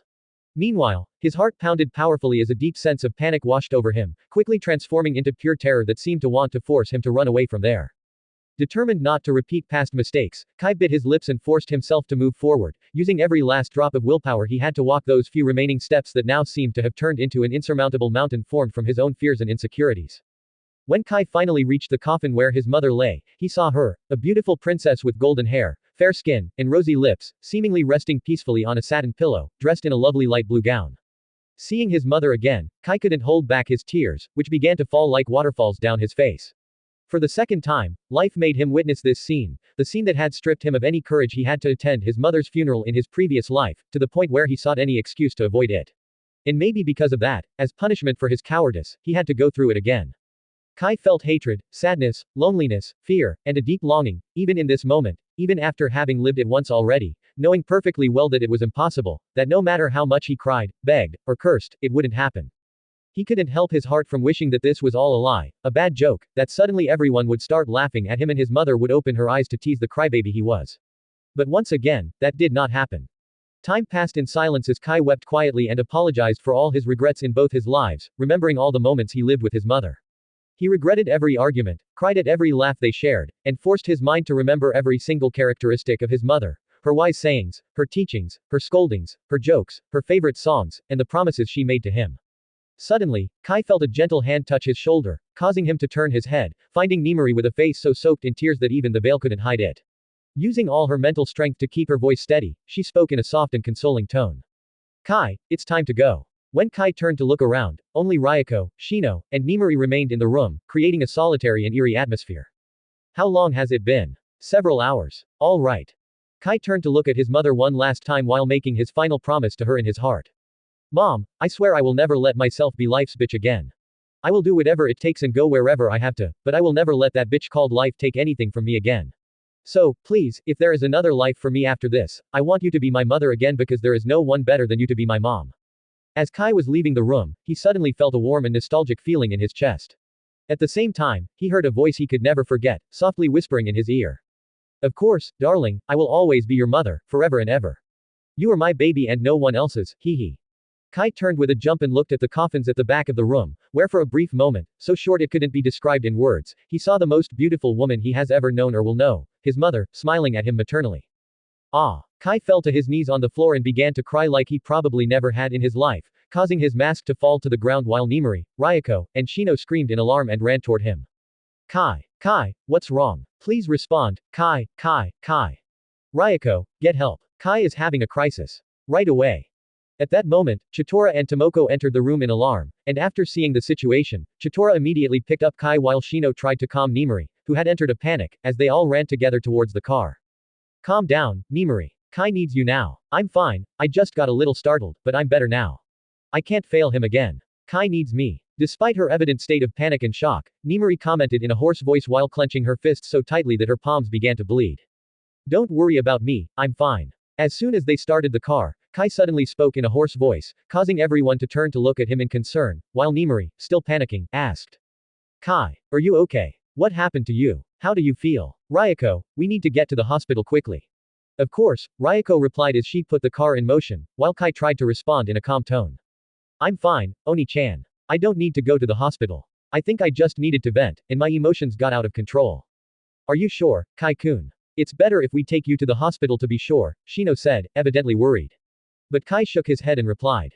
I'm fine. I feel much better now. I really needed to let it out. For now, let's just go to sleep, and if you want, we can go to the hospital tomorrow. But, I'm fine, Oni-chan, I assure you. Please, Ryoko Oni-chan, just take me home. I want to rest. Ryoko was surprised by how Kai suddenly called her, so she turned to look at the others, only to find that, like her, they all had conflicted expressions on their faces. After a moment of looking at each other, Shino spoke in a somewhat resigned and concerned tone. It's best if you don't stay alone today. How about staying with us? Yes, I think that's best. Today has been a very tough day for both of you, Chitora quickly added seriously, to which Tomoko and Ryoko nodded. I agree. It's best if he sleeps at our place. I think so too. Knowing that Kai's condition was concerning and that she herself was not in the best shape, Nimari commented while her mind and heart felt weak and tired from the relentless emotional bombardment she had suffered in recent days. I think you're right. It's better if we don't spend the night alone. What do you say, Kai? Quote. When they turned to see Kai, he was already peacefully asleep in Nimari's arms, which brought some relieved smiles from them as Nimari softly commented.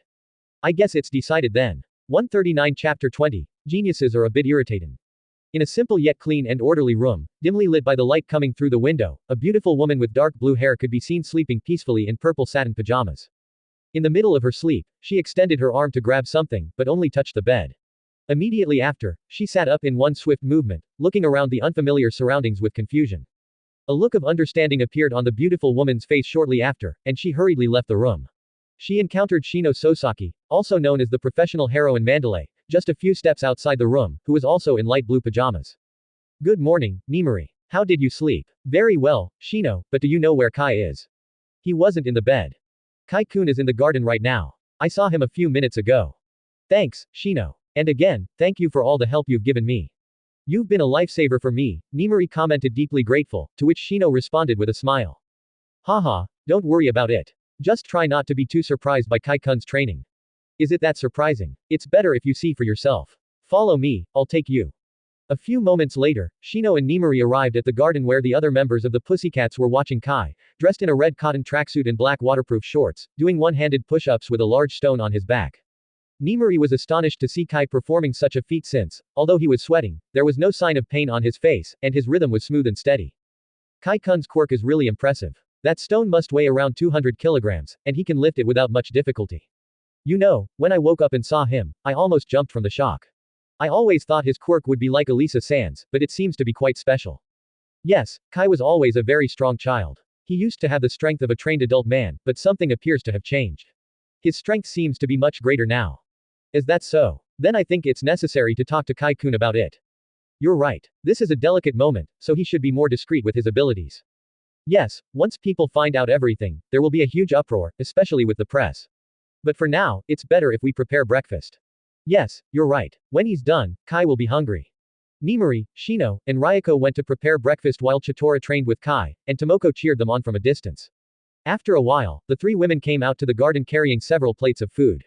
But they were left speechless, seeing Kai standing on his hands, holding the stone with his feet, and Tomoko on top of it, cheering every time Kai bent his arms. Guys, it's time to eat. Yay, food, yum yum. Tomoko, showing off her great agility, jumped off the stone with a somersault, landing on the ground in a feline pose, and then ran towards the food as if nothing had happened. For his part, Kai didn't stay behind. He propelled himself with his arms, sending the stone flying to land not far from him, while he flipped in the air and landed on his feet, followed quickly by the stone, causing a small tremor. Everyone ate the hearty breakfast voraciously and with pleasure, making sure not to leave anything on their plates. After finishing their meal, each went to their own bath, while Nimari caught Kai off guard and picked him up, carrying him in her arms to the guest bathroom. Oni-chan, I can really bathe by myself. No, Oni-chan will take care of bathing you, so just give in. Quote. This time, the bathroom had a tub big enough for both of them without feeling crowded. So after a good shower, Nimari got into the tub with Kai in her arms and then sat him on her lap while she relaxed, reclining in the tub. Ah, this is the life. Look, Kai, this is one of the great pleasures of a bath. Don't forget it. Kai simply nodded silently while trying to calculate the decimals of pi in his mind, attempting to occupy all his mental capacity to push away his bad thoughts. By the way, Kai, I think it's better if you are a bit more discreet about your quirk's abilities, at least for a while. Given the current situation, your abilities could generate a strange frenzy in the media and other hero agencies once everything comes to light. Of course, I'm aware of that. Besides, the more hidden cards you have, the better. But honestly, showing my super strength and detection doesn't bother me at all. After all, they're just the tip of the iceberg. This morning, before everyone woke up, I decided to test my abilities a bit and they are insanely powerful. By enhancing my body, I could increase my strength and speed to an absurd level, easily lifting a rock at least twice my size. With emission, a small aura ball just 1 centimeter in diameter almost pierced through a fairly thick tree. With conjuration, I could partially materialize one of my most used tools, a small scalpel, which cut through rocks like they were butter. And all this being the novice that I am, plus I haven't even tried anything with Haki yet. Sure, but then I'll need a place to train. It's better if it's a wooded area like this one. I like it. Do you also want to live in the mountains, Kai? Nimari asked with a noticeable smile on her face, noting the evident improvement in Kai's mental state through their small conversation. Not necessarily in the mountains, but I would like it to be close enough to train easily in the forest. That could be a good idea. It would help us stay a bit under the radar, allowing us to avoid media scrutiny for a while. And if I remember correctly, Elisa-san bought a property with those characteristics and there's already a nice house built there. We could go see it today after leaving the hospital. Are we really going to the hospital? Kai asked reluctantly, to which Nimari replied in a strict tone. Of course we are. I'm still worried about what happened last night, so we'll go for a quick checkup after lunch. Alright. After a while, Nimari emerged from the bath with Kai in her arms, refusing to let him go. She then dressed the blue-eyed boy in a blue sports sweatshirt, while she put on a loose brown sweater and a black pencil skirt that reached her thigh. They then left the room to meet the Pussycats. Well, Kai-kun, what do you think about joining our mountain training? Chitora asked with a smile, dressed in a brown tracksuit, to which Kai quickly nodded. I'd like that. Alright then, it's decided. You'll join our training while Nimari takes care of some matters, Shino added with a smile, dressed in a red tracksuit. Nemori's morning was going to be quite hectic. She had to collect her things from her former agency, then go by the Saito family house to check on it, gather some of Kai's belongings, and meet with her lawyer to hand over necessary documents to legalize Kai's guardianship. Not to mention the last-minute task of inquiring about the property she mentioned to Kai earlier. Because of that, Nemori was deeply grateful for the pussycats' favor of looking after Kai and quickly said goodbye. Have fun training, Kai. Of course, Oni-chan. I'll be waiting for you to have lunch together. Of course, I wouldn't have lunch without my Kai. After Nemori left, Kai followed the pussycats, who began venturing into the forest. They started at a slow pace on an easy path so Kai could keep up, but after seeing how effortlessly he followed, they decided to increase the pace. But Kai had no trouble keeping up. Feeling challenged, the pussycats began using increasingly complex paths as time went on until they finally saw Kai starting to struggle to keep up with their pace. Sharing a small smile that only they could understand, they decided to stop teasing the boy. But when they tried to slow down a bit, Kai suddenly began mimicking their feline movements with terrifying speed, easily copying them and keeping up as before, causing them to look at each other in disbelief. Geniuses are a bit irritating, don't you think? Ryuko commented quietly, somewhat annoyed, to which Tomoko quickly added. Tell me about it. If he weren't so cute, I would have already hit him a little to vent. Come on, girls. How can you talk about hitting Kai-kun? Let's just tease him a bit later, Shino added softly, a kind smile forming on her lips. Chitora added with a serious expression that tried to hide a smile. I agree. Unaware of the trouble he had brought upon himself, Kai began to get used to the feline movements he had copied. He quickly realized they weren't entirely suitable as he felt some discomfort while using them. Focusing on the sensations in his body, Kai gradually changed his movements until the discomfort disappeared. He started running and climbing through the forest like a fish in water, feeling completely natural to him. After a while, he heard Shino's voice calling. Kai-kun, we'll have a little briefing in that clearing over there. As she jumped from tree to tree, Shino pointed west where a small clearing could be seen in the middle of the dense forest. Kai quickly nodded in understanding. Okay. Once in the clearing, everyone gathered and began doing stretching exercises while Shino started briefing Kai about what he could and couldn't do in the forest, what he might encounter, what to do in different situations, and things like that until they were ready. Well, Kai, what kind of training have you done so far? Well, not much really, just what you've seen me do in the garden, and I've only done it twice. Kai-kun, are you telling me today was only the second time you've trained? Yes, I wasn't interested before, and mom didn't like dad trying to train me because she said it would make me as dumb as him. Then how could you do such complex exercises? I just imitated what I saw dad doing sometimes. TCH. Huh. Don't worry about them, Kai-kun. Now just show me what else you learned by imitating your father. Besides the exercises I already did, maybe some poses and strikes I saw him do. Can you show me one? 139 Chapter 21. Could it be that it's not re? Of course, I've never tried it, but I remember several movements, so let me show you some. Kai assumed a basic karate stance he had seen his father perform. Back straight, feet shoulder width apart, knees slightly bent, right hand raised to waist level with the palm facing up and fist closed, while the left hand, also in a fist, extended in front of him at chest level with the elbow slightly bent. When the pussycats saw Kai's stance, they were a bit surprised by the level of detail. But their thoughts were interrupted when Kai suddenly threw a punch, his hands moving as if connected by a crank in his back. Kai's punch made the air vibrate, but he didn't stop there. He continued with the complete Taikyoku Shoden Shotokan Kata, advancing and retreating with controlled, repetitive movements, sometimes blocking and sometimes attacking, almost as if he were performing a choreography.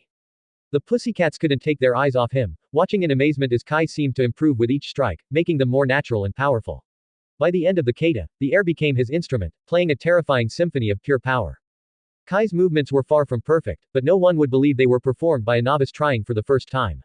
He seemed like someone who had been practicing karate for years, close to achieving a small accomplishment, which, combined with his super strength, made him quite intimidating.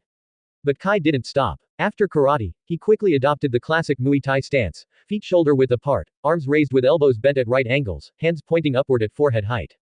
Moments after assuming his pose, Kai's rear leg bent and then shot forward with impressive speed, ending with the characteristic sound of a strike through the air, followed by several coordinated and dynamic punches, knee strikes, and elbows. What did you think? Kai asked curiously after dropping his stance. To which Chitora responded with a serious expression. You pay great attention to detail, Kai-kun. Your movements were very well executed. Haha, thanks. Would you like to train your moves with me a bit? Chitora asked, curious about the skills of the small blue-eyed one, who responded enthusiastically. Of course, it would be an honor. What a perfect opportunity to test my observation haki, intent reading. Immediately after responding, Kai took a basic boxing stance that left Chitora a bit puzzled, but he decided to ignore it and simply threw a basic karate kick.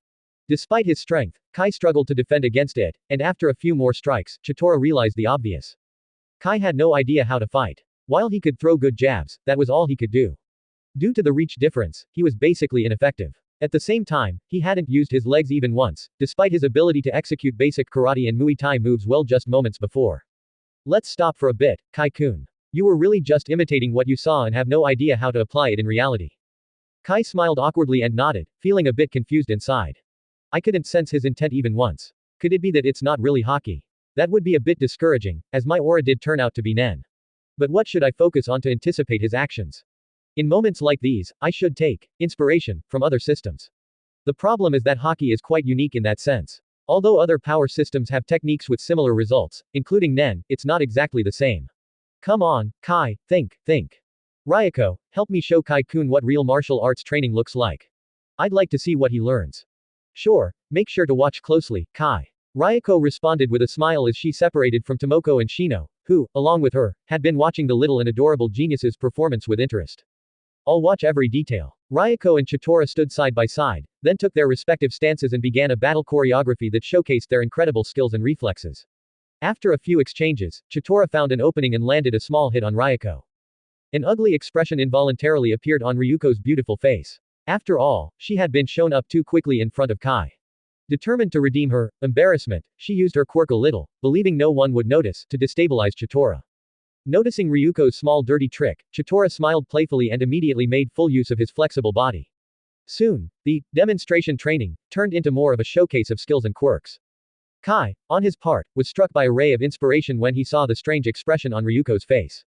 That's right, by focusing too much on relatively complete power systems, I didn't pay attention to that little manga about battles between gods and humans in a coliseum, where they seem to like making quite strange expressions. In that manga, a similar ability, although it was seeing rather than sensing, had basically the same effects. According to what they said, a person's soul will always move faster than their body, so the character with special eyes could anticipate all his opponent's moves. So, if I follow that logic, I should try to sense something deeper than just voices or presences. I should look for something like the voice of their souls or something like that, but will it work? Well, it's not like I have anything to lose, so let's try it. Curious, Kai closed his eyes and focused entirely on the voices of Ryoko and Chitora, trying to delve deeper into them, searching for that missing piece to sense intent. Suddenly, he began to perceive a slight tremor in the voices, so he quickly concentrated fully on one and tried to understand it in some way. The deeper Kai delved into the voice, the more it seemed to stop making sense, much like repeating the same word too many times or focusing too much on a specific sensation. Nevertheless, he kept trying until he suddenly opened his eyes and watched the fight while whispering to himself. Jump to the left. When Chitora indeed jumped to the left to avoid a clump of dirt heading his way, Kai could barely contain his excitement. After all, he had done it. The sensation was still very faint, but it was true Haki or, at the very least, something very similar. Filled with excitement and curiosity, Kai continued studying that sensation, which was incredibly strange, almost instinctive, like the human ability to know where their hands are without looking. He began to feel the intentions of the voices more clearly, but this stopped when Shino raised her voice and said, "That's enough, you two. What happened to the demonstration for Kai-kun?" Ryoko and Chitora looked down a bit embarrassed as they apologized to Kai. "We're sorry, Kai-kun. We got carried away. Don't worry, I feel like I've learned a lot watching your demonstration." "Really? Do you want to try again?" "Sure." Kai and Chitora stood facing each other again, and once more, Kai took his boxing stance and waited for Chitora to make his move.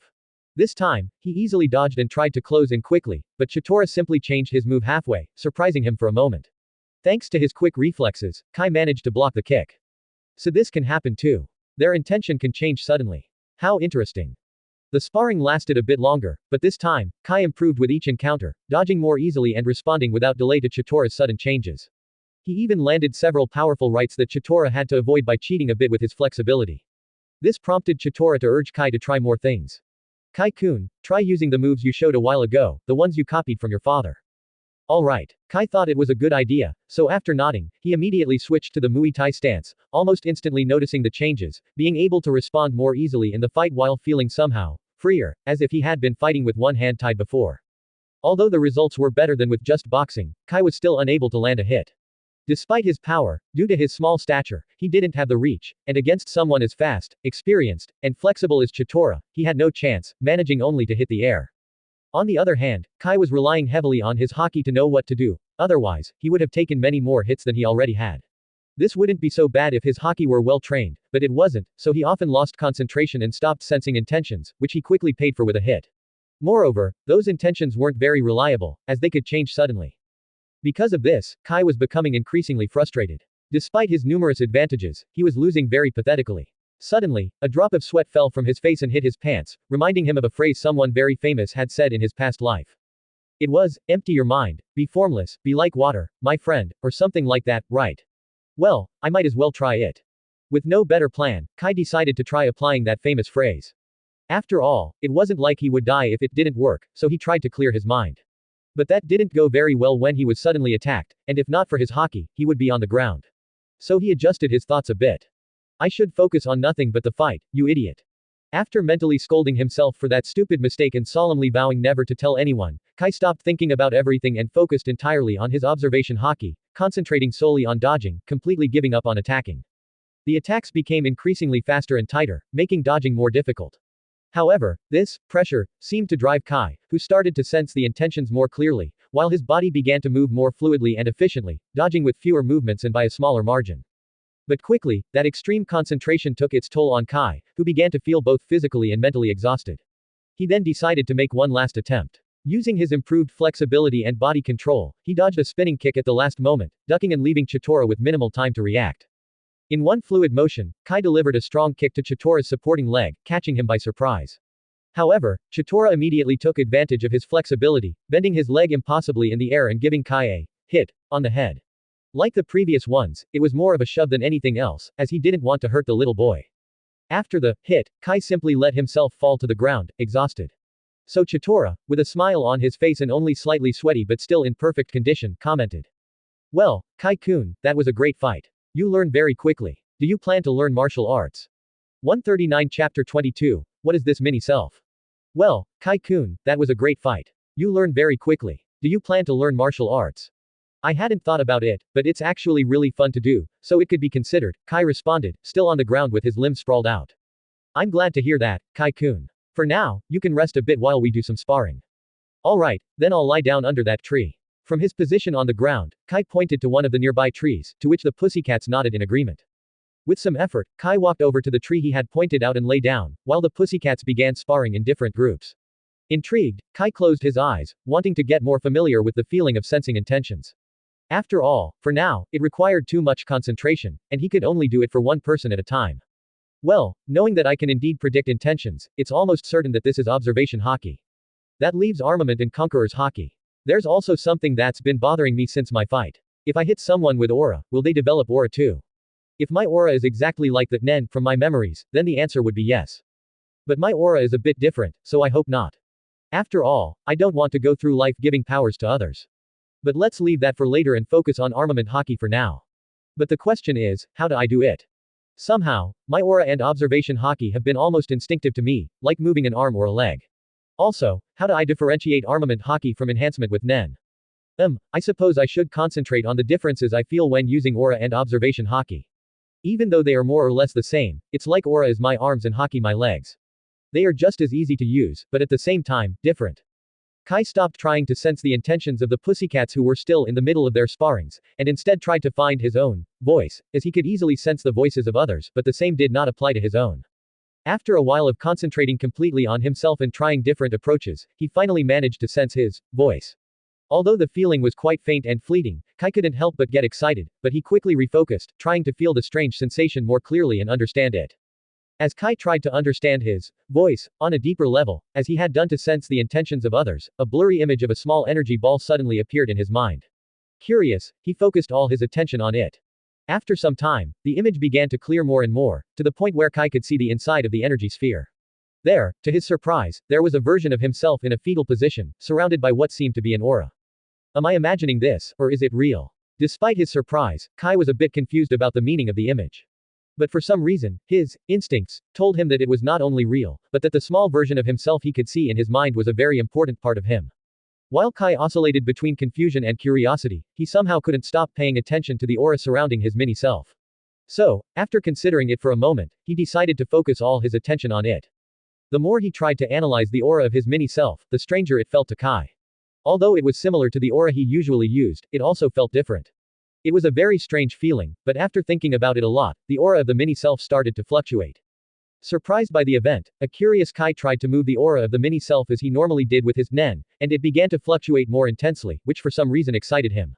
He tried to intensify it, and after a few minutes of furious fluctuation, Kai suddenly felt a click in his mind. Along with the click in his mind, Kai quickly noticed that the strange fluctuations of the mini-self's aura were slowly calming down. At the same time, he felt he had somehow gained a certain control over a small portion of that aura, which made him lose himself in his thoughts. What is this mini-self? Is it my soul? A hallucination? My Haki? It's hard to say. The feeling it gives me is a bit different from Haki. It's strange, but more importantly, what do I do with the mini-self's aura? Is it the same as my aura? Well, there's only one way to find out.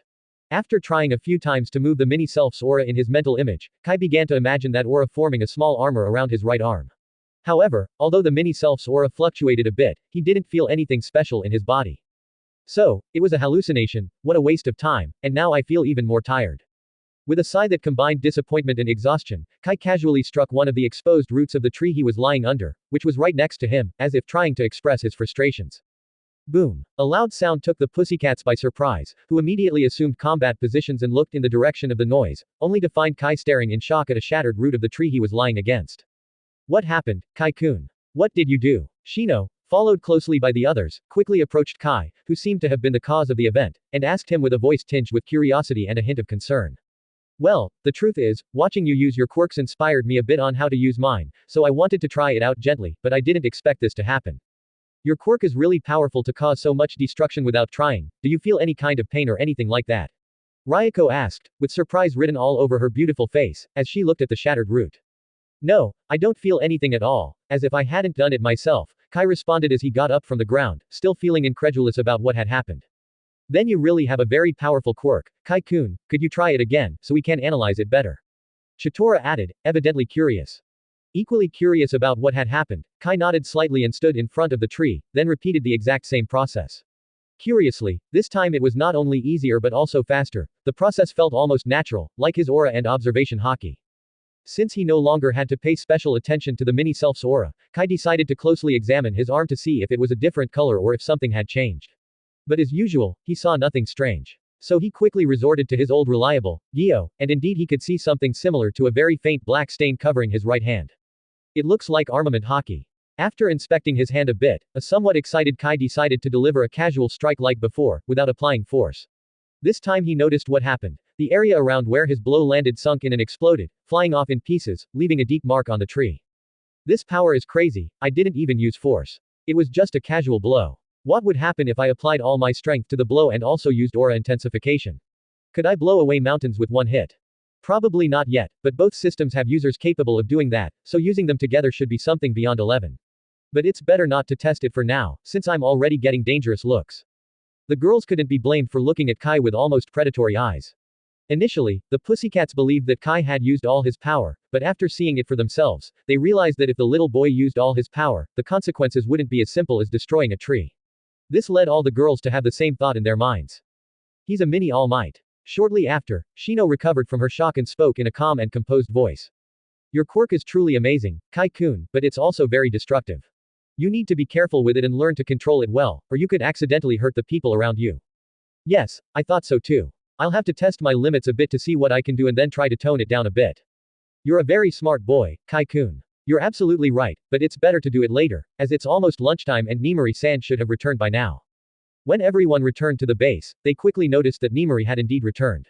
She greeted them with a smile on her face before launching herself at Kai, lifting him up and showering him with affectionate kisses all over his face.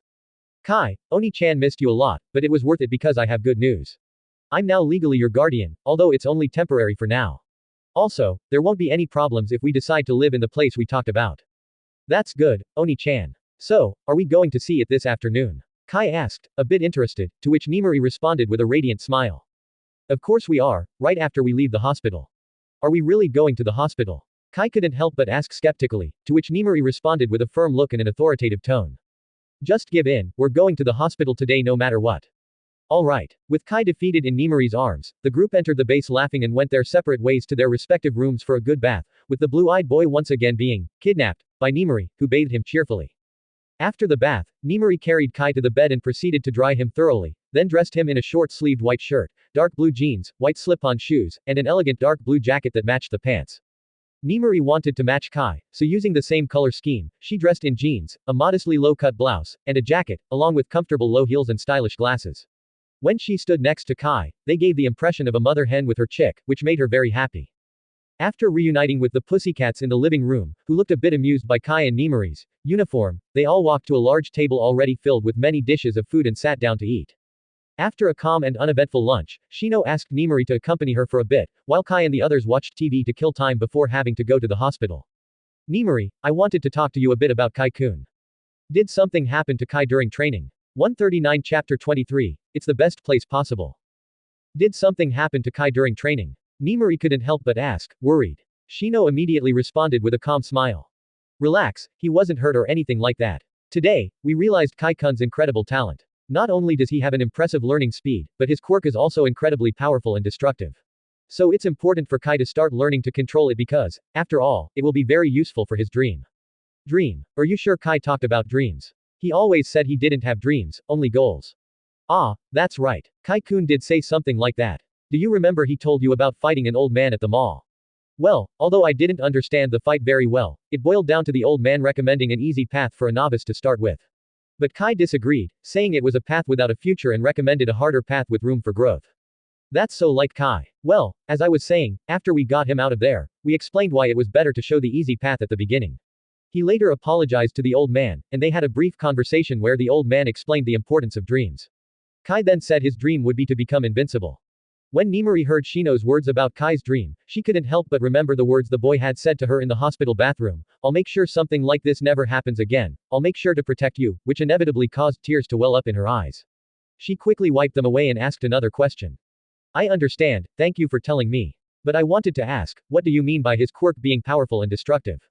Well, to put it simply, imagine a miniature All Might. That's Kai-kun. All Might. Are you sure? Or are you exaggerating? You wouldn't doubt it so much if you had seen it. Kai-kun destroyed a tree with a terribly casual punch. It was impressive. Are you serious? Yes, even though Kai is very strong and fast, he didn't use any of that in the punch. It was barely even a punch. He just stretched his arm, touched the trunk, and it exploded from the impact. That's really impressive. Yes, but such great power is dangerous in the hands of a child, especially one who has gone through what Kai has. So it's necessary to do something to help him learn not only to control it but also to control himself. Shino spoke with a serious tone and a grave expression, to which Nimari agreed. You're right, though it will be complicated. Yes, it will be. But don't worry, we'll come up with something. Don't forget we'll help with whatever you need with Kai-kun, Shino added with a reassuring smile, which moved Nimari a little. She sincerely thanked her. Thank you so much for everything, Shino. Don't mention it. You better hurry, or you'll be late for the hospital. Shino responded cheerfully, placing a comforting hand on Nimari's shoulder. The beautiful blue-eyed woman nodded, thanked her one last time, and went to the living room to pick up Kai, heading to the hospital. Sometime later, Nimari and Kai arrived at the hospital, where, after several checkups, the doctors reached a somewhat surprising conclusion: the boy was better than fine. Not only did he have no health issues, but all his results were astonishing, to the point where the doctors kept repeating that the boy was the epitome of human health. See, Oni-chan, I told you I was fine. It's always better to be safe than sorry, Kai. After a couple of hours, Nimari and Kai left the hospital and headed to the outskirts of the city. After a while, they saw a beautiful forest in the distance, which brought small smiles to the faces of the blue-eyed duo. Later, Nimari and Kai reached their destination, where they found an elegant minimalist-style residence that seemed to rise like a sanctuary of serenity and civilization, in the middle of a lush forest. The house's structure had 2 floors with large windows offering panoramic views of the forest from every room, designed with a purist aesthetic, featuring sharp lines and a monochromatic color palette that blended harmoniously with the green tones of the surrounding forest. Upon entering the beautiful house, Nimari and Kai were greeted by a spacious foyer that flowed into an open-plan living room. The interior followed a minimalist philosophy with white walls, polished marble floors, and contemporary designed furniture. Outside the residence, an expansive wooden terrace opened to the forest, providing a private and tranquil space to enjoy the outdoors. The meticulously maintained garden showcased a variety of native flora, adding a touch of color to the property's landscape. The two were enchanted by the place, especially Kai, who felt incredibly drawn to the surrounding forest, as if his instincts were telling him there was no better home for him. Oni-chan, I want to live here, it's the best place possible. You're right, Kai. This place is perfect for us. Fortunately, I've already signed all the necessary documents. We just need to tidy up a bit and bring our things. I think Elisa-san was planning to move here. After all, look over there, I'd bet that's where your workshop will go. With a small smile on her face, Nimari pointed to a corner of the property, where, a bit away from the main mansion, a simple-looking building of about 200 square meters with large industrial doors could be seen. Accompanied by a couple of similar but much smaller buildings on the sides. With bright eyes, Kai ran towards the larger building and tried to quickly open the doors, only to find they were locked. He quickly turned to look at Nimari, who approached with an amused smile on her face and keys in her hands. Foo, my baby is very excited. Quote. At Nimari's affectionate and amused comment, Kai chose to remain silent, a little embarrassed, while moving aside to give Nimari space to open the doors. Foo, let's see how your workshop will look. When Nimari opened the doors of the building, the first thing Kai noticed inside were a lot of work tables, shelves, computers, and several machines similar to those in his workshop, but better, larger, and evidently new, as well as various perfectly arranged tools and different types of supplies, such as microcomponents, cables, PCBs, etc.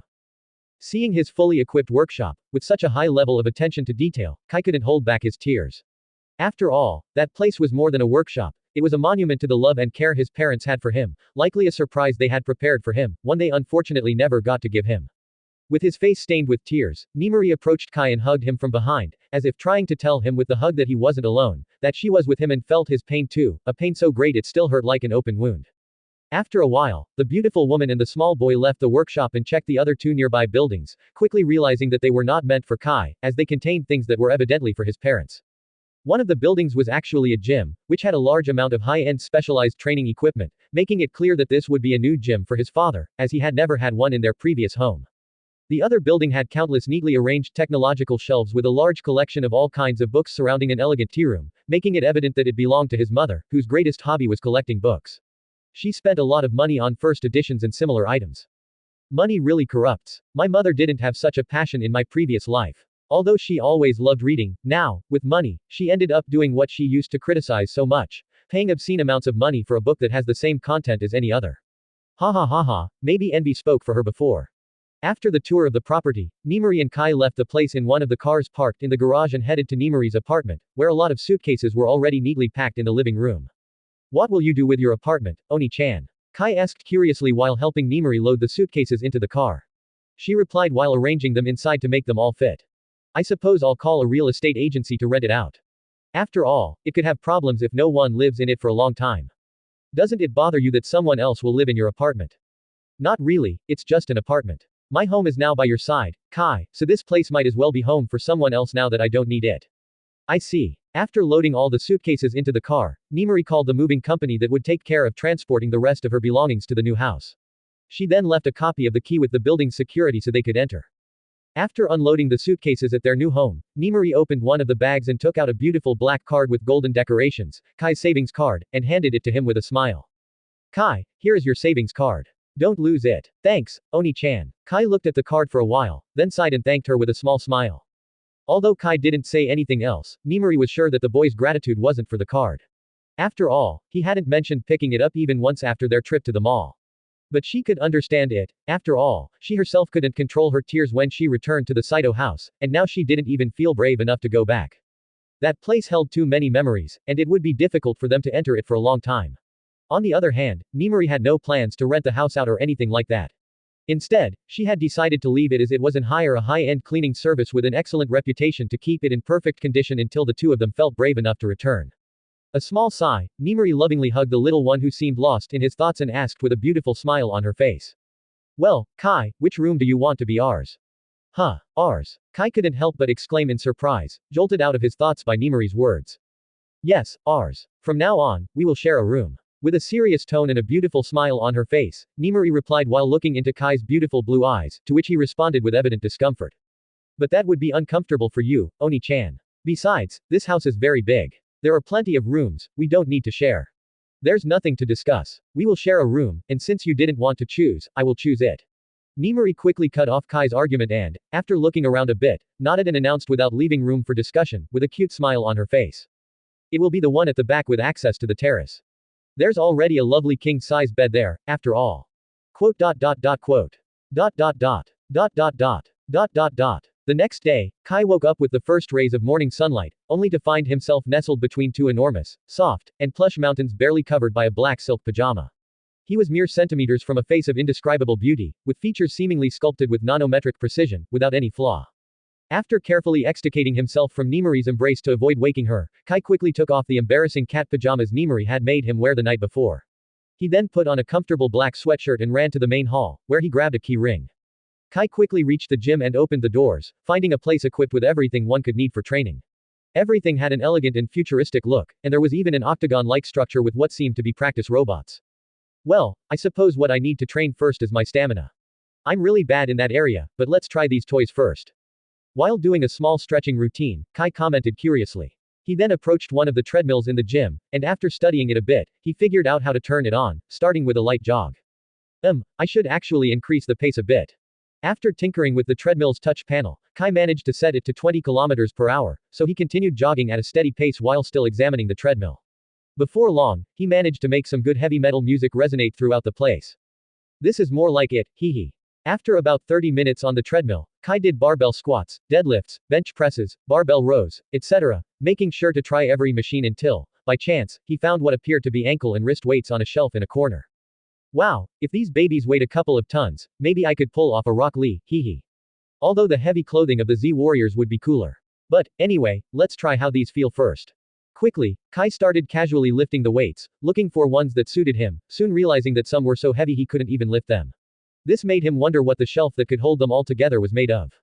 After some time, Kai found weights he felt comfortable with, so he put one on each limb, then jumped a bit, ran, and threw a few punches in the air to see how they felt. These things seem very effective. I really feel my muscles working, although now that I think about it, will using these affect my height? Kai looked at the weights with a complicated expression. After all, he didn't want to be short, but he quickly shook his head and murmured to himself in an attempt to calm down.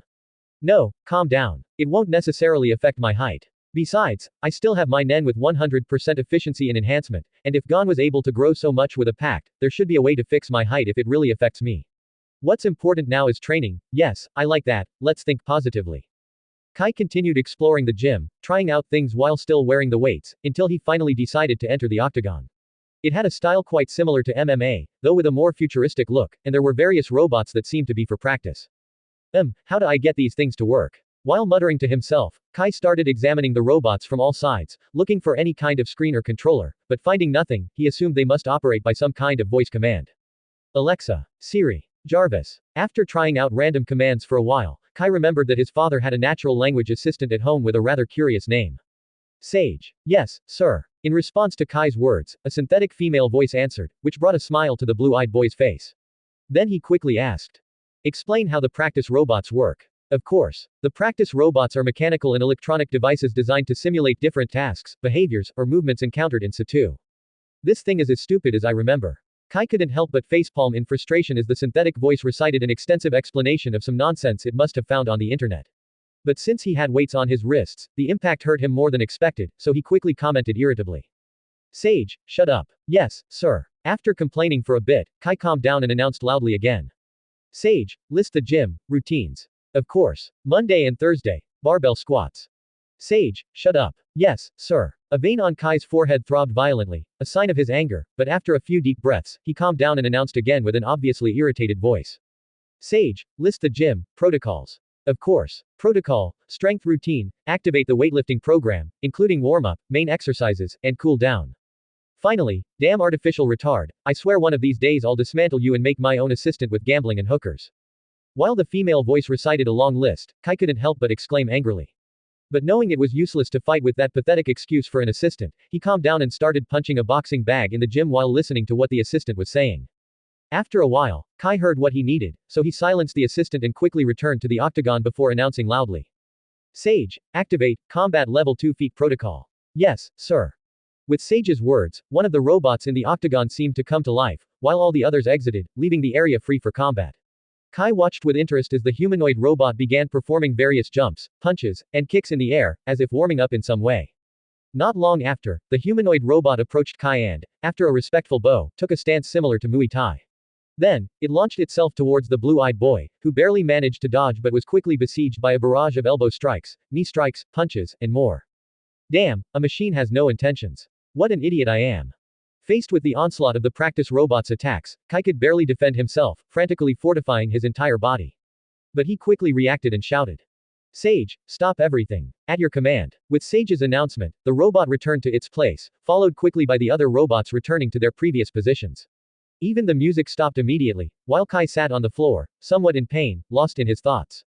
Well, it's only logical that machines have no intentions. I was a fool not to see it coming, although in my defense, in the original work, the characters were able to avoid barrages of projectiles and even attacks from the pacifistas, which are supposedly robots.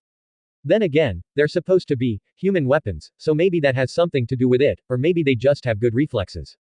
Or perhaps my Haki is different, or maybe it's a misunderstanding, and it isn't Haki at all. Anyway, the point is that now I better understand the limits of my observation Haki, although I need to do more tests.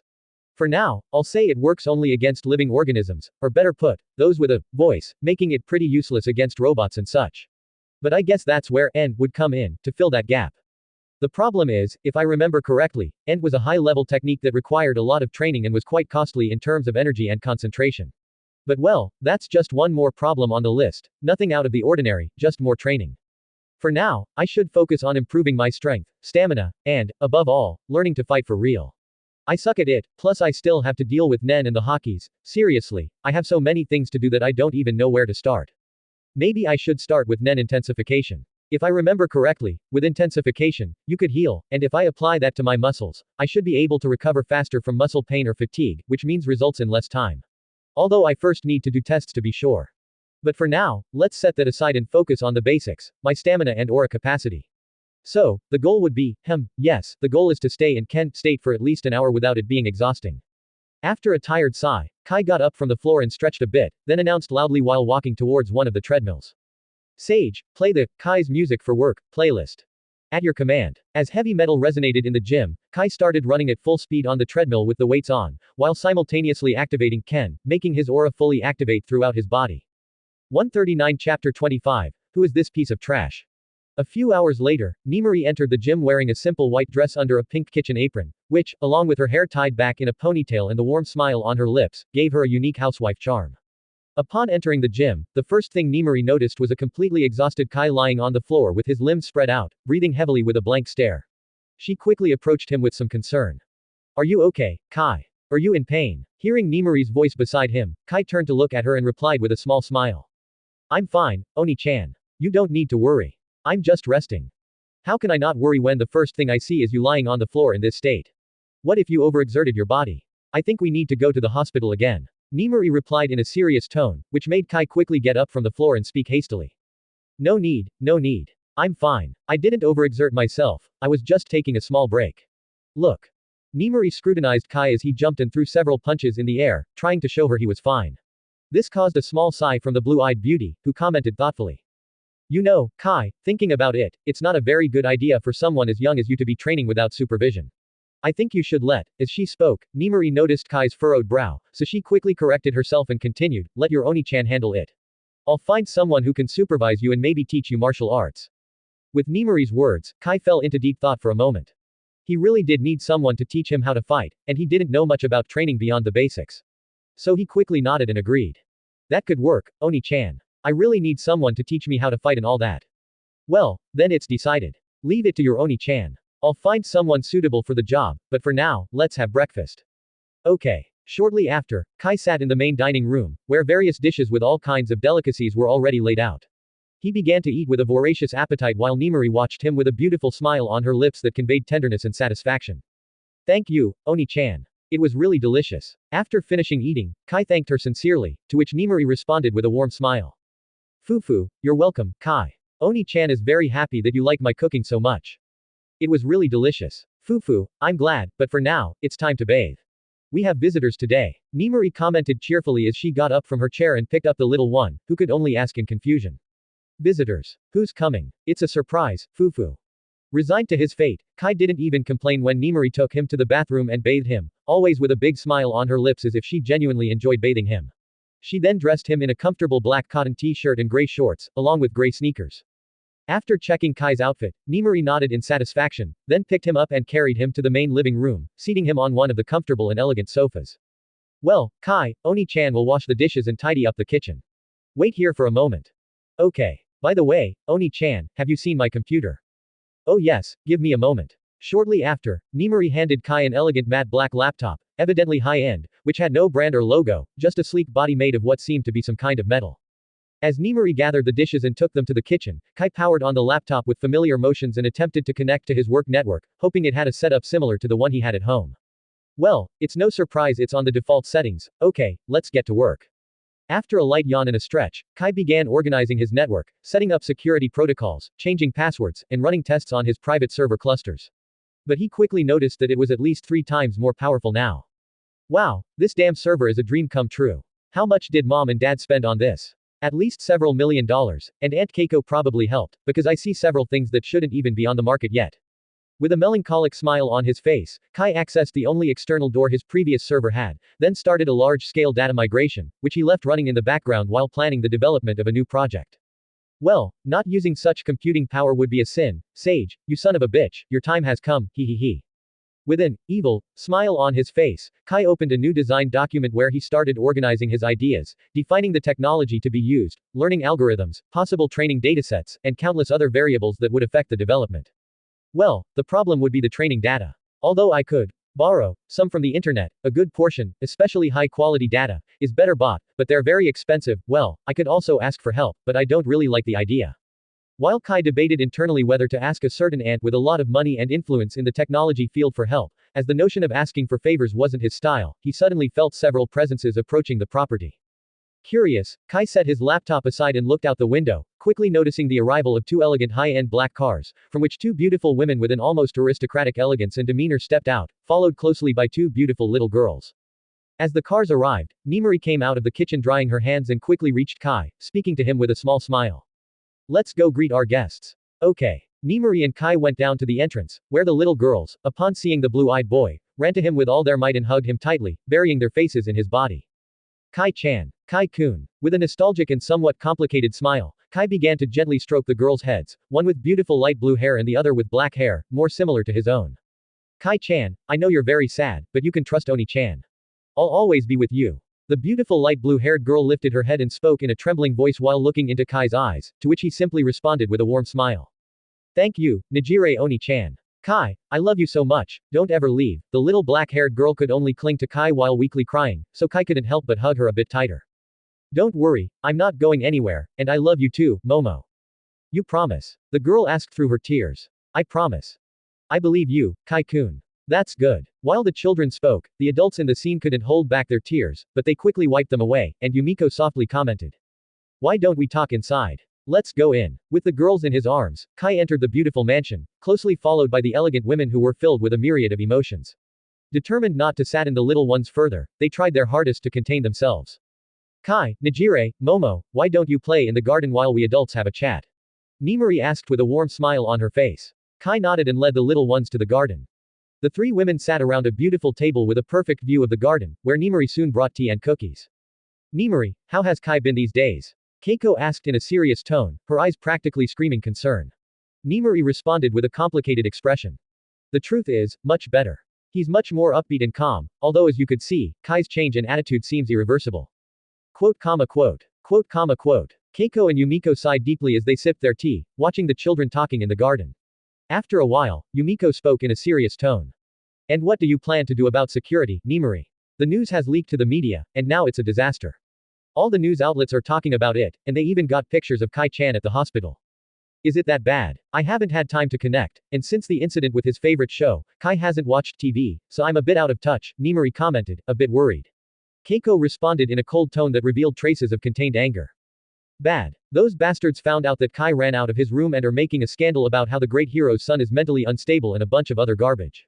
There's even an idiot on the internet gathering signatures to reveal Kai's location and put him under surveillance because of a stupid conspiracy theory he came up with.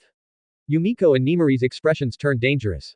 Yumiko picked up her phone to confirm the information, and Nemuri ran to her room to get her phone to do the same. That son of a bitch. Seeing the video of a handsome young man with short light orange hair and hazel eyes, Nemuri couldn't help but curse angrily as she walked back to the table, eyes glued to her phone, gripping it so tightly it seemed it might explode at any moment. The bastard in the video was speaking seriously while distorting the facts, inventing an absurd story in which he claimed, based on reliable sources, that the real killer was little Kai, who, due to government experiments to enhance his quirk, lost control and ended up killing his parents. Who is this piece of trash? Yumiko, equally indignant, couldn't help but grit her teeth as she spoke. The most offensive thing wasn't the video itself but the millions of views and supportive comments it had. Keiko responded coldly. He's a useless parasite who lived off his parents his whole life and didn't even finish high school. A few years ago, he started making videos on the internet spouting all sorts of nonsense and conspiracy theories, but somehow he managed to gain millions of followers who blindly believe everything he says. This son of a bitch has to pay, Nemuri exclaimed with a look full of hatred. Keiko responded in a cold, dry tone that seemed loaded with murderous intent. Don't worry, that son of a bitch will be paying for his stupidity for years to come. I've already got the biggest law firm in the country investigating him thoroughly, going all the way back to his birth, and soon that idiot will find out he messed with the wrong person. I'll contact a few acquaintances to help. Nemuri, equally determined to destroy the bastard who dared target her precious baby, commented with a vicious look on her beautiful face. I'll also talk to my contacts in the media and entertainment industry. I'm going to tear him apart. The usually calm and elegant expression on Yumiko's face was replaced by one distorted by rage and indignation. Meanwhile, in the garden with Nijire and Momo, Kai started to sweat cold when he happened to glance at the women drinking tea with terrifying expressions, looking like wounded tigresses plotting their revenge, or even worse, a coven of witches planning a tortuous curse. 139 Chapter 26, What were those spheres of L? By nightfall, Kai was sitting on Kiko's lap. At some point, she had kidnapped him and was unwilling to let him go, so the blue-eyed boy had no choice but to accept his fate while sipping some fruit juice Nemuri had given him. However, when Keiko learned about his new project, she offered to provide him with a good set of high-quality, properly labeled, and audited training data. So being pampered by a woman of divine beauty and an explosive body was a small price to pay for such a favor. Meanwhile, little Momo and Nijire were sleeping in one of the mansion's empty rooms, completely exhausted after trying out the gym when they learned Kai had been training there, although they only lasted a few minutes. Oh, by the way, Kai, All Might contacted me to say he'll be waiting for us outside the city in 2 weeks. He already sent me the location, Nemuri said with a smile as she took the empty glass from Kai's hands. Wow, did he really remember his promise? I'll be looking forward to it. Didn't you think he would, Kai-chan? Yumiko asked curiously, to which Kai casually nodded and replied. Well, promising costs nothing, after all, so I didn't have high hopes. Elisa always had the best sayings, Keiko commented melancholically while hugging the boy lovingly. Yes, they're the best. After chatting for a while, Yumiko and Keiko got back into their cars, holding their little ones who were sleeping like angels. But not before showering the blue-eyed boy's face with kisses, promising to come back and play soon. ... One morning, like any other, Nemuri woke up very early and, to her surprise, found Kai still in bed, hugging her and using her chest as a pillow. This brought a smile to her lips, feeling a rush of sweetness from how adorable he looked. After giving him a gentle kiss on the head, Nemuri hugged back the little bundle of cuteness that was Kai and closed her eyes again, letting time pass while feeling warm and peaceful inside. After a while, Nemuri felt Kai moving in her embrace. Soon after, the boy opened his eyes, sat up in bed, and slipped out of her arms, whispering. Good morning, Oni-chan. Nemuri thought Kai knew she was awake and was about to greet him back, but to her surprise, he immediately got out of bed, changed into a sports outfit, and ran out of the room. Feeling a bit curious, Nemuri decided to spy on the little one's training to see if he was sticking to Chitora's teachings, who had offered to train Kai. Given how agitated the media were, it was better to avoid involving strangers who might leak information. But being a busy professional hero, Chitora couldn't always be with Kai, so he usually trained alone, following Chitora's teachings, supervised by Nemuri for the first few days. However, since Nemuri didn't have super strength like Kai or Chitora, it was hard to know if the boy was overexerting himself. Although, based on the latest medical checkups, Kai's health was impressive, which was a relief.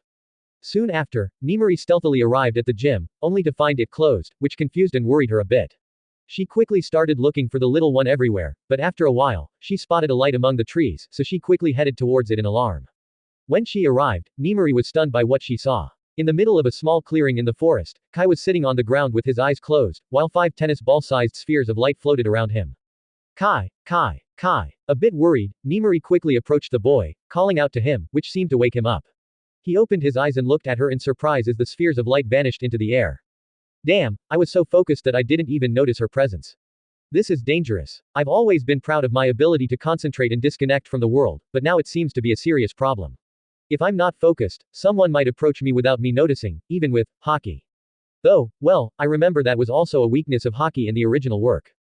Good morning, Oni-chan. What are you doing here? Without showing his inner thoughts, Kai greeted with a smile as he got up from the ground. Kai, what were those spheres of light just now? Nemuri asked, both worried and curious, only to receive a surprised look from Kai, who quickly asked. You can see them. Of course, there were 5 blue light spheres the size of tennis balls. So you could really see them. Well, I don't know how to explain it, but a few days ago I realized I could do more than just strengthen myself and sense presences with my quirk. Aura constructs aren't supposed to be visible to those who don't use Nen. Could it be that I'm unconsciously using conjuration? Or maybe, is it because my aura is different from the Nen in the original work? Hard to say. Things like that sphere. Listening to Kai, Nimari commented with a mix of surprise and understanding. Yes. And what can that sphere do? Something like this. Kai extended his hand, and a small blue light sphere formed above it. After forming, it shot out and struck the thick trunk of a nearby tree, leaving a deep mark and even moving it slightly. That's impressive, Kai. I had my suspicions, but your quirk is definitely a singularity, Nimari commented thoughtfully, to which Kai asked, clearly surprised. A singularity. Yes, sometimes a child is born with a modified version of their parents' quirks, but much more powerful. We call that a singularity. You might be right, Oni-chan. My quirk could be a singularity. A singularity. I don't remember the term appearing in Boku no Hero Academia, which is actually a good thing, hehe. Although, well, it could have appeared later, and I just never knew. Yes, and now I understand a bit of your sudden interest in blacksmithing. It must be another of your abilities, right? Hearing Nimari's words, Kai began to reflect on whether he should tell her about his abilities. It would be a significant risk for him, after all. Not only could she betray him, but who knows what mind-reading quirks are out there. Her knowing would increase the chances of his secrets being discovered and measures being prepared against him. Damn it, to hell with being the paranoid loner I was in my past life. Oni-chan has been very special to me, has always been there for me, and even sacrificed her dream of being a hero to stay by my side. She has earned the right not only to know but also for me to take the risk of her betraying me. New life, new mentality. Besides, I can always seek protections for her mind. Not to mention that trying to develop my abilities while hiding them would be quite complicated, if not impossible. The cat's already out of the bag, and who knows what might happen later if she doesn't at least have a clear idea of my capabilities and limitations. Meanwhile, Nimari let Kai think in silence. Although it hurt her that he hesitated to tell her, she understood. After all, he had gone through a traumatic experience that could erode his trust in people. Besides, she was the adult here, and as Oni-chan, it was her duty to help her little Kai heal his wounded heart. They would have plenty of time in the future for him to learn that she would never try to hurt him, but her thoughts were interrupted when Kai started to speak. No matter how much I think about it, I can't find a way to explain it to you, Oni-chan, so it's better for you to see it with your own eyes. Phew, good thing I thought quickly. This definitely would have damaged my relationship with Oni-chan, judging by the expression she was making. A beautiful smile formed on Nimari's face, one that seemed to shine with happiness. At the same time, she felt a heavy burden in her heart, one she didn't know was there, being lifted, making her feel light and at ease, while a deep sweetness filled her. Kai closed his eyes for a moment after speaking, and when he opened them, there was a scalpel in his hand that looked a bit ghostly and ethereal. He used it to cut a tree as if it were butter, leaving a deep cut in it. What was that, Kai? Why did a ghostly-looking scalpel appear out of nowhere in your hand? How were you able to cut that tree? Stupefied, Nimari asked as her gaze wandered between the cut on the tree and Kai's small hands. So, you can see it too. I call it conjuration. It allows me to materialize something I'm very familiar with out of thin air, and as you can see, it's more powerful than its real version. So that's why the blacksmithing. You want to produce things yourself to become more familiar with them and be able to materialize them, Nimari commented thoughtfully, to which Kai nodded. Yes, that's the idea. But why are you so surprised that I can see it? Nimari asked, confused. Kai replied with an innocent expression. Well, I thought they should be invisible. After all, when I hit the tree, no one said anything about what was covering my hand, and after doing it several times during the bath, you didn't mention anything about it either, Oni-chan. Is something covering your hand? Yes, right now it's covered. Can you see anything? I don't see anything, Kai. It's just your normal hand. Nimari looked at Kai's extended hand as she responded, but she couldn't see anything beyond his small, cute hand. Well, look at this. Kai lightly punched a nearby tree, easily destroying it, greatly surprising Nimari. However, having been prepared by her conversation with Shino, she quickly recovered. You never saw anything on my hand, Oni-chan. No, your hand looks perfectly normal to me. What's covering it, Kai? It's like it suddenly turned black, though it's a bit faint and ghostly. I can still see it. Just like the scalpel, so that's why you assumed they were invisible, Nimari commented thoughtfully as she took Kai's small hand in hers, looking for any damage, but it was in perfect condition, soft and smooth. Yes. And what other abilities do you have, Kai? I've only tried a few things, but I can make myself stronger and faster. Like this, look. After separating his hand from Nimari's, Kai suddenly disappeared from view and reappeared a few meters away. But he didn't stop there, he approached a not too tall tree, hugged it while his fingers dug into it, and, squatting to gain momentum, uprooted it and lifted it over his head as if it were nothing. That's like Jiro-san's force control. Yes, and I can also use it for defense, Kai replied as he set the tree down, leaving Nimari almost hypnotized by her little baby's abilities. Incredible, it took your father years to do that. But I can do more things. Stretch out your finger, Oni-chan. Intrigued, Nimari stretched out her finger, and Kai did the same, bringing his finger close to hers. When the distance between them was less than a centimeter, a small bluish electrical spark appeared. An instant later, a strong jolt ran through Nimari's hand, making her quickly pull it back and grasp it with the other hand, looking at Kai in surprise. 139 Chapter 27, Texas Smash. Can you generate electricity? Nimari's astonished exclamation was met with a playful smile from Kai, who tried to sound serious and casual. It's something similar to conjuring things. I can reproduce properties and phenomena I'm familiar with. As an enthusiastic engineer, I'm quite familiar with electric shocks. That's an amazing ability, Kai, but I'm worried about the familiar part. Do you mean you have to electrocute yourself regularly to improve it? Damn, I said too much and Oni-chan is too sharp. He. Kai looked away nervously, prompting Nimari to respond firmly and decisively. Alright, it's decided. This ability is sealed forever. Oni-chan. This ability is very cool, powerful and versatile. It will be very useful in the future. You were going to say, cool, weren't you, Kai? It's forbidden. You won't train this ability. Your Oni-chan forbids it. I refuse. It's a very powerful ability. I don't care. I don't want you electrocuting yourself. If something happened to you, it would be the end for me, Kai. So please, don't do this to your Oni-chan. Don't use this ability. On the verge of tears, Nimari hugged Kai tightly, her words laced with pain and fear, which inevitably moved Kai. He returned the embrace to the beautiful blue-eyed woman, then responded in a calm and quiet voice. Oni-chan, don't worry. Although I'm enthusiastic, I know a lot about electrical engineering. As long as I keep the amperage low, nothing will happen. How many times do you think I've played with lethal amounts of electricity? I do it all the time, and look at me, I'm fine. Kai's words, instead of consoling Nimari, made her jump like a cat whose tail was stepped on. She grabbed him by the shoulders and exclaimed angrily. So that's what happens in your workshop. I'm sure Elisa-san never knew about it, or she would have banned you from entering it. Gah. An invisible arrow seemed to pierce Kai's heart, but Nimari quickly added mercilessly. Kai, from now on, I'll watch you closely every time you go into your workshop. Do you hear me? Oni-chan. Oni-chan, nothing, you hear me. Quote. My big mouth again. I messed up, but it'll just be a bit harder to convince her. Eventually, she'll give in. I still have my ways. After calming down a bit, still curious, Nimari asked with a bit of excitement in her tone. Well, let's change the subject, Kai. Do you have any more abilities? A couple more. I hope they're not like the last one. Nimari couldn't help but narrow her eyes as she looked at Kai, who quickly replied. No, not at all. It's more like this. Kai said as small pebbles from the ground lifted against gravity and started spinning around his hand. Telekinesis. Something like that, although it's more about control. It also works for controlling small bugs, although that might improve in the future. You're full of abilities, Kai. Your quirk is probably one of the most powerful and versatile that has ever existed. Your quirk is undoubtedly a singularity. It goes far beyond what Jiro-san's force control or Elisa-san's empathetic echo can do. What do you plan to call it? Honestly, I haven't thought about it, but maybe spiritual aura. Spiritual aura. How childish, Nimari commented with a small smile, to which Kai huffed, annoyed. I knew you wouldn't understand. Amused, Nimari approached Kai, hugged him, and began to gently stroke his head while speaking in a soft, tender voice. Yes, forgive me for not being able to understand the awesome name my baby Kai-chan gave his quirk. Don't tease me, Oni-chan. Yes, Oni-chan won't tease you anymore, Nimari commented playfully, but her expression quickly turned serious as she continued, but you have to promise me something, Kai. You can't tell anyone else about your abilities. It could be dangerous. I know, Oni-chan. I only showed them to you because I trust you. I would never show them to anyone else. What happened with the pussycats was a mistake. I didn't know it would be that strong. I love you, Kai, ha ha ha ha. With a huge smile on her face, Nimari began to kiss Kai all over after hearing his words, which made her immensely happy. However, she calmed down after a while when she remembered an important appointment they had today. Kai, we can't waste any more time here if we want to be on time for our meeting with All Might.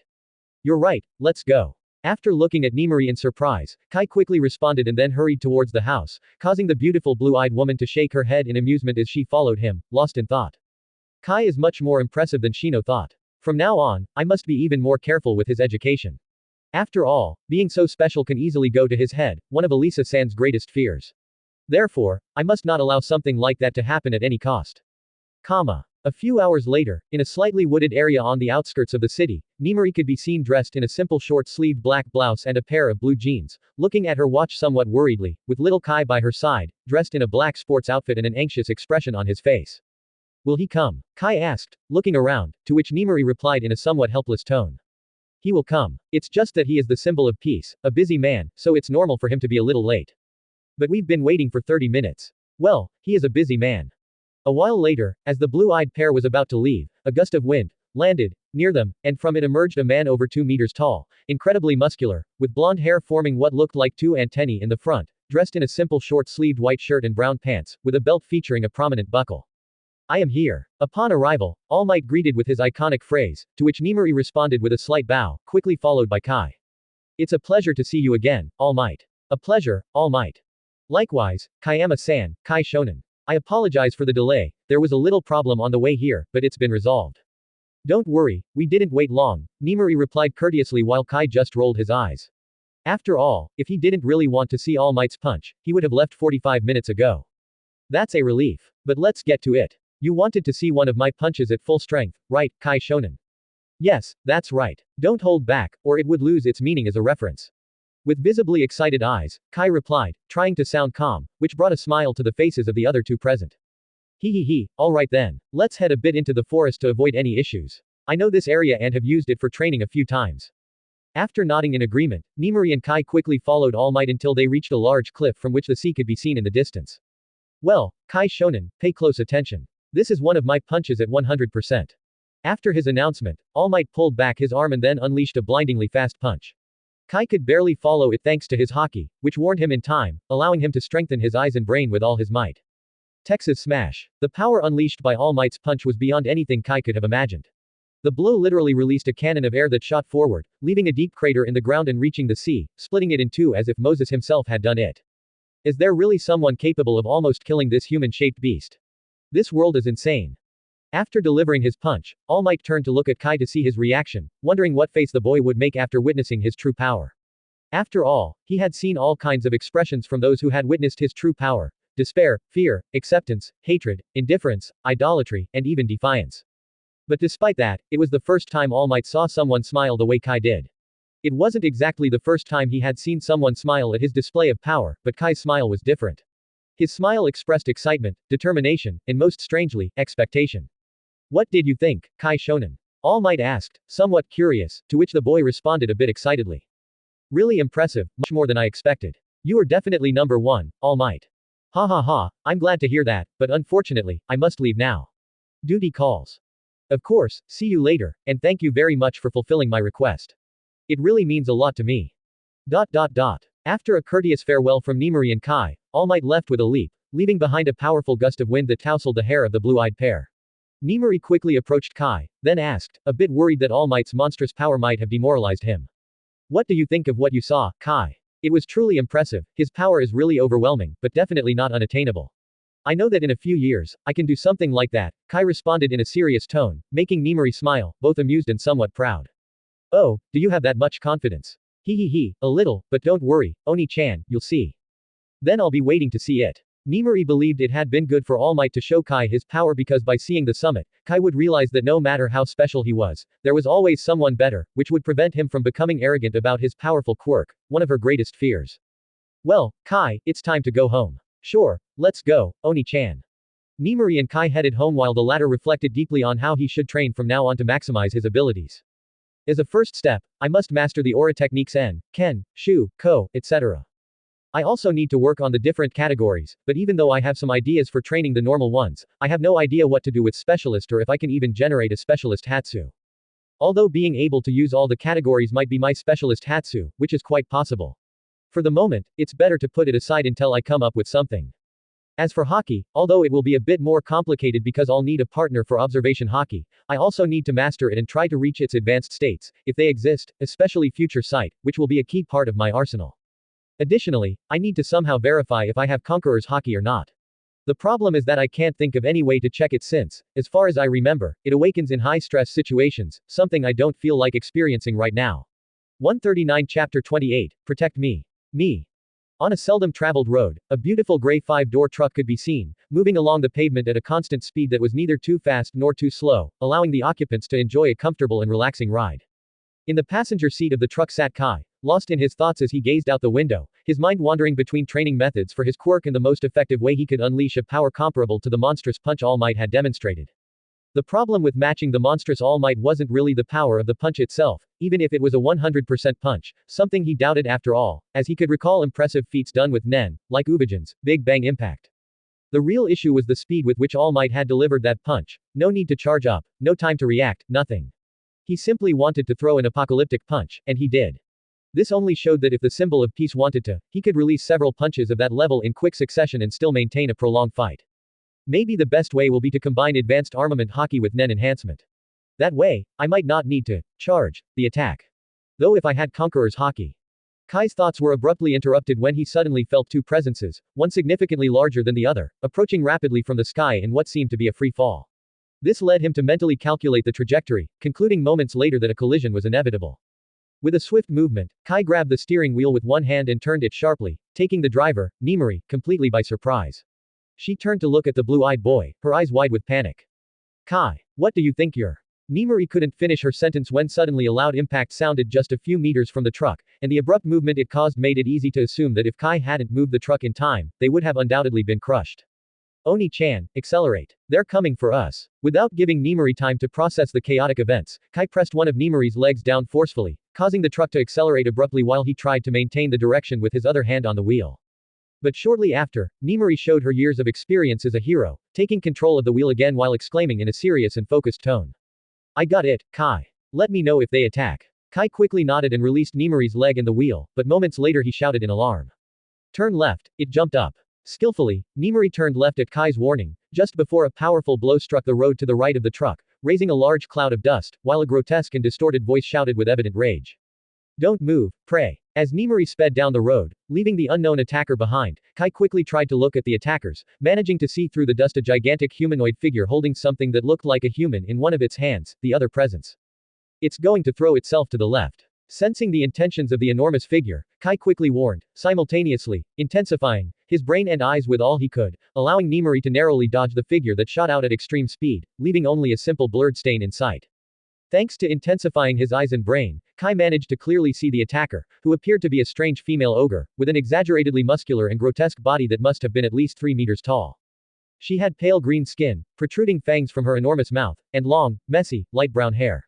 She was wearing what seemed to be a dark sweatshirt set, torn in several places, leaving one of her enormous breasts completely exposed. On the other hand, the second presence was a man who seemed to be around 40 years old, with ashen red hair. He appeared to be unconscious and on the brink of death, covered in blood with obvious fractures in several limbs, as he was held like a doll in one of the female ogre's hands. After missing the truck, the female ogre stumbled a few meters away, crashing heavily onto the pavement and destroying a good part of the road. Then she went flying, tumbling through the air, greatly worsening the already precarious situation of the man in her hand. At the same time, Nemuri reacted quickly, demonstrating incredible driving skills as she made the truck skid, spinning at 180 degrees before speeding off in the opposite direction from the female ogre, leaving a cloud of white smoke in her wake. As she executed the complex maneuver, Nemuri skillfully pressed the truck's touchscreen, sending an emergency signal to the nearest hero agency and the police. Meanwhile, a guttural scream filled with rage could be heard from behind. Damn slippery prey. Kai, don't be afraid, the heroes are already on their way. Damn it. As she opened the truck window in an attempt to spread her sleep-inducing aroma to subdue the ogre, Nemuri shouted, trying to calm the little Kai. But at that precise moment, the blue-eyed boy cut his seatbelt with a ghostly scalpel in his hand, then hugged her tightly and shot out of the truck, destroying the door in the process. While in the air in Kai's arms, Nemuri could hear a brutal impact against the ground. At the same time, a powerful green light began to shine from the road, quickly followed by a loud explosion, which ended up destroying a good stretch of the road, including the part beneath the truck. With the sound of the explosion, Nemuri quickly hugged Kai, trying to protect him from the flying debris. Only to notice soon after that, although she did feel some impacts, they were very soft, nothing like what you'd expect from debris propelled by an explosion. Meanwhile, Kai, showcasing his great agility and superhuman reflexes, managed to maneuver his body in the air, while using Kent with all his strength to protect himself and Nemuri. He imagined it to be an application of Shu, which basically involves enveloping something with aura. Then he managed to land on his feet, then shot off in another direction, wanting to flee the area as quickly as possible. Ha ha ha ha, you're dead, it's so fun. I'm going to be famous. Ha ha ha. The horrendous guttural voice exclaimed with delight, while powerful stomps made the ground tremble. But soon after, the imposing ogre seemed to notice Kai fleeing, and shouted maniacally as she launched herself in his direction. Ah, damn slippery rat. Die. Having sensed the orca's intentions in advance, Kai quickly dodged the ogre's charge, while Nemuri tore apart the blouse she was wearing, revealing a sexy black bra barely able to hold her voluptuous breasts, and immediately instructed. Kai, hold your breath. Imagining what Nimari was trying to do, Kai quickly intensified his lungs and then took a deep breath. But to his surprise, along with the deep inhalation, his aura seemed to explode with power, greatly enhancing the intensity in his legs, allowing him to almost double his speed. Though quite surprised by the sudden increase in speed, Nimari quickly began emitting her sleep-inducing aroma with all her strength from all the exposed parts of her body, causing a pink mist to quickly fill the surroundings. It works better with men, but I hope it can at least stop her long enough for us to escape. Ah! Upon seeing the ogre for the first time, Nimari couldn't help but reflect apprehensively. But at that moment, a monstrous roar resonated through the area, causing the very air to vibrate and somehow destabilizing Kai. Who, feeling a bit dizzy and losing balance, quickly used the emitter abilities of his aura in his feet, managing to shoot out of the place. At the same time, Kai felt short of breath, very likely due to the roar, so he urgently patted Nimari's thigh. She immediately understood the message and stopped emitting her sleep aura, allowing the blue-eyed boy to move away from the pink mist to take another deep breath. Curiously, although Kai could feel a slight increase in his aura, it was much less than the first time, which confused him a bit. However, due to the tense situation, he had no choice but to put it aside and focus on escaping. As, even though the ogre seemed lethargic thanks to Nimari's quirk, she was still demonically fast and destructive. After repeating the same process where Nimari would stop her quirk to allow Kai to catch his breath, the blue-eyed boy finally felt far enough from the ogre to rest on the ground for a bit. He was utterly exhausted, both in physical energy and aura. Kai, recover your strength, we still have to flee. Nimari said with a grave expression as she took the little one in her arms and started running, holding her phone in her hands, which showed a screen indicating an urgent help signal had been sent. Give me a few moments, Oni-chan, I'll recover soon. Kai said between heavy breaths, using the little aura he had left to intensify his lungs, absorbing large amounts of air. He noticed that breathing this way seemed to speed up his physical recovery, especially the recovery of his aura. Seeing Kai's tired state, Nimari couldn't help but feel a lump in her throat. After all, the blue-eyed boy had just survived a tragedy and was now going through another one, doing everything he could to survive. This filled her with a deep sense of injustice for the boy. But quickly, Nimari gritted her teeth, and with a determined expression forming on her face, she exclaimed as she hugged the boy tightly against her chest. Don't worry, Kai. Your Oni-chan will protect you. Hearing Nimari's words, Kai opened his eyes, surprised, only to be consumed moments later by a maddening rage that seemed to want to burn him from the inside out. Protect me. Me. Am I going to stand by and wait for someone to save me? Impossible. I have a damn promise to keep. If life wants to screw me again, then let's play it that way. I'll tear apart every damn thing it throws at me. With an agile leap, Kai broke free from Nimari's embrace, greatly surprising her. But his next words left her completely shocked. Keep running, Oni-chan. It's my job to protect you. Kai, no. Without giving Nimari a second to react, Kai shot off in the direction of the approaching ogre, quickly leaving behind the woman who watched him with a look of desperation on her face as she tried to catch up to him, though unsuccessfully. On the way, Kai began rapidly trying various ways of breathing while intensifying his lungs, quickly determining a style that consistently allowed those explosive aura increases. With sharp eyes and a heart burning with rage and murderous intent, Kai quickly circled the ogre's position, simultaneously gathering almost all the aura in his body into his right hand, along with his armament Haki, causing his fist to glow with a powerful blue light. When he felt ready, Kai took a deep breath, then jumped with all his strength onto the ogre's back, causing the light in his fist to intensify greatly. But, perhaps thanks to her beastly instincts, the ogre noticed him. With a sudden movement, the ogre used the man in her hand as a kind of club, wanting to smash the elusive rat that was ruining her fun. Besides, if she did not kill him, it would most likely damage the story the media would tell about her, which would undoubtedly affect her future fame, something she could never forgive that little shit for. 139 Chapter 29, What Happened Here? Sensing the ogre's intentions in advance, Kai quickly dodged the blow by a minimal margin, managing to get close enough to land his strike on the ogre's lower torso. This caused the ground beneath his feet to give way, while the damned monster let out a choked scream before being sent flying in the opposite direction. That thing is still alive. Noticing that although the ogre's presence had weakened, it was still there. Unlike the man's presence, which had faded long ago, Kai quickly retreated, maintaining a steady breathing rhythm and style he had noticed helped him significantly recover his aura, which had been almost completely spent in that attack. Ah damn rat. Shortly after, the ogre managed to recover and began to roar in fury, swinging her club erratically. It could hardly be recognized as a human figure anymore and was more like a twisted, bloodied mass of flesh, as she charged towards the fleeing boy.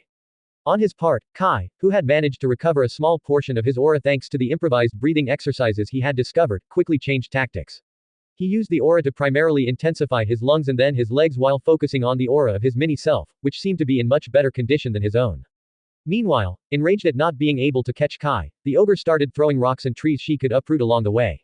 This forced the blue-eyed boy to dodge erratically while ensuring he led the irrational monster as far away as possible from Nemuri, whose presence he could feel approaching. Even with all my power, I can't incapacitate that bitch, and Oni-chan's quirk isn't affecting her as it should. She almost seems recovered, despite having breathed it in for quite some time, therefore, my only chance is a precise hit to a vital spot, preferably on the head. With a plan in mind, Kai focused completely on the ogre's intentions, moving fluidly among the terrain's obstacles using his modified version of the pussycat's movements. Just as Kai expected, the ogre quickly lost patience and charged in his direction with that absurdly strong rush she had used before. But having been warned in time by his observation Haki, Kai strengthened his brain and eyes, causing the world around him to seem to slow down. He managed to see in slow motion the ogre's ugly face twisted in rage as she approached. With agile movements, Kai jumped into the air, performing a somersault while taking a deep breath, causing his aura to explode in power for a moment. He then used it to strengthen his left hand while covering his right arm with Haki, using all the aura from his mini-self that he could control.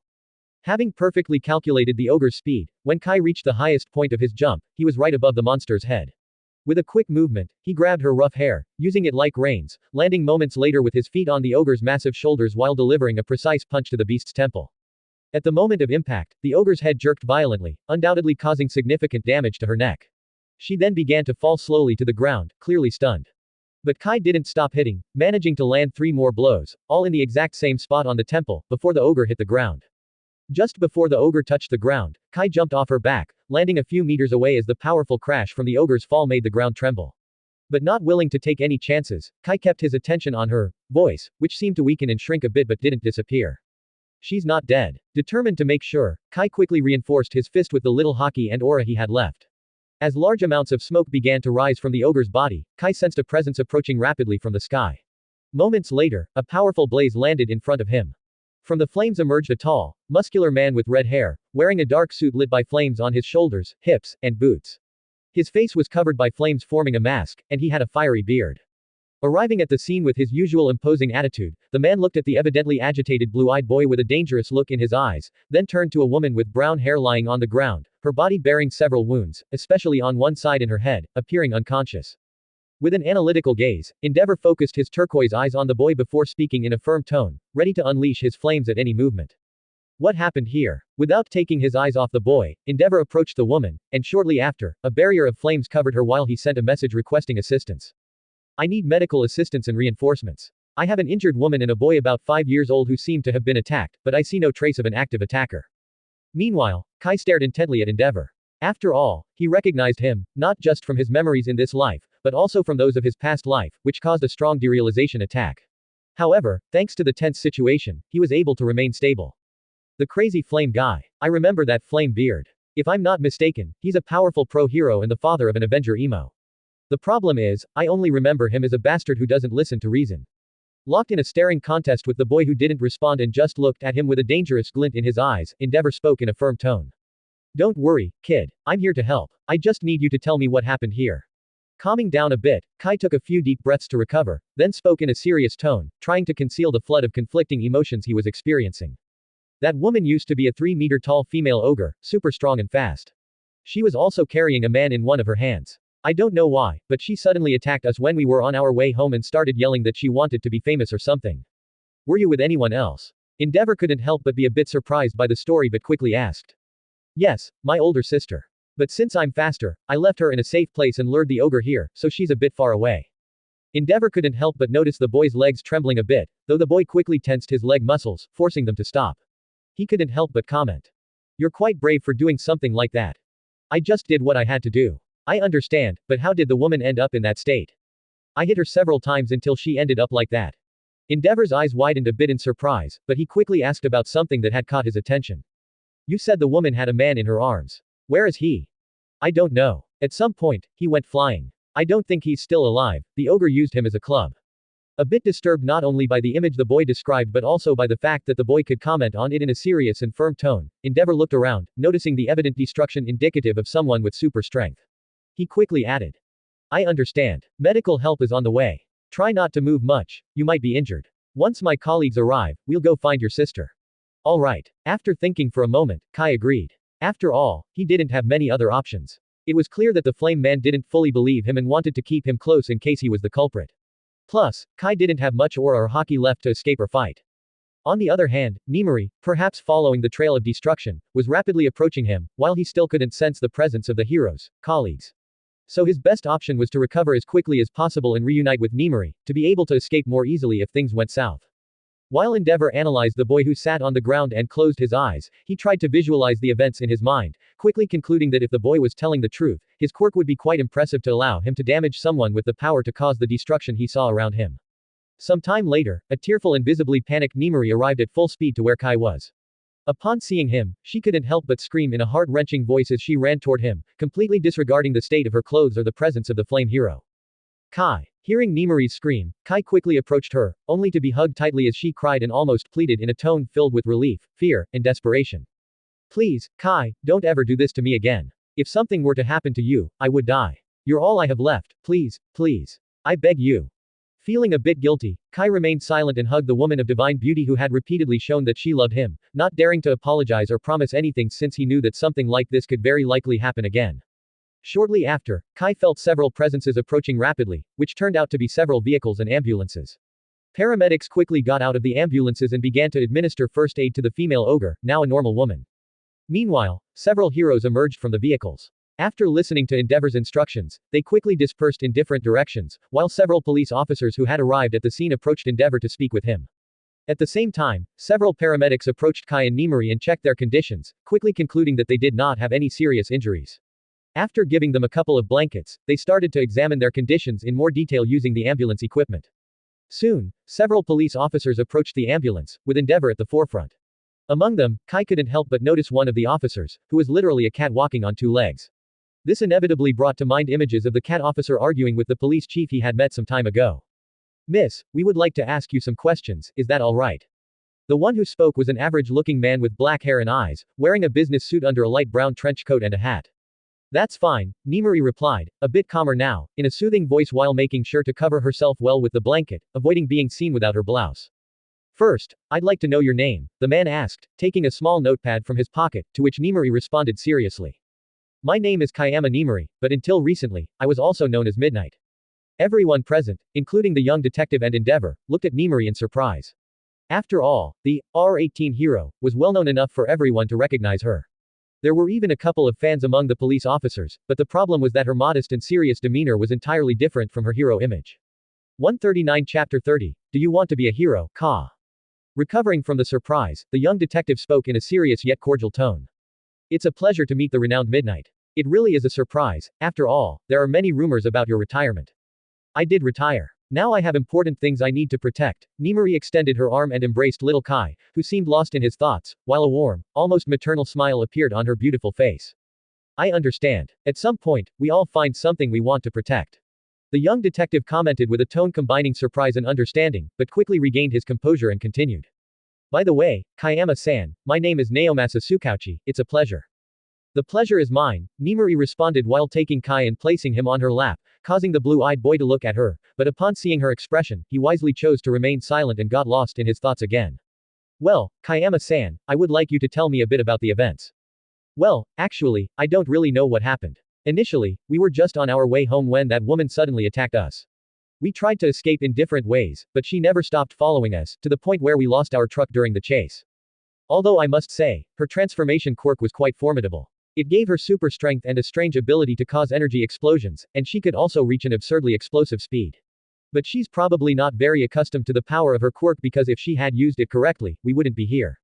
Additionally, I must highlight her poor mental state. I don't know if it's due to her quirk, something inherent to her, or some substance, but her behavior was practically beastly, with no consideration for the consequences of her actions, to the point where, according to her, her motivation for killing us was to become famous. While Nimari was recounting the events as well as some of her perceptions about the attacker, Kai was deeply reflecting on a matter of vital importance. He had to somewhat ignore during the escape in the fight, but now couldn't get out of his mind. Breathing is somehow connected to my aura, that's a fact. The real question is, why? I can't come up with an explanation. If I had to resort to other works for inspiration, like before, the only thing that comes to mind with breathing and energy is JoJo's Hamon. But even if I force the logic a bit like before, and I explain Hamon as enhancement, transmutation, and maybe emission. The problem is that I don't recall there being a profound relationship between breathing and aura, except for some very specific examples of very special Hatsu like the chameleon guy who could become undetectable. Although, well, from the beginning, my aura has been a bit different from what I remember from the original work, plus it's also possible that I remember it wrong. And there is an association between breathing and Nen, which is also quite possible. But well, putting that aside, it's a fact that for me, aura and breathing have an in-depth relationship that I definitely have to work on. The issue is, how? I don't remember much specifically about the topic from my past life's memories, except for its importance in training in martial arts. Wait. That could be it. There doesn't need to be something specific about the topic in other works I remember. I could well investigate breathing in martial arts, that could be a good start. Furthermore, if I use that logic, several ideas occur to me and there might even be an alternative path to take. While Kai was starting to map out a path in his mind for his training and research on his rare quirk, he suddenly felt himself being moved, which finally allowed him to hear that someone was calling him. Kai. Nemuri shook and called out loudly to Kai, who was completely lost in his thoughts, causing the blue-eyed boy to look at her. This prompted her to comment, half amused, half affectionate. Finally. You really get lost in the moon, and there's no way to wake you. As always, you have an enviable ability to concentrate. Sorry, Oni-chan, I was just thinking about a new project, Kai quickly responded, although deep down, he no longer found this ability of his so desirable. After all, the police had already walked away, and he hadn't even noticed. I figured as much, but for now, they're taking us home. Although later, Oni-chan will have to go testify in court. Nemuri let out a sigh that combined fatigue and frustration due to the trouble they had gotten into without even seeking it. I think in the future, it's better if we don't go out much, Kai couldn't help but comment, a bit annoyed with his bad luck, to which Nemuri could only nod with a bit of resignation. Yes, I think that will be best for a while. Shortly after, Nemuri and Kai were escorted to a patrol car, from which Kai could see several people dressed in white plastic suits carrying a black body bag. Most likely the poor unfortunate soul held by the ogress. Which they loaded into a new truck that had arrived, one he hadn't even noticed. I really need to find a solution for these disconnects of mine. It could cost me my life one of these days, especially with the damned bad luck I carry. Upon arriving back home, Nemuri bid farewell to the officers and then took little Kai for a good bath. After all, they had just gone through a potentially deadly experience and had only survived thanks to the impressive quirk of the little boy. In the bathtub, Nemuri hugged the little boy on her lap, consoling herself with his warmth, while feeling an infinite relief and happiness for having him by her side. But there was something that needed to be discussed, so after a moment, Nemuri spoke in a serious and affectionate tone. Kai, I want you to promise me that you won't do what you did today again. It was too dangerous. Quote. Seeing that Kai remained silent, Nemuri couldn't help but tighten her embrace around the little boy, speaking in a tone that threatened to break at any moment. Please, Kai, I beg you, you're my baby, I wouldn't know what to do without you. Don't do this to me, please, promise me. I can't promise you that, Oni-chan. If I did, I'd be lying because it's likely to happen again. I don't want to be a coward. After a sigh, Kai commented in a calm, serious tone, to which Nemuri responded as tears gathered in her eyes. Coward. Running away isn't cowardly. It's okay to run away to live another day if you have no chance. Exactly. If there are no chances, it's not cowardly to run away. But in this case, there were chances to win, and I proved it. That's why I couldn't run away and won't do so in the future if the same happens. Kai responded full of seriousness and conviction, causing Nemuri's heart to tighten, making her unable to hold back her tears, which started to fall like waterfalls from her face, ending up on the head of the blue-eyed little boy. Please, Kai, you're still a baby. Let your elders protect you. Let me protect you. It's my duty. It's the duty of life that the elders protect the young ones. I really don't want you to put yourself in danger. I wouldn't be able to bear losing you. Nemuri spoke with a tearful voice, full of fear and pain, causing Kai to hug the arms that wrapped around him. Then he rests his head on the ample chest of the beautiful woman who cried because of him, while speaking in a serious tone. You might be right, Oni-chan, but I'm not someone normal. I have never been. Besides, I promised you that I would protect you, and I fully intend to keep that promise. An endless swirl of emotions filled Nemuri's chest, a terrifying fear of losing the little one in her arms forever, while at the same time, immense happiness couldn't help but slip into her heart upon hearing him. But when she was about to speak to continue trying to convince him, the little one said something that left her speechless. Tell me, Oni-chan, how many times do you think heroes and police officers have heard something similar from their families? Quote. See. Very likely many times, but they still continue. It could be for money, it could be for a conviction, it could really be for anything. The point is that they continue, and maybe someone who was told exactly what you're telling me and continued, was at the same time, your inspiration to save others as a hero. Do you want to be a hero, Kai? Nemuri asked in a soft voice, to which Kai quickly responded. What? A hero? No, I won't be a hero. It was just an example that I thought you could relate to, but since I'm aware of my terrible luck, I know that somehow, I'll end up involved in trouble in the future. Quote. Nemuri couldn't help but remain silent at Kai's words. After all, a battle of conflicting emotions had erupted in her heart. On one hand, she truly felt it was a shame and even a waste that someone so powerful and with such great potential to help the population, like Kai, refused to do so. But on the other hand, she could not help but be glad that he wanted to stay safe and not expose himself to danger by being a hero. This filled her with an infinite sense of guilt and hypocrisy, as she herself had been a professional hero for many years and would still be one if it weren't for the tragic event. Lost in her thoughts and contradictory feelings, Nemuri got out of the bath and dressed both herself and the little one, then scheduled an appointment at the hospital and contacted Keiko and Yumiko to tell them what had happened. After all, if they found out later in another way, it could create unnecessary conflicts. A couple of hours later, while Kai was working on the algorithm for the new and improved Sage, an impressive black luxury car arrived at the property. From it, a woman of divine beauty stepped out, with black hair, gray eyes, and supernaturally symmetrical and refined features, which, along with the elegant glasses she wore, gave her an aura full of intelligence and class. The impressive woman, who was dressed in an elegant black business suit that couldn't hide her voluptuous figure, ran hurriedly with an anxious expression on her face, quickly reaching the beautiful, elegant and minimalist mansion. Upon entering the mansion, the first thing the woman noticed was a small 5-year-old boy sitting on one of the sofas. He seemed completely focused, typing at an impressive speed on a black laptop while swinging his legs in the air. Seeing the little one, the woman's eyes filled with tears, and she immediately ran to take him in her arms and hug him tightly, causing the laptop on his legs to fall to the ground. Kai, it's such a relief that you're okay. You don't know how worried I was, the woman exclaimed through sobs, setting aside her usual serious and elegant demeanor. I'm fine, Auntie Keiko, nothing happened to me, Kai said as he returned the hug to the beautiful woman, while also stroking her back in an attempt to comfort her. I was so scared, I thought I wouldn't be able to see you again, that I would lose you forever. Keiko commented in a low voice, in a tone filled with fear and despair, while the little boy began gently to stroke her head, making it unclear who the real adult was in the scene. Don't worry, Auntie Keiko, I'm fine. Nothing happened to me, not even a scratch. I'm very strong, and from now on, I'll only get stronger, so nothing will happen to me. I won't leave you.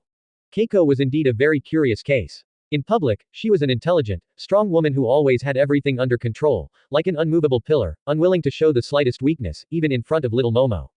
But with his mother, perhaps because she was her therapist, she was the complete opposite, fragile, insecure, lonely, and somewhat weepy, which wasn't difficult to understand. After all, being strong all the time is quite difficult, something he himself had learned the hard way in his past life. The curious thing was that, for some reason, Keiko behaved similarly with him as she did with his mother. Maybe because she saw him as an extension of his mother, or perhaps because he had always been a rather unusual child and was absurdly good at engineering for his age. The fact is, she was like this with him, fragile and weepy. Whenever no one else was around, except for his mother, Keiko was incredibly affectionate with him, incomparable to how she was with little Momo. Although it couldn't be said that she didn't love her, as she cared deeply for her and looked after her as her most precious treasure, with Kai, it was different. With him, she was sweetly affectionate and almost his accomplice. She would complain about how annoying people at her company were and things like that. She would tell him and ask his opinion about her ideas and projects, and even help him convince his mother to let him do things she would not allow, like having his own private workshop. In short, Keiko was a very curious woman, one could even say quite strange. But like Nemuri, she was very special to him, so much so that not even the memories of his past life could dilute that feeling. Kai, promise me you won't leave me, that you'll never disappear from my life, that you won't leave me alone, Keiko said through tears as she clung to the little one in her arms, afraid he would suddenly disappear. I promise I'll do my best, Kai could only say that while hugging Keiko. After all, his luck was pretty bad, and who knows what could happen.